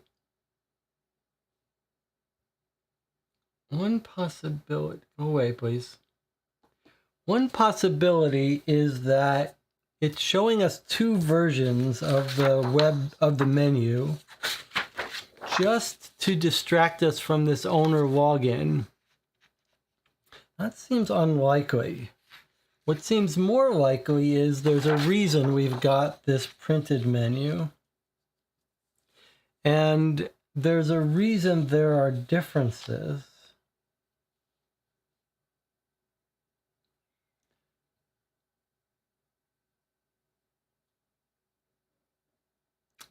Jonathan says, was there any mention of passwords in the loan document? I don't believe so.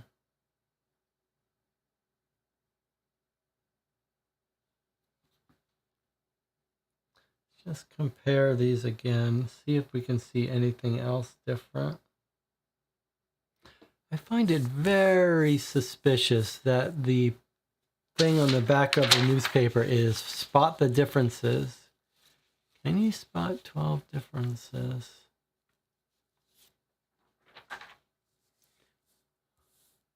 How else would we specify differences though? 8, 16, 9, soups 6.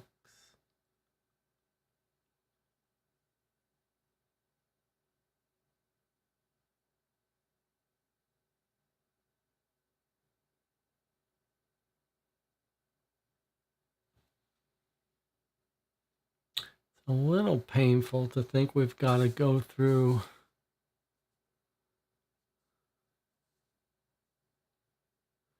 I'm not sure what we do with it when we found 2 differences so far. What do we do with those differences though? Any theory about that? Like we found that the street address is different. Lackland versus Lakeland. And then Friday versus Sunday. That seems significant, but what do we do with that? How do we make that into a password?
Chat says, what's the URL so I can double check looks the same on desktop. Okay, yeah. There you go.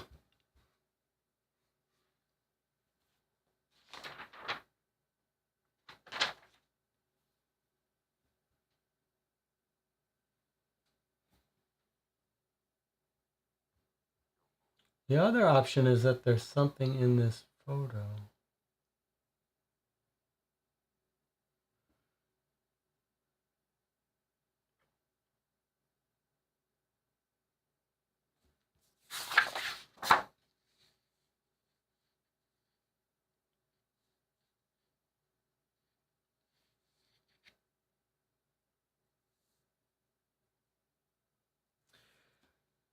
Hmm.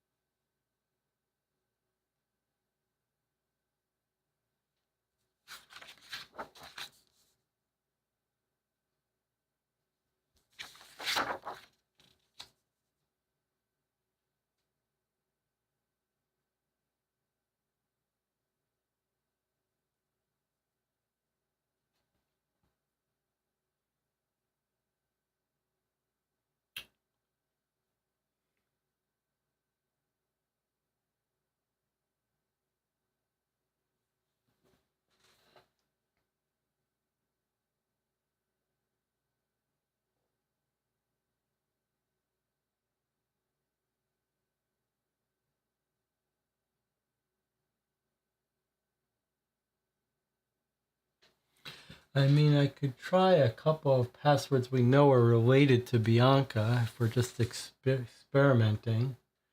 We could try Steve, her long lost love. We could try the date of her certificate. Oh, that's Mandy's certificate, so it's not going to be that.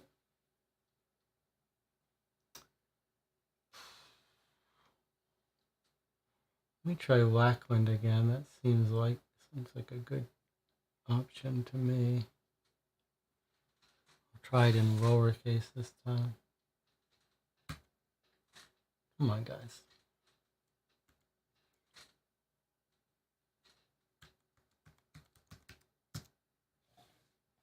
No.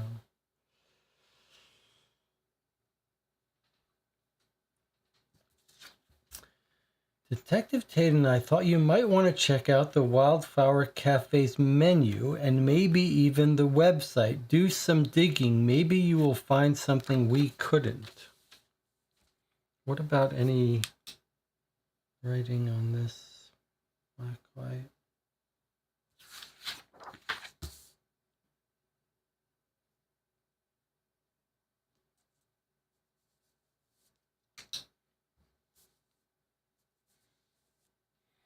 My gut tells me it has something to do with the differences, but I don't know how to use that information.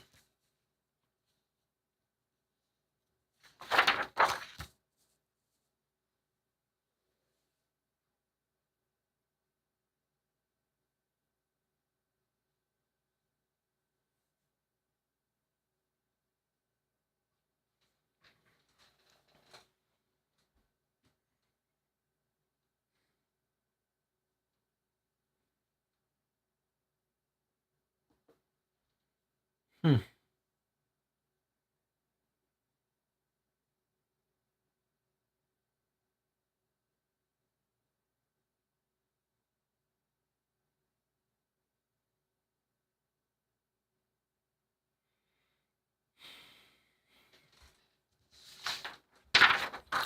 Bianca is the owner.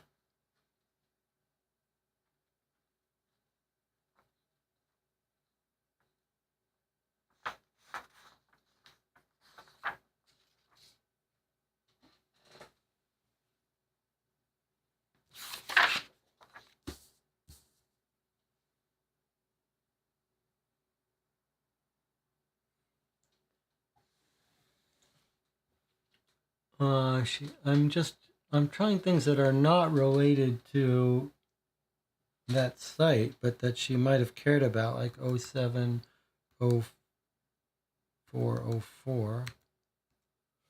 No, it doesn't make sense. There's got to be some logic to it. All right, guys, go away.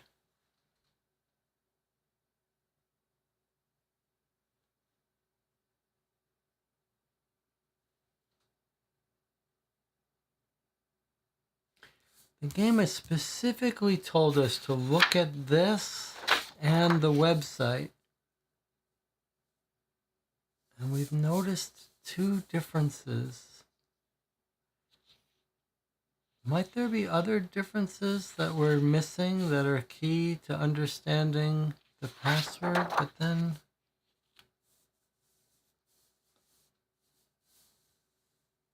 Monday to Friday versus Monday to Sunday.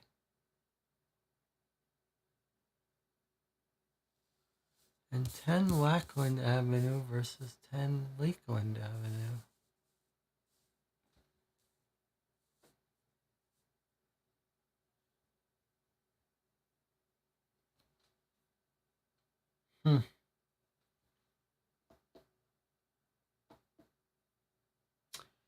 I tried, Steve. Let me try it again with a capital S. No.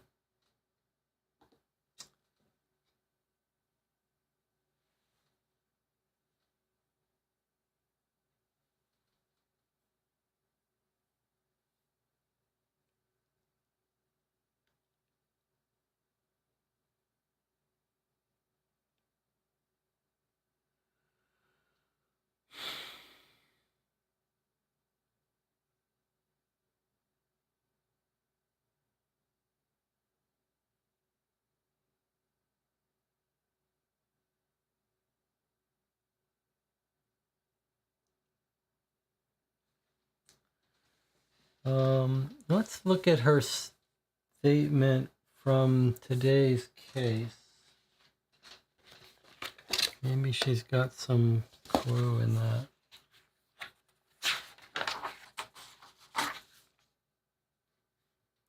Bianca had a security system installed in her home. The system was never turned on. Have you been seeing Ray romantically? She says, we were friends. I'm not getting into another relationship. I had access come in. I can show you a receipt.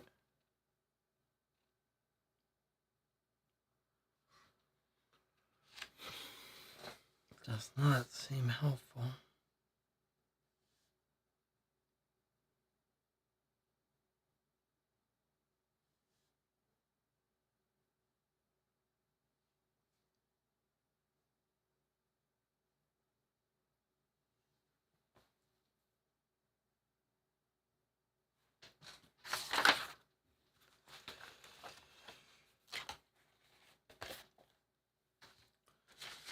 Chat says, what's on the back side besides the puzzle?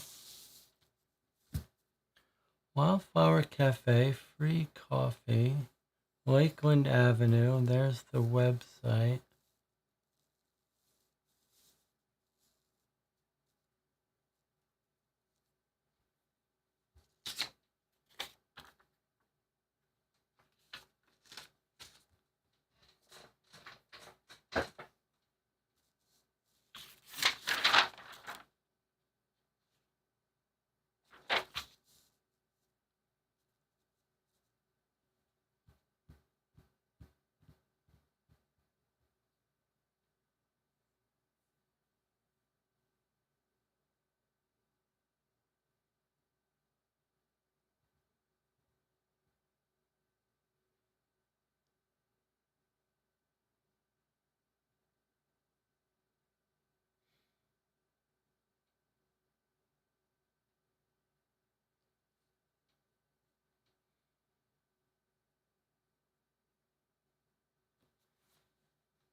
Back of the menu.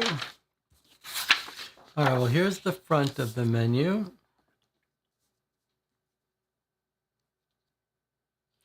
And here's the back of the menu.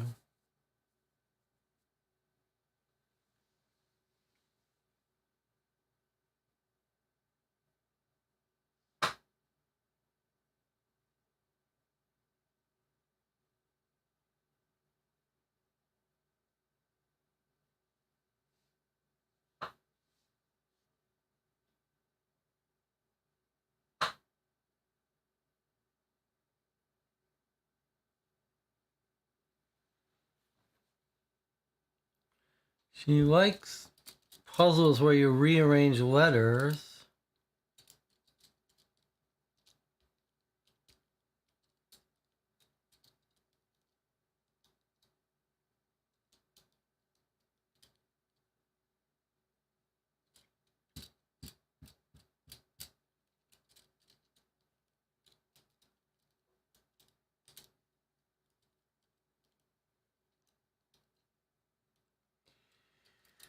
So here's a question for you.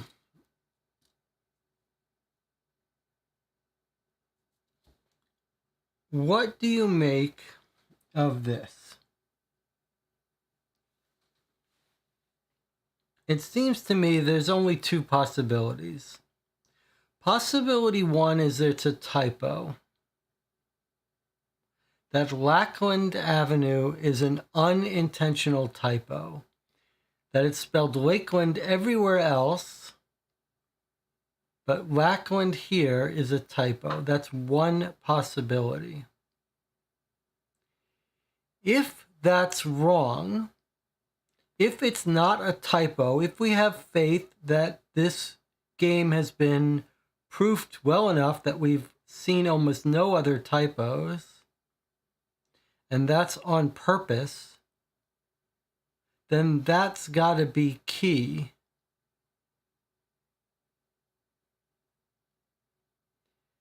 So if that was the case, if it is intentional,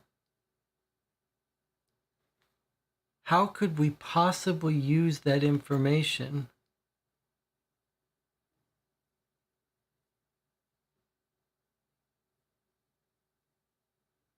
How does going from Lakeland to Lackland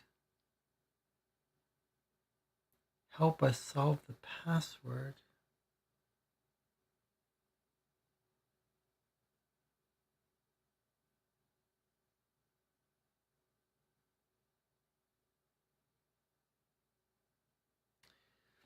Anna says, I found the password. All right, I'm ready to hear it. Normally we would take our 10 minutes, but we've been here long enough. We've talked it through. You could tell us, Anna, or give us a clue.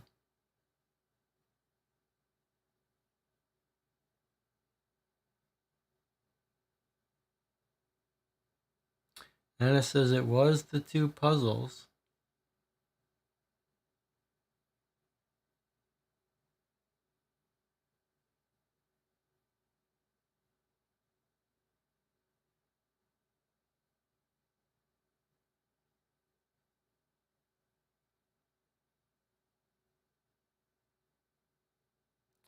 So firework or fireworks, and then what about here? The website told us 17, but not included app, so 18 really. That's not quite right.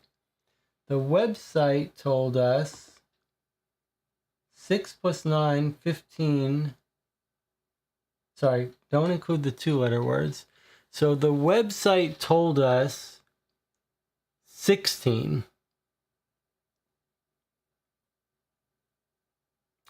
The website told us 16, so we added Apple to get 17. We tried both. So actually we tried what you're saying to do. We took 16, we added 1. So what you're saying is the answer is really 18 because this website, which is designed to give you every word, missed a word that it considers a word. That's a terrible puzzle for a game. That's an absolutely terrible puzzle to put in a game. A puzzle that you could not do yourself without using a website to tell you all the words. And then if you hit a website, you could get the different answer because app is a word. That's just totally terrible. Inexcusable. I mean, really, really bad.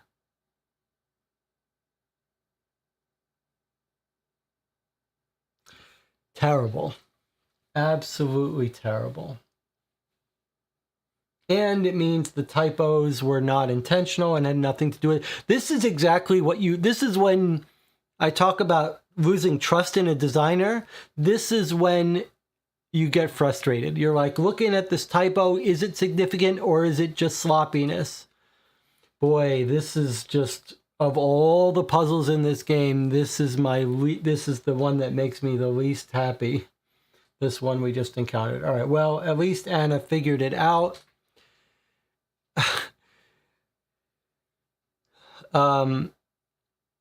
So one thing to be said, it is worth just pausing for a second to give Anna some credit because it's an interesting situation.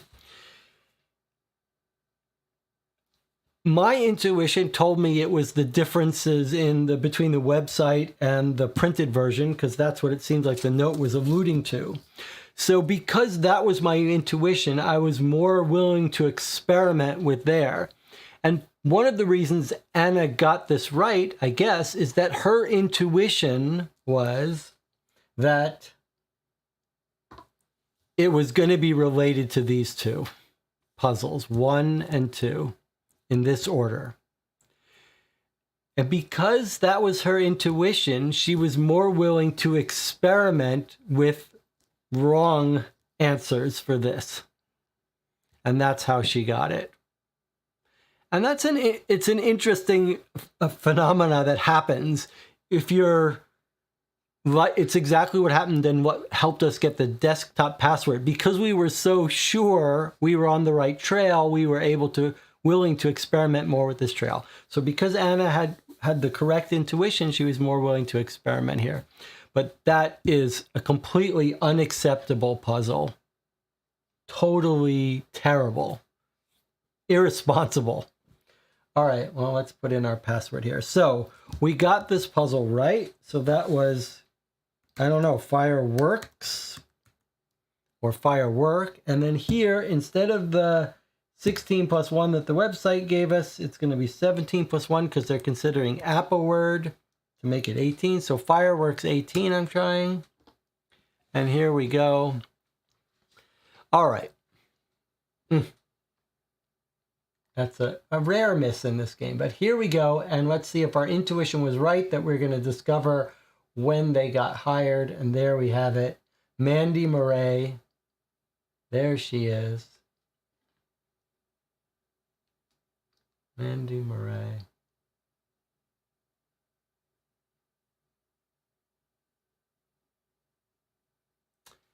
(1/23/2011).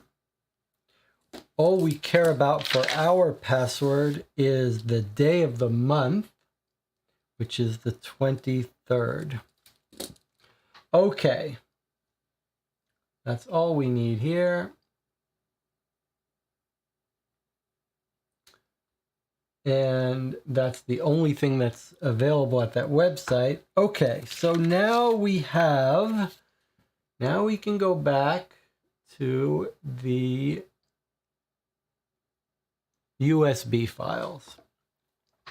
Before we do, though, Antina has a good point here. Like, I guess red, white, rockets, sparklers, the candle, the Roman candle. So you might not know all of these, but you probably would know enough to guess 4th of July fireworks. Okay, so we are almost ready to crack open this USB, which seems like it's going to be the last piece of evidence we need and solve this case for us. We've been on the air 5 hours. We're approaching the finish line here. Jonathan says, seems like the USB might confirm who the killer is. Do we want to go over Anna's note before the USB? Okay, what we're going to do is we're going to take a break. And then we're going to come back. We're going to open up that USB. If there are notes you want to go through, before we open up that USB, Anna wrote some notes about the different people on our Google Docs. I feel like we've got a pretty good handle on all that, but we could sum up our theory of the case. But I think we're ready to open the USB, but you tell me if there's anything you want to do before we open that up, if you want to go over the theory of the case, if you want to make our guesses, if you want to look at documents first. But first we have to take an 8-minute break. I'll see you in 8 minutes.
Okay, we're back.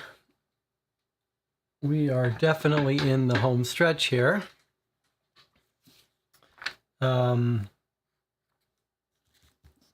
Couple points I'll make before we get started. Jonathan had a great point about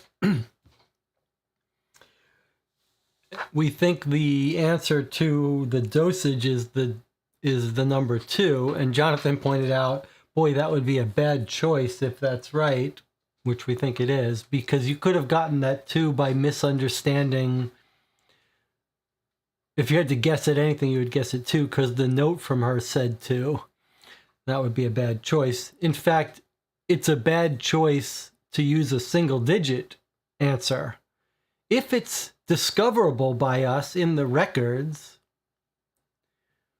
then why use a single digit which could be randomly guessed by trying 9 times? That's strange. That's a strange choice. So if there's no objection by Anna or by anyone else, I think we should look at the USB evidence. If it's going to give us the answer, then that doesn't make sense. But a couple things for us to talk about. First of all, we don't know whether the killer really did leave this USB or whether it's trying to frame someone. So if it's Bianca, if the USB is all about Bianca, it's going to really make us wonder if Heather didn't plant it. Because I think we are pretty sure it's Heather. Now, if the USB is Heather, then it's a different story. The other thing I'll point out is that the game told us our assignment is to eliminate 2 people. I don't think we have good evidence to eliminate anyone, so I feel like it's a little unclear. Are we just going to make our guess based on who we think it is, or should we really be trying to rule people out? I'm not sure, but it sounds like everyone's ready to look at the USB. All right, so we start with the password hint. All right, so the month Dolly was going to have a baby, we've calculated based on her ultrasound that it should have become due in February. The day Mandy started working, the day of the month, that was the 23rd. We just got that from the cafe work log. The dosage of the drug, a single digit, we believe it was this, 2 milligrams a day, up to 3 times a day. This is very ambiguous, but I think the most logical way to fill that in is 2. The year my love died, this is the 04. That's the next answer, 2004. But before that, oh, sorry, I've got that down there. There's the 04. Before that is the name of the real victim. Now, if this is the real killer's thumb drive, we should see the name Hope.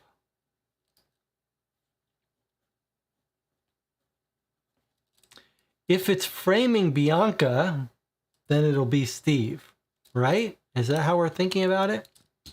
All right, so that means that our guess is 02, 23, 2, Hope, 04. That's our guess for this password. You might try it with lowercase Hope, or you could try it with Steve if someone's being framed, but I believe this is it. So let's go back and let's try to open these files. No caps on Hope, says Jonathan. All right, let's click liability. 02, 23, 2, Hope, 04, lowercase Hope. There we go. We got it on the first shot. I don't know how Jonathan knew it should be lowercase. 15 September, this is her liability file. When might a bar be liable for over-serving alcohol? So she blames Dolly for serving too much alcohol. Bars and advertising for alcoholic products often encourage people to drink responsibly, but in some cases, the establishments or bartenders serving these drinks may be at least partially liable for a patron's alcohol-related injury or death. Under certain circumstances, bars can and should be held responsible for over-serving patrons. Many states have a dram shop laws named after an 18th century term for pubs or taverns, and Florida is no exception. Under Florida's dram shop statute, anyone who knowingly sells or furnishes alcoholic beverages may be liable for the injury or damage caused by or affecting a patron who is under the age of 21 or habitually addicted to the use of any alcoholic beverages. People do get charged under this law. Bartenders do get charged for serving people who are too drunk. When it's relatively easy to determine if someone is under the age of 21, while it's relatively easy, habitually addicted to alcohol is more subjective. It can be challenging to determine when a bartender or establishment knowingly served someone who fell into one of those two categories, which is why it's important to work with a skilled personal injury attorney if you or someone you loved was harmed by or was an overserved bar patron. If you're still trying to determine whether a bar may be liable in your case, refer to these common examples of dram shop liability below and call a South Florida personal injury attorney to learn more as possible. When a bartender continues serving a patron in spite of obvious intoxication, this is where I've seen people get charged. A bar may be liable for over-serving if a bartender continues to serve drinks to a patron who's clearly overly intoxicated to the point that he or she may be a danger to themselves or others. If, for example, a patron is slurring their speech, acting confused, or having trouble standing up and walking, a bartender should make the decision to stop serving drinks to that patron. Bartender continues giving that person drinks, they are knowingly increasing the chances of an accident, especially if the patron is planning on driving home from the bar. When an overserved bar patron causes a car accident, it's possible for a bar to be found liable for injuries or deaths caused by a drunk patron who drove, especially if a bartender was aware or could reasonably have inferred that the bar patron was planning to drive home. There have been a number of successful wrongful death claims filed against bars for drunk driving accidents in recent years, including a 5 Point, South Carolina bar paying $975,000 settlement to the family of a 24-year-old man who was struck and killed by one of the bar's patrons while crossing the street. Austell, Georgia sports bar paying $1 million settlement to the widow of a man killed by a patron who drove drunk. A Pittsburgh, PA bar paying $6.6 million settlement to a man who became a quadriplegic after driving drunk and crashing into a tree. Plaintiff alleged that the bar gave him free drinks and that one of the bartenders told him he could keep drinking when he asked for a seltzer water because she would drive him home later. Proving the bar is at fault for over-serving. As previously mentioned, it can be challenging to prove fault even if you believe that a bar staff should be held responsible for an accident that resulted from their over-serving a patron. Not only do you have to prove the intoxicated patron was under the age of 21, you have to prove that the bar staff knew the person was intoxicated and continued serving them anyway. Bartenders might argue that they only served a patron a couple of drinks, but that the patron had been drinking before coming to the bar, was drinking on an empty stomach, had a low tolerance. The bar staff can prove that they could not reasonably be expected to know a patron was drunk. The bar will most likely not be held responsible. That does not mean you should just sit back if you've been harmed due to bar staff's inexperience or negligence. If you believe you may have a case, talk to an experienced personal injury lawyer. Jeffrey Braxton is a trial lawyer in Fort Lauderdale who has devoted his 15-year career to the practice of personal injury law as the lead attorney for the injury law firm of South Florida. Jeff's litigated thousands of cases, a member of the $1 Million Advocates Forum, an exclusive group of attorneys who have resolved cases in excess of $1 million. That's pretty distasteful law. Well, whatever. Okay. Manslaughter. These seem like it's a little overkill here. 0223 to 04. Okay, here's going to be Mandy, I guess. An intoxicated Florida woman was driving home from the Irish pub when she slammed head-on into another vehicle. According to the LPD, a 20-year-old Mandy Moray is now facing DUI manslaughter charges after she hit a mother and child who were on their way home from Riverside after seeing the fireworks. The child died later that night from injuries sustained in the accident. Murray and the mother were unharmed. Murray's blood alcohol level was nearly 3 times the level that Florida presumes impairment. That's it. All right, well, that confirms our theory, and I guess Heather was in the car with her daughter Hope, but they were unharmed. Just the daughter killed. I don't know how she got off so lightly. I mean, we do know how she got off so lightly, the judge, but that night.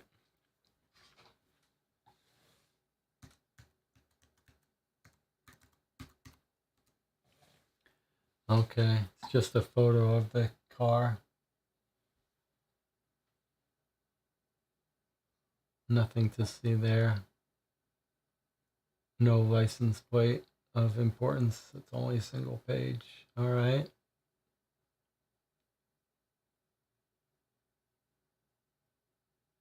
What's next? In memory.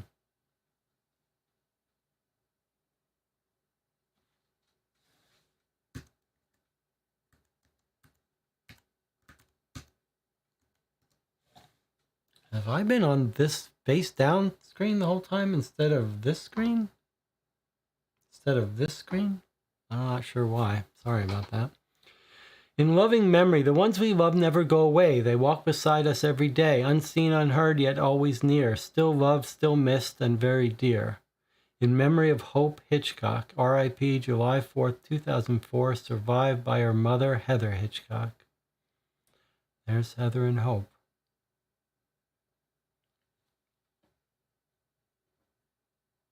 Diary, here we go.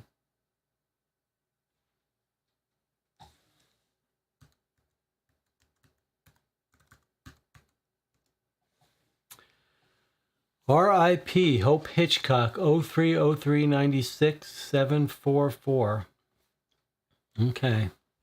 For so many years, I've watched from a distance all of the people who were responsible for taking my sweet daughter's life. Hope would have been 18 this year. I've had a growing pain that just doesn't stop. My daughter's life could have been spared with one simple action. Had Dolly Dobbs called a cab for Mandy Murray, or had she not served Mandy those last few drinks, then Hope would have celebrated her 18th birthday. The pub just finished a remodel of the new rooftop dining. This was a big deal in our small city, and the paper wanted me to interview the staff and owners. I eagerly headed over there earlier in the day. I wanted to get there before they opened. I walked through the front doors, and there she was, Dolly Dobbs, full of life and success. I didn't hate her. In that moment, I hoped she would make something good of herself. That's when I heard them, Danny and Dolly, arguing. She was crying. She was telling him that she really wanted to keep the baby, and this could make them happy again. Danny didn't want to have a child, and he was upset. He was upset because they had agreed they would wait. He asked her to have an abortion, and she agreed. She's going to take a life. She doesn't deserve to live this life. I have a plan. I know a man who can help. John Johnson. The next time I see Dolly, I'll spike her drink. The drug will make her tired and go home and pass out, but Danny always works later than she does, that I can tell. July 5th, 2014. I didn't plan for it to happen on the 4th. I just got lucky. It could not have gone any better. I was heading back to Riverside after running an errand. Dolly was walking away from the fireworks, pretty upset. I stopped and offered her a ride. The rest is history. I'm not going to lie, the whole thing made me sick. The drugs did the trick. She was passed out when I stabbed her. I got sick in the bathroom. I hope I cleaned up enough and didn't leave any evidence behind. 5 more victims to go. I can't risk getting caught until it's all done. July 5th, 2015. I arranged to meet John at the bar on Riverside last night. As expected, Mandy was there too. I had really thought she cleaned herself up after she went to the beach resort on the judge's dime, but obviously not. The one thing Mandy was predictable. Her eyes met mine outside of the monkey bar, and can you believe she doesn't even know who I am? How is that possible? She killed my daughter, and she doesn't even know who I am. was pretty easy to spike her drink. Johnny and I met down at the bar. I bought drinks for him, Mandy, and myself, and asked him to bring them over. You may say that was risky, but I've been planning this for a year. I knew she drank Corona and he drank Miller, so it was pretty easy to pass it on. Then I just waited. It was pretty quick when I saw her get into a cab. I followed them home, and the rest is history. July 5th, 2016. I've been working with Henry for a while. I've been watching him. One would think he was working for MAD because he had remorse for the little girl he had a hand in killing. That was not it at all. He had no passion for what he was doing. I knew his wife left him because she couldn't see him as anything else but a killer. He was just collecting a paycheck. I replay his voice on the 911 call over and over again in my head. He was cold and lacked urgency. Had he just done his job and done it the way he was trained, it would have given the doctor more time. My little girl would still be alive. This kill was easy for me. July 4th, 2017. The doctor is next on my list. She's the only one of them I have empathy for. I know she had much regret. She even wore a bracelet around her wrist in honor of the first patient she lost. I will confront her tonight and ask her questions. I may spare her life. July 5th, 2017. I confronted her last night. She was at the casino. I had Johnson bring me drugs, but I wasn't even sure if I was going to use them. When I saw her, I followed her to see what she was doing and possibly confront her. But she was also meeting with Johnson. I knew then. I knew she had to go. I spared her face. July 5th, 2018. No hesitation here. He defended Mandy in court, not once but many times. He needed to go. Spiked his drink at Annie's house party, broke into his office, and got my revenge. July 4th, 2019. Tonight, this journey will be over. The judge was the biggest animal of them all. He was the enabler. Had he given Mandy a fair sentence, just one of the times she stood before him in court, my daughter would still be alive.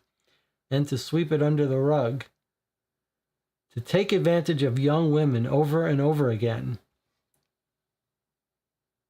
to bury the death of Hope, that was unforgivable. He'll be awake when I take his life. Regardless of how big he is, he will feel the pain.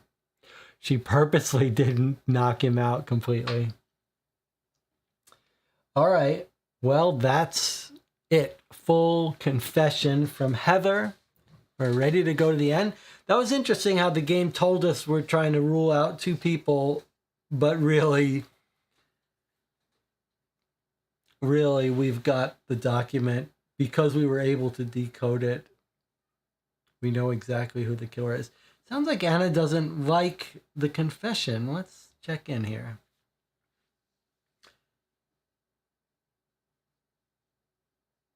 Mandy wasn't convicted for manslaughter, just drunk driving. Yeah, it is really weird that that manslaughter is not on her case. Then Anna says, what? She confesses? Could be Bianca the culprit and just planted this evidence against Heather? No, it's clearly... It's clearly Heather.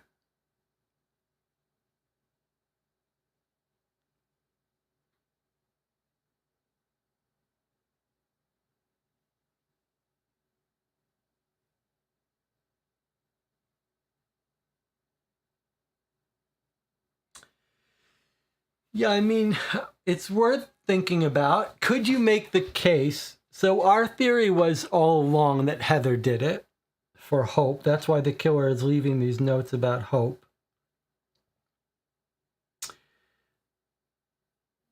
But we wondered whether Heather was going to try to frame Bianca and has been trying to frame Bianca. You could look at it the other way. Is there any chance this is Bianca's doing and Bianca is framing Heather? I just don't, that seems so implausible. But Bianca does have motivations. I mean, we've got motivation to kill the judge. We just lent her $50,000.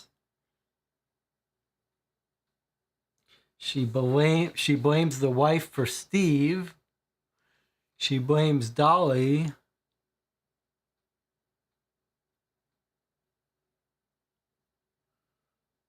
But the question is, on what evidence would you say that this was forged?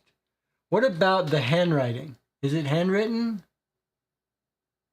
It's handwritten. Let's not be too hasty. 0223 to Hope 04.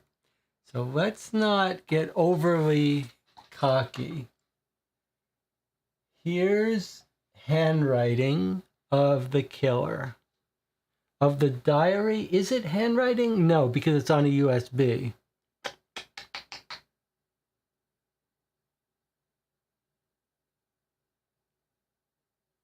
Or is it a scan? It's on letter. It's on the scan. Let's just not get overly cocky for a second.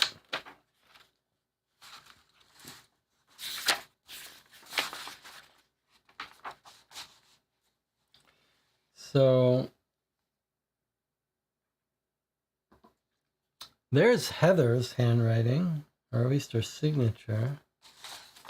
There's Bianca. So neither of them match our document.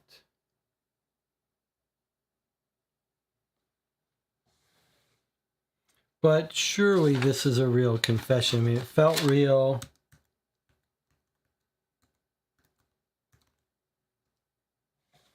It felt real, and how would she have all this information?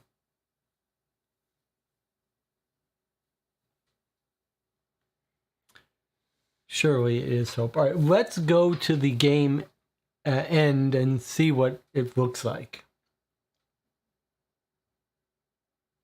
The website where it wants our answer. All right, so the password for the final game, 2019RR.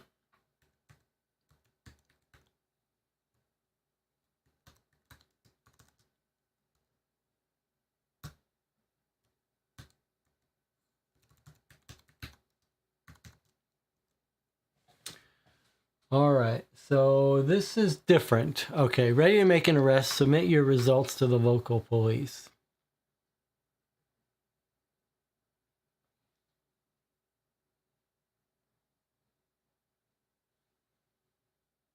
Okay, choose a suspect to arrest. All right, and it wants our normal stuff. So it's not asking us who to eliminate, it's just asking us who to arrest.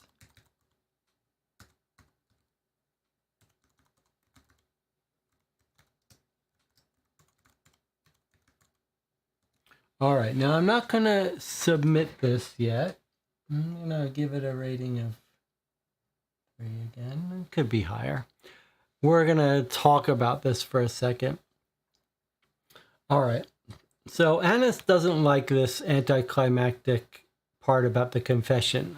I don't feel the same way. I feel like, the puzzles are the climax, and then you could get this. You might imagine that we should get this confession after we solve it. But it feels reasonable to me.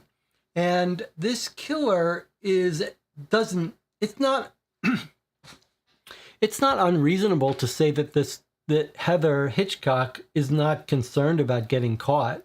Like, she got her revenge. She said in her diary, the most important thing is I don't get caught before I finish. So that's okay. She's not a mastermind out to commit some crime to escape. She's just out for revenge. So it's not crazy that she would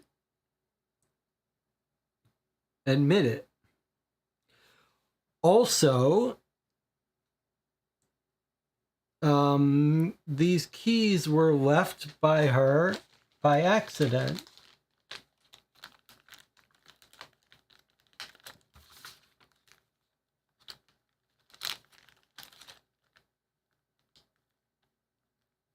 Presumably. But it is a little... It's a little troubling to think about who could be framing who, because Bianca has good motives.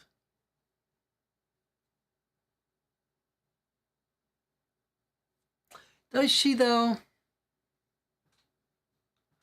I mean, she's got some motives, but wouldn't she have better motive to kill the guy? She gave the guy the bar. She gave the guy part of the bar, right? And she's letting him get away with not paying her. So why would she do that if she's the killer? Like, it's not just if she's the killer. If she's the killer, her motivations are very pedestrian, therefore money, because she owes the judge $50,000 or something. So, and if her motives were money for the judge, then she would triple dose him to kill him kill him easily, safely. Whereas Heather has a much better explanation for why the judge was only dosed with a small amount, which is she wanted him to suffer, and she really stabs him like crazy. That doesn't make any sense for Bianca. So, okay, so it seems fairly clear to me that our culprit is Heather. Final thoughts. All right, here we're going to do. We're going to do a vote. We're going to do a vote. All right. The vote is started. Just type vote who you want to convict. So you could say vote Bianca, vote Tony, or vote Heather.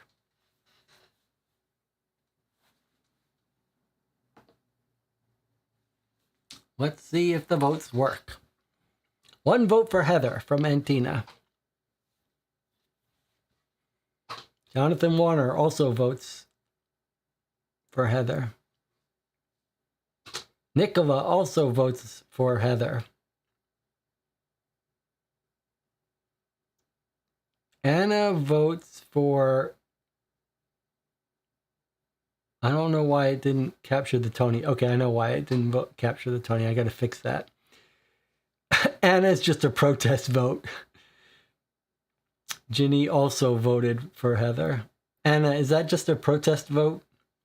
All right, the reason it didn't pick up the 2 is because I'm using a regular expression, and I thought people might type, I changed my vote to... You guys, you can change your vote. It'll readjust, but I see I got to mess with my regular expression. I think Anna is just protesting and doesn't really think that Tony did it.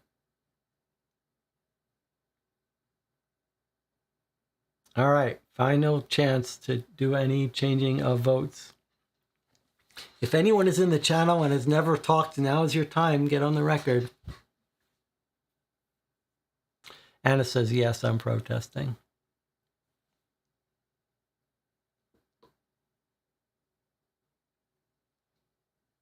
Let me see. I did make another view. I just want to see if this works. Let's see. That didn't work.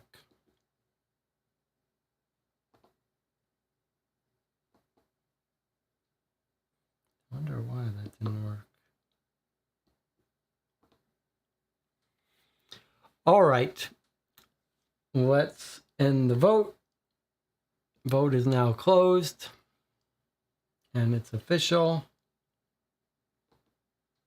All right. Let's go to the website and see what happens. We're going to say it was Heather Hitchcock.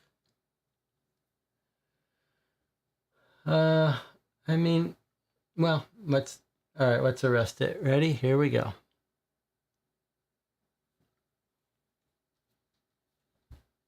Congratulations. Congratulations, detectives. Because of your hard work and determination, Heather Hitchcock has been arrested for the murders of Dolly Dobbs, Mandy Murray, Henry Hopper, Grace Gray, Al Atkins, and Ray Rivera.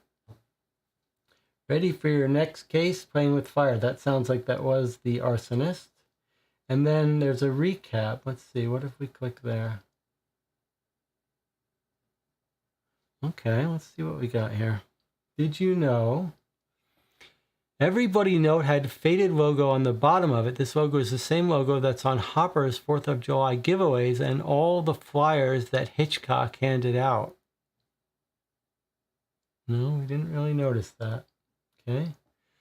Episode 1. Dobbs the counter had a secret message that told you the motive was revenge. No struggle shows she did not see the killer.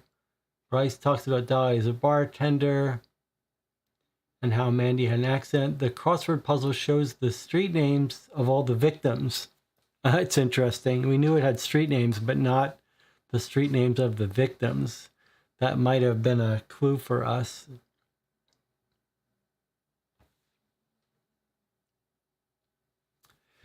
That logo from the handouts is also on the bloody notes. Henry was fired. Okay. Some of these things are obvious, and some of them are more subtle. Abby, Grace's sister, is referencing a bad time for Grace 13 years ago. Yeah, we know all about that.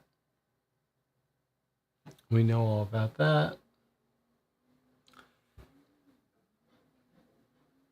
The postcard leads you to Heather Hitchcock's PSA and the little girl he lost during a DUI. It's talking about something that we did see. That's a little typo, not he lost, she lost. But we did see that. Al's sister references a pretty girl getting a slap on the wrist for murder. Yeah, we knew that. We got all that.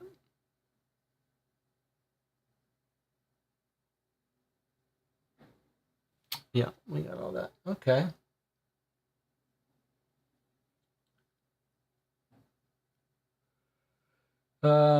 What would happen if we submitted a different answer? Can we try that? I'm sort of curious. If we go in here and do something.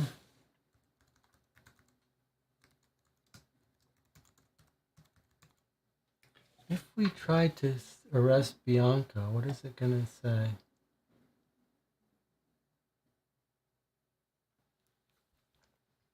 Sorry, not correct.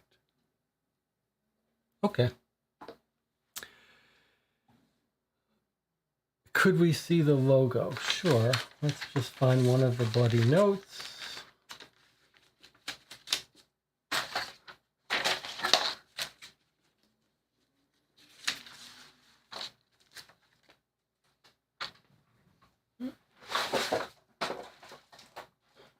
All those bloody notes.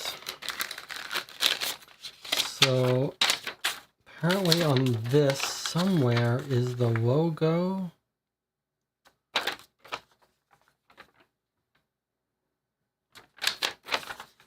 I don't know what they're talking about. There's supposed to be a logo on this somewhere? Unless it's this. Is this the Mothers Against Drunk Driving logo?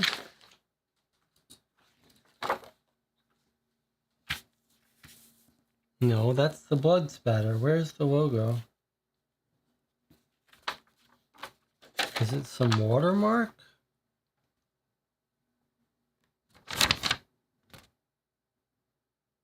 I don't see any logo or watermark.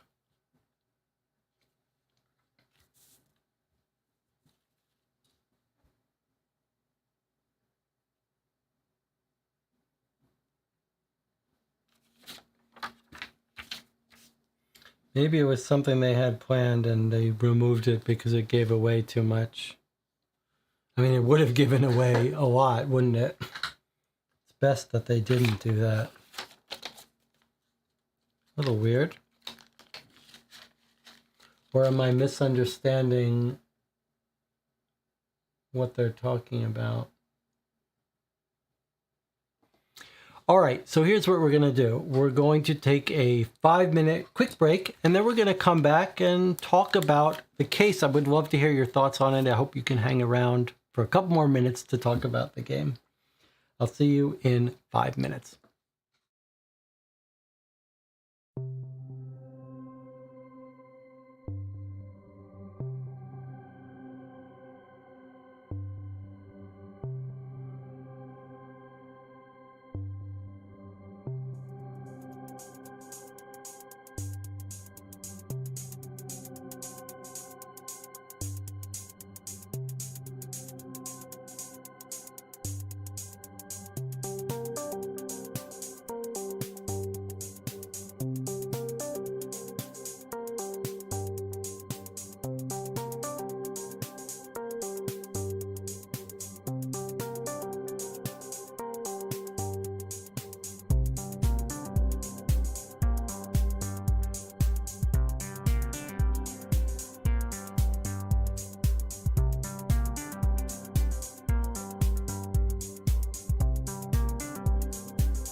Okay, we're back.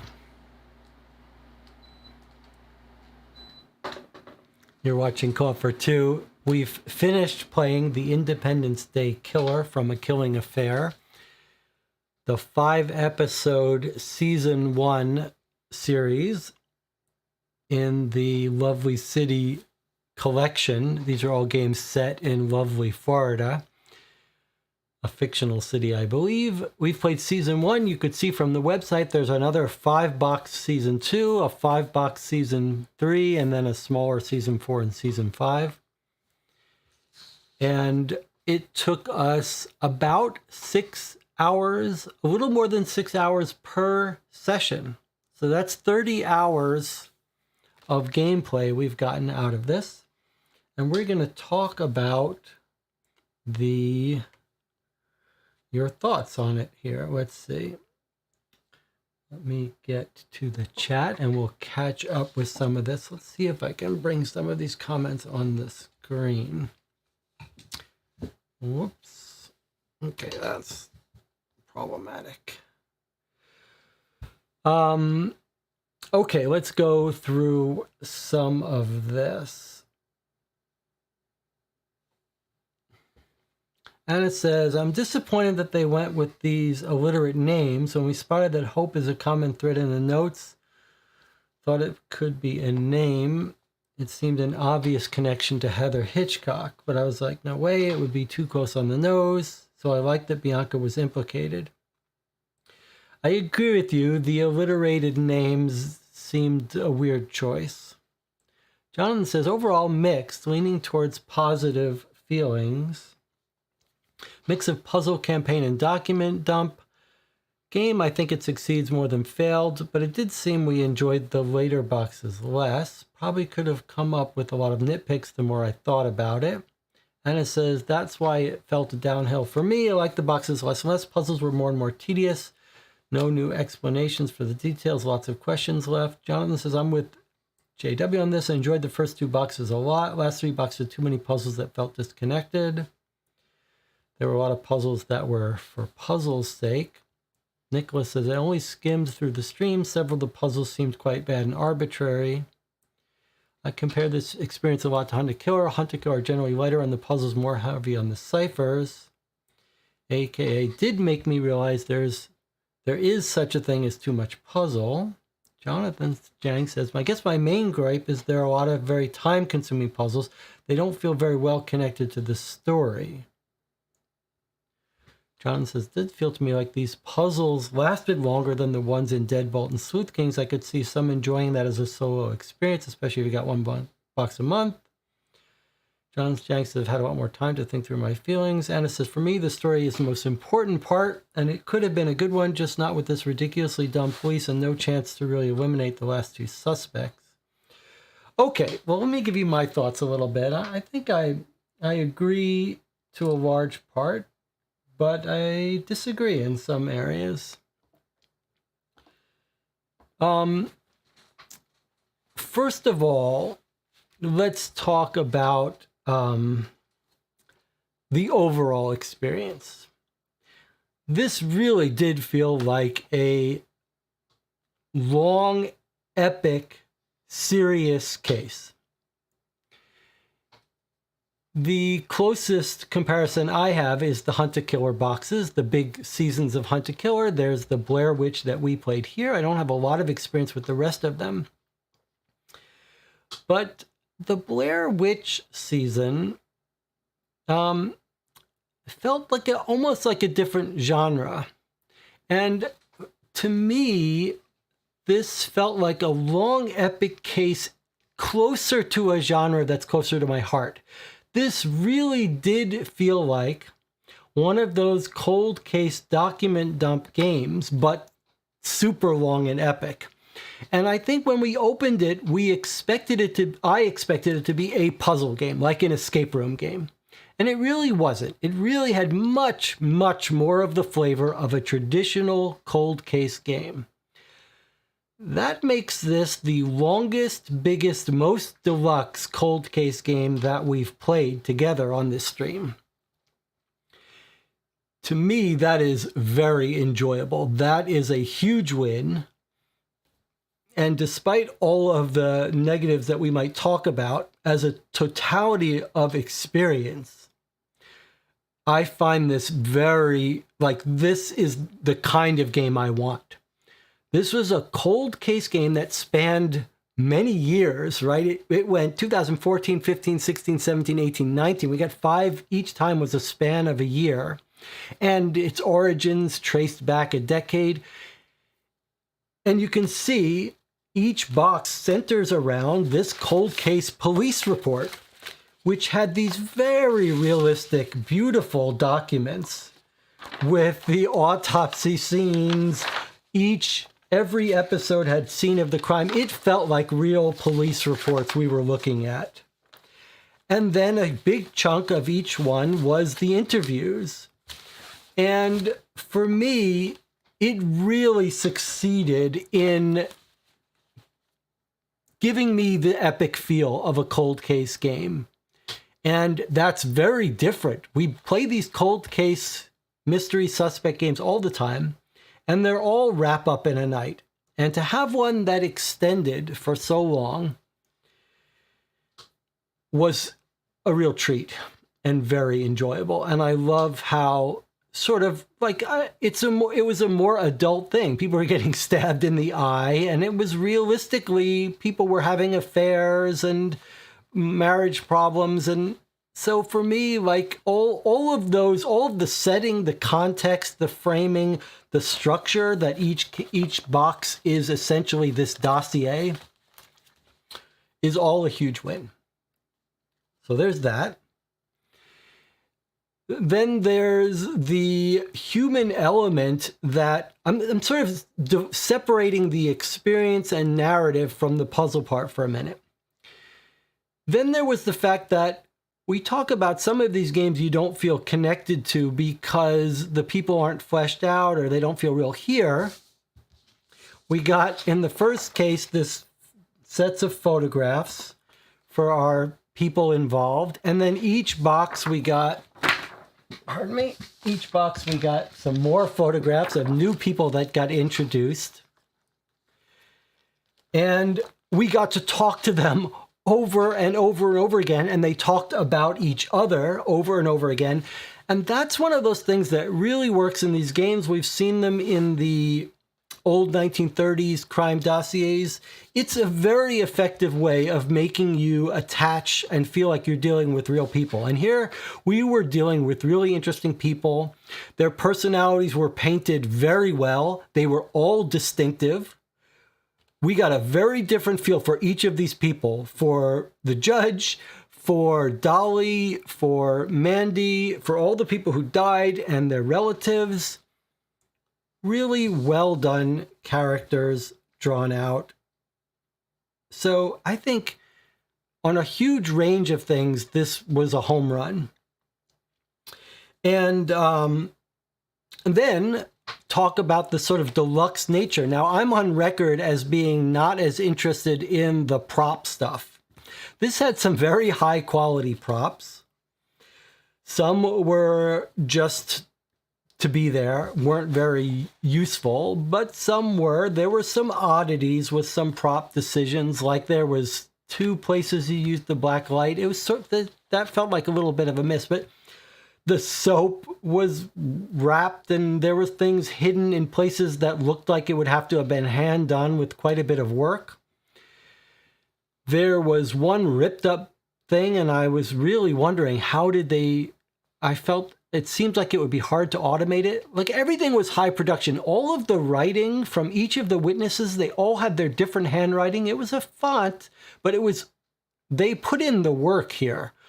Every single person in this case, and there was a dozen of them or more, they all had their own unique handwriting font. And then there were some other small, like, while I don't care about the prop stuff, there are some things that I really do hit home with me that are sort of artificial, that you could, some people might say I don't care about that. But some of the documents, like the prenup and the will, like, there was a real purposive design, what would you call it? Sort of like a philosophy, an approach they took here. And the approach was, if it takes an extra 2 pages to make the document feel real, do it. And that carried through, whether it was website stuff or the will, the prenup, everything. It was just like, give them an extra 3 pages, make a 5-page prenup, and with a tiny bit of one clue in there or something. And to me, that creates a different kind of experience. It's like, okay, we're dealing with a real document here that we have to be careful about reading because something could slip by us. And that means we're rereading stuff, looking through it, trying to find stuff. That was very satisfying and just immersive. For me, a very immersive game.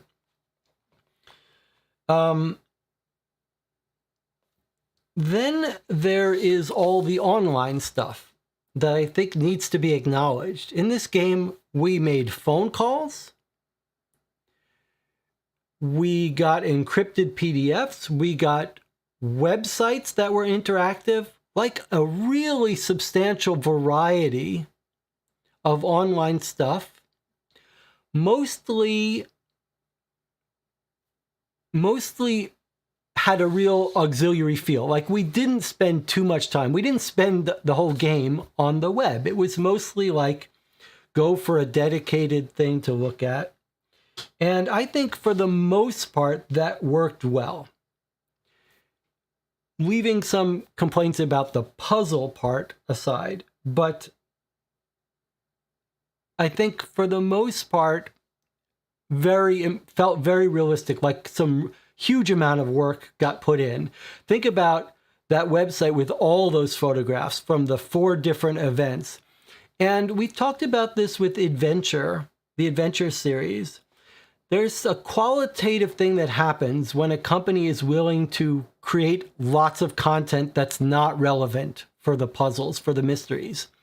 Like that City of Lovely website and the photographs at the inn, there were so many of them that you didn't look and say, well, they've got a section on past events of karaoke that has to be important. Because they're so generous about the content, you can't make those assumptions. You can't say just because the photographs are there, they're important. Sticking with the pros for a second, then I'll check in with the chat and then we'll talk about some negatives. Another area that was very impressive was the hint and solution section. Very well done. Very nice system where you go at the beginning, you can look for some errata. They did have errata for one case. That's a good way to do these games. Have people come and check if there's any errata. Let's see if the company have a way to fix it. You just use the website to advance to the next case. It quizzed you a little bit. That was nice. But you could see groups could get stuck in this game, and the hints would help you out. Now, there was a little bit of leakage of information when you looked at the hints, but still very well done and very generous and very nice that you could go get help. I think that fixes some of the sins of some of the puzzles, that if you did get stuck, you could go get a little nudge in any specific area. I think that makes a big deal. All right, let's check back in with the chat before I talk about some of my negatives. But overall, I was very pleased, despite all my frustrations, which we'll talk about. Let's see what else we got here. Anna says the story... Anna, you were loving the story in the beginning. It's just at the end, it sort of tapered off for you. I think everyone went into it finding the first box or two more engaging than the last. I think that's fair, but I suppose, let's see. Anna says, I need an explanation why Bianca was so suspicious from box 1, like a real motive for Heather to blame her. That's an interesting thing. We could try to go back and find why Heather... It would have been nice if in Heather's diary she explained why she was trying to blame Bianca.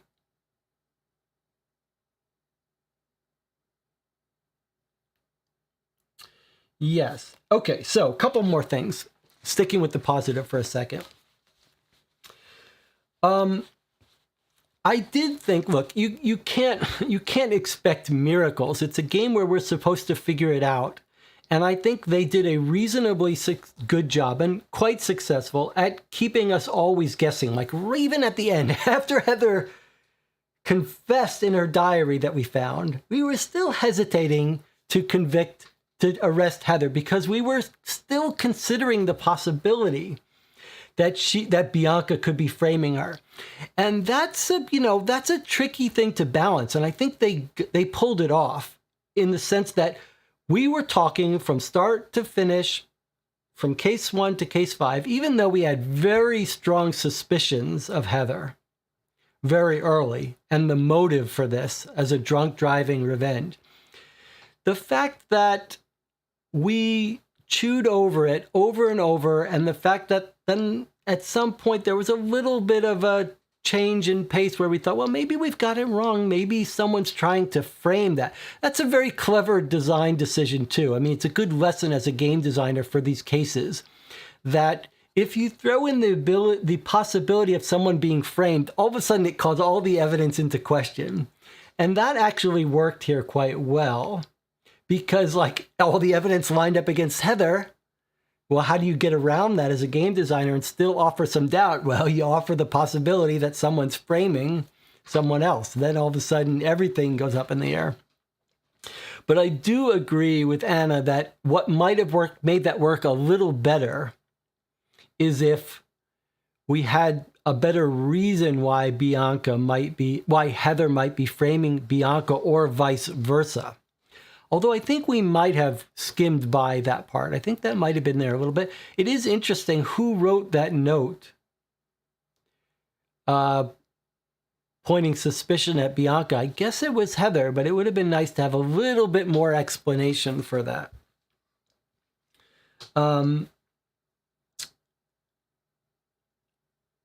Let's see. John says, one area that I found interesting was maybe a little underdeveloped were the mysteries raised by the crime scene and the autopsy documents. Like, why was the car window? Why were the bushes trampled? Why was Grace stabbed differently? This is a very good point. I was sure that in this game we were going to find out what the psychological significance was to stabbing someone in the eye and in the chest. I was sure it was going to tie into some details of the accident. And it never did, and that's a little strange.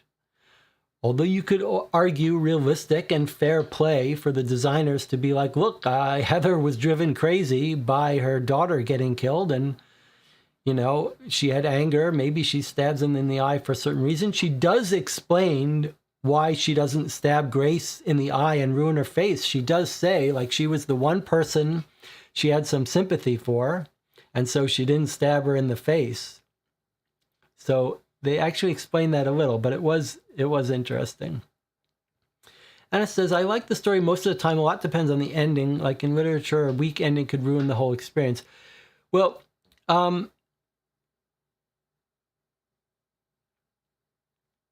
yeah. So I guess I'm more sympathetic to an ending that isn't ending on a perfect cliffhanger. Like that's a very hard thing to pull off. And I was fine with the ending scene. I mean, we'd solved all the puzzles till we got to that USB. It was structured, so we had to do them in order. So by the time we got to that USB, you could say that would have been a satisfying epilogue. But for me, that was completely fine to have it sort of locked in at that point. That did not bother me. Okay. John says, I put a couple of questions I had for you just at the end of the online notes. Okay, so we'll look at those in a second. Now I want to talk about some of the puzzles and some of the stuff I liked and some of the stuff I didn't like. But I think this is where there's a weakness, that's where it is in this case, in this game. So on the sort of neutral side, what Jonathan pointed out was true. All of these puzzles, or a lot of these puzzles, seemed calibrated to be on the longer side, which I think is a good thing. I think it fits with the spirit of this set. And the ones that were enjoyable on the longer side, I think were nice and different than you would normally get. Like we were we did a word constraint thing that took a good hour to do. And we lost people who had to leave the channel because it wasn't enjoyable to sit here and watch it get done by me and Jonathan and Nicola and Tina. But there was an example of a puzzle that was pure logic that involved the kinds of things, the kinds of deciphering that I think are fair and enjoy. Requires understanding of English, of the context of the case, what the killer would likely be writing, and then doing and bookkeeping and just working out what things are more likely. And that took us a good hour to do. And I think that's a good example for me of when things worked. They were longer than we almost always have. And you could see that you're not going to encounter a 2-hour puzzle like that, hour-long puzzle like that in the Deadbolt Mystery Society. They're just not calibrated to take that long. It's a completely fair puzzle, but one that was interesting work. On the other hand, there were a bunch of busy work puzzles in this set that were not nearly as enjoyable and felt like just pure brute force busy work. A whole bunch of them that would be painful if we didn't go online to solve it. Right? There was a Braille one. That wasn't so bad. There were, let's see, what other ones were painful? There were just a bunch of deciphering ones, but there were other things that felt like just long, busy work that you're either going to use a website to solve it for you, or you're going to just go through the pain of doing it. That isn't really enjoyable. So there was a bunch of that. More damning, though, there seemed to be a trend of puzzles here that were not tied into the story. This was brought up before. And there were a bunch of puzzles that felt like there were some times where there was like the key to solving it was in the newspaper, like the coloring thing. I mean, although I think you have to cut them some slack. It's not quite true that they were totally disconnected, but there were a couple of times when solving a puzzle felt like the person who made this puzzle shouldn't be making it. Like, there's no narrative reason why they're using this piece to go with this piece. Like Annie's blog being decrypted with riddles that people tell us while we're interviewing them. There were just some weird things. There were some puzzles that were sort of like, well, I can't use logic to tell me how to solve it. I just know that it's got to be a puzzle. And you see those in these puzzle games sometimes where you're just like, all right, I'm just going to pretend that there's a good reason I'm solving this puzzle. I'm going to pretend there's a reason I'm cutting this up. You know, in the best of these games, the killer is playing with you, and so they're hiding information.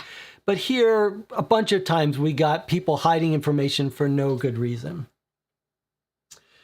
Then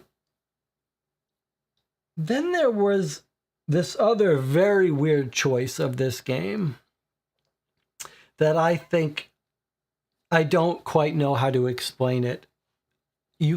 Maybe you could make the case that there's some interesting rationale for it as a game design decision.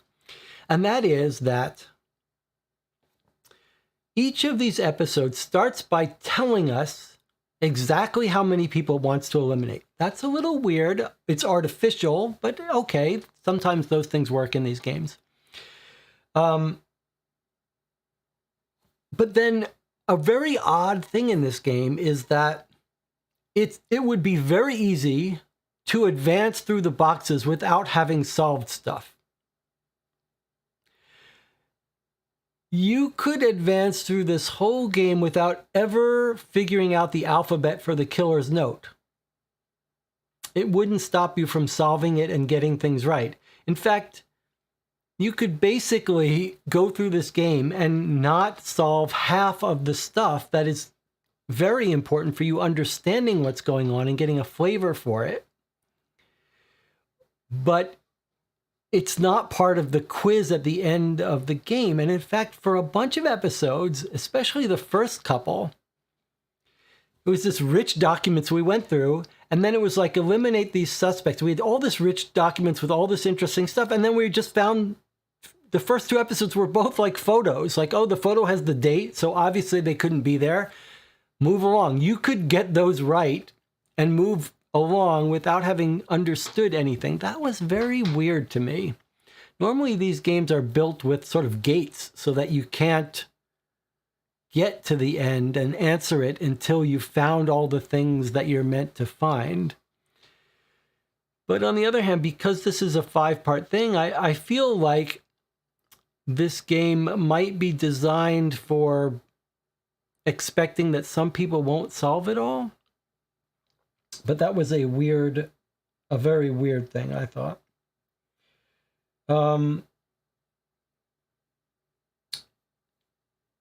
Then we had a couple of puzzles that felt unfair to me and wrong. We got one today, which was really poorly thought through. Trying to find the login password for the cafe, which was based on an answer of how many words you can make with the letters from Apple. You had to count those up. You couldn't write them out and figure it out without using a website because there are words there that no one knows. And furthermore, when we did use a website to tell us exactly how many words can be made, it got the wrong answer, or at least it disagreed with the designers of this game because they decided that Apple can make 17 words because they included APP as a word. That is a terrible design of a puzzle. In fact, all of these password-based puzzles, whenever there's some ambiguity, is it 17, is it 18, should the number come first, should it be lowercase, uppercase, that's very problematic. But that one in particular, because it wasn't clear what puzzle should give you the answer, and wasn't clear how you would get the answer, and then it disagreed with common answers. That one was really terrible.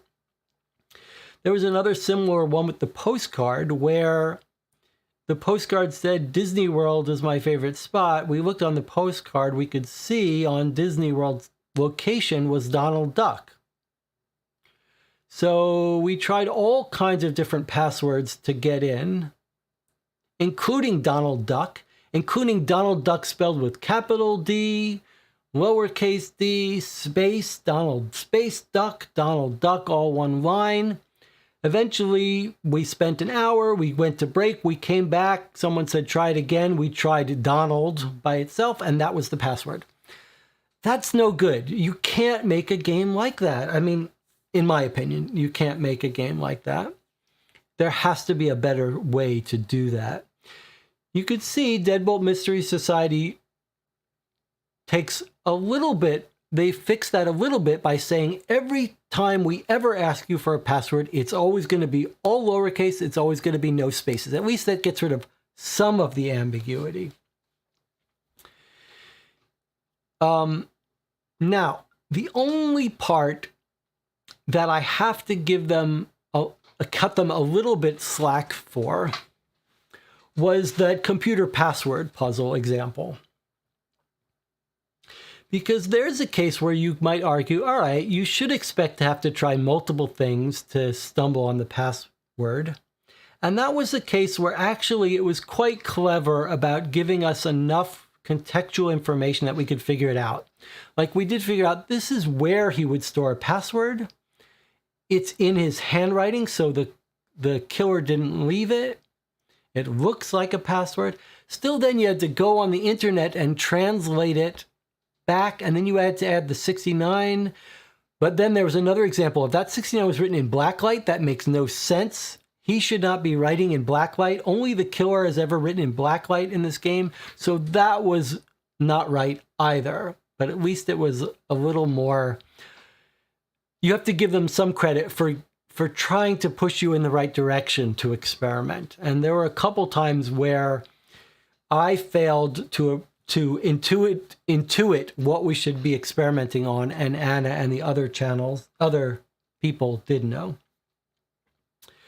John said there should have been more of an epilogue for the game. Maybe break out the voice acting one more time. I think I agree with you. A nice hearing Heather's voice would have been nice at the end. I think basically we got that epilogue in that diary, in that USB. We got it before it ended rather than after. But you've got a point there. Especially it would have been nice to hear Heather confess on audio.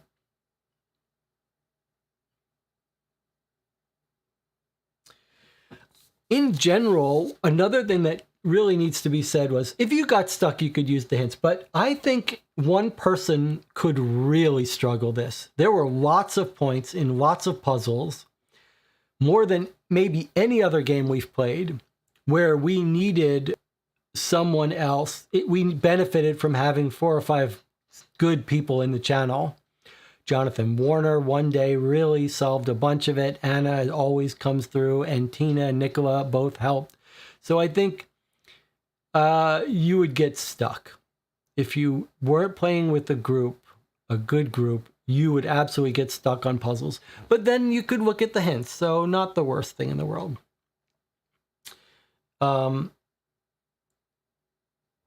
It was odd that black light wasn't used, like, narratively. That was a miss. You're going to this trouble, and on the first case, you see that the killer scribbled some scary, creepy note. Like, there should have been something on every piece of evidence at the crime scene with just some scary, creepy narrative. I think that would have been enjoyable. I'm not sure why they didn't do that.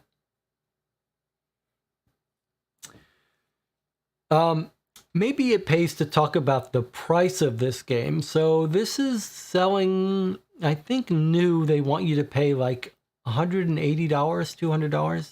To me, that feels high. It is a deluxe experience.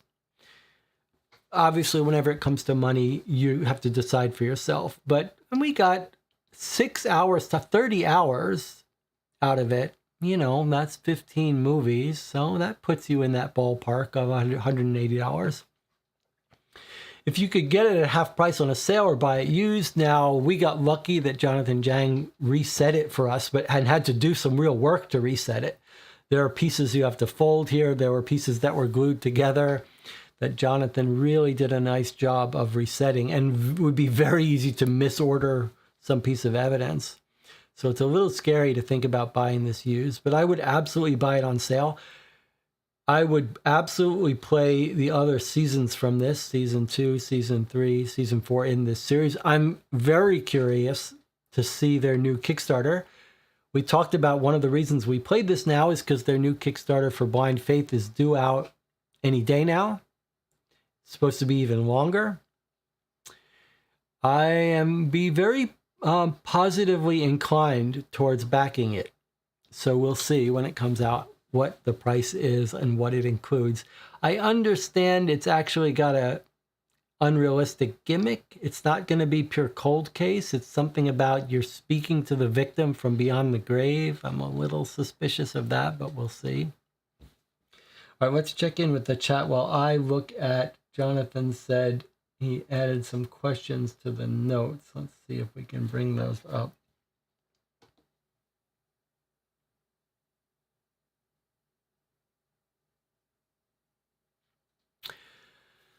Post game questions. One feature you seemed to really enjoy in Deadbolt Sleuth King was the sense of not knowing when you had enough information to solve a puzzle. How did this game compare? That's a good question.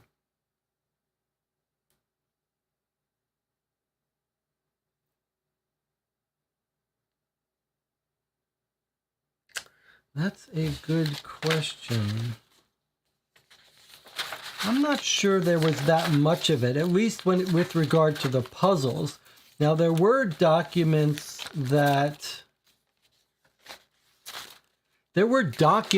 we weren't sure, and information and interviews and stuff with information that we weren't sure we were ready to use. But I would say that that's an area where Deadbolt exceeds, and this game didn't quite pull off. It was fairly clear to us when pieces of a puzzle needed multiple parts and which ones went together with which, right? I don't think there were too many moments where we didn't know immediately what components we needed to solve a puzzle. John says, there are a couple of times in this game where it seemed we're not thrilled with how two pieces of evidence came together, the candle and the USB stick, the math equation, and the coloring chart. I don't really recall having a similar experience with other puzzle games. What do you think was different here? Are there other examples from previous games that we're not recalling? You're right. You're absolutely right. I think part of it may have been just higher expectations because this game was pitched so much as and felt so much like a cold case game. We didn't cut so much slack to puzzles that felt like they were arbitrary and unrealistic. And I think that's they pay a price by having the high expectations of having everything else feel like a cold case game. Like when we got the message, the coded message, which was the grid of equations, that you needed to use the newspaper, which should be totally unrelated, although you didn't really need to use the newspaper. It felt to us like this is artificial, like you're forcing a puzzle in here. Whereas if we played a pure mystery game, it would just be a note that was hard to make sense of, but not so much work as a puzzle to figure out how to decode it. There were some clever puzzles here too, though, like the book cipher that required us to download a PDF. That was a great example of being an enjoyable puzzle, but then what did we do once we figured out? It took us a good hour to figure out that puzzle. We finally did figure out the book cipher puzzle. That was all really quite clever, quite enjoyable to figure out. And then once we proved that we knew how to decode it, we didn't want to have to do the brute force busy work of decoding, which would have taken a long time. And the game had a lot of that. Very clever, satisfying, difficult, but solvable puzzle, but then you don't want to have to actually do the work, but maybe that's okay. Then you go to the hint. The candle and the USB stick was another good example of where it felt like an artificial puzzle. Like he put his USB password under the sticker of the candle. That doesn't seem right. No one's going to do that. So it felt like, that's the thing. That happens a lot with these props. You're like, all right, you got a good deal on soap or a good deal on candles, so just stick a clue hidden somewhere in the candle. Just a little weird. How do you feel about the inclusion of well-known puzzle types, crossword word searches? Yeah, to me, those were the weird things where they felt like they were just added in there to pad out the game. Although the word search did have had a reveal at the end. It wasn't important for understanding anything, so it's a little weird. It felt like there were a bunch of those things that are just like, let's just pad out the experience an extra couple hours or so. And so we got a bunch of those puzzles. I mean, not they weren't painful. They just didn't add much. And I think I'm agreeing with the chat here. And Jonathan, it would be nicer if future games focused a bit more on pure deduction. Yeah, I would agree with that for sure. And there was one interesting timeline puzzle where we had to figure out, well, where was she driving to and from and in what direction and the toll. There was some clever stuff, but there wasn't very much deduction to figure out how to eliminate people. Mostly it was keep working on the puzzles till we unlock the information that tells us who to eliminate, which is how Deadbolt works too, in fairness.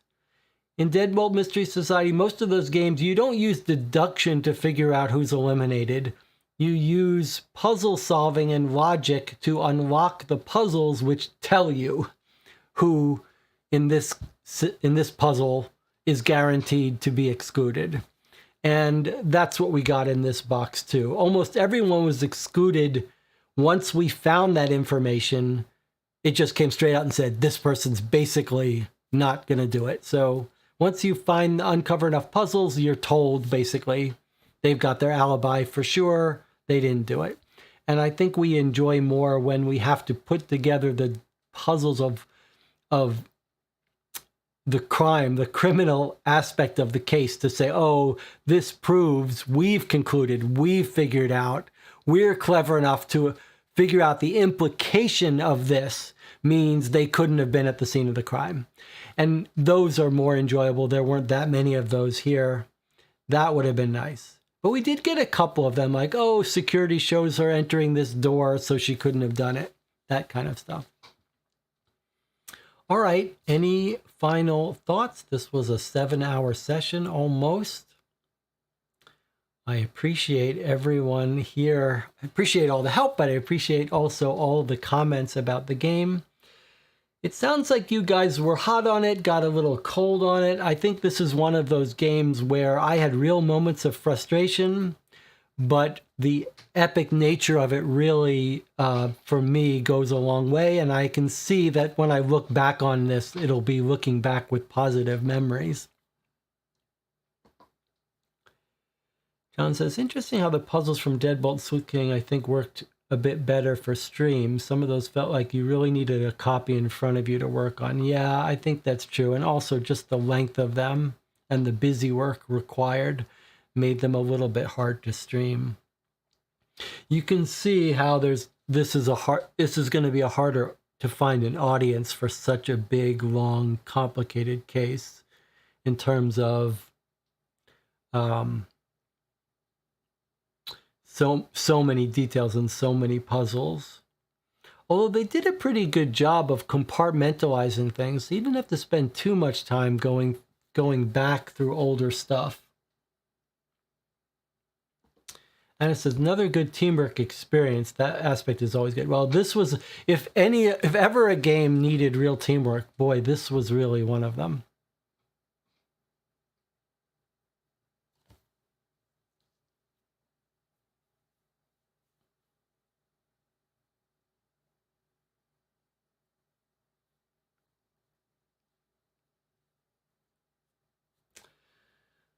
All right. Well, a pleasure, a joy, great company, lots to think about, lots to talk about, lots to chew on.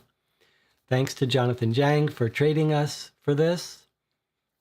We'll talk about the Kickstarter for their new game when it comes out. We'll talk about whether we want to play another set from this company at some point. We do have one more set, even bigger and longer. That's the Cozy Killer game that we're going to have to tackle at some point. But again, for me, the fact that this was so close to a pure cold case format game really was special to me, and I'm not sure there are that many of these, so I might be inclined to play more of these games from A Killing Affair. Coming up this weekend, we'll play some Sherlock Holmes Consulting Detective fan cases. Very different experience. I'm very much looking forward to it.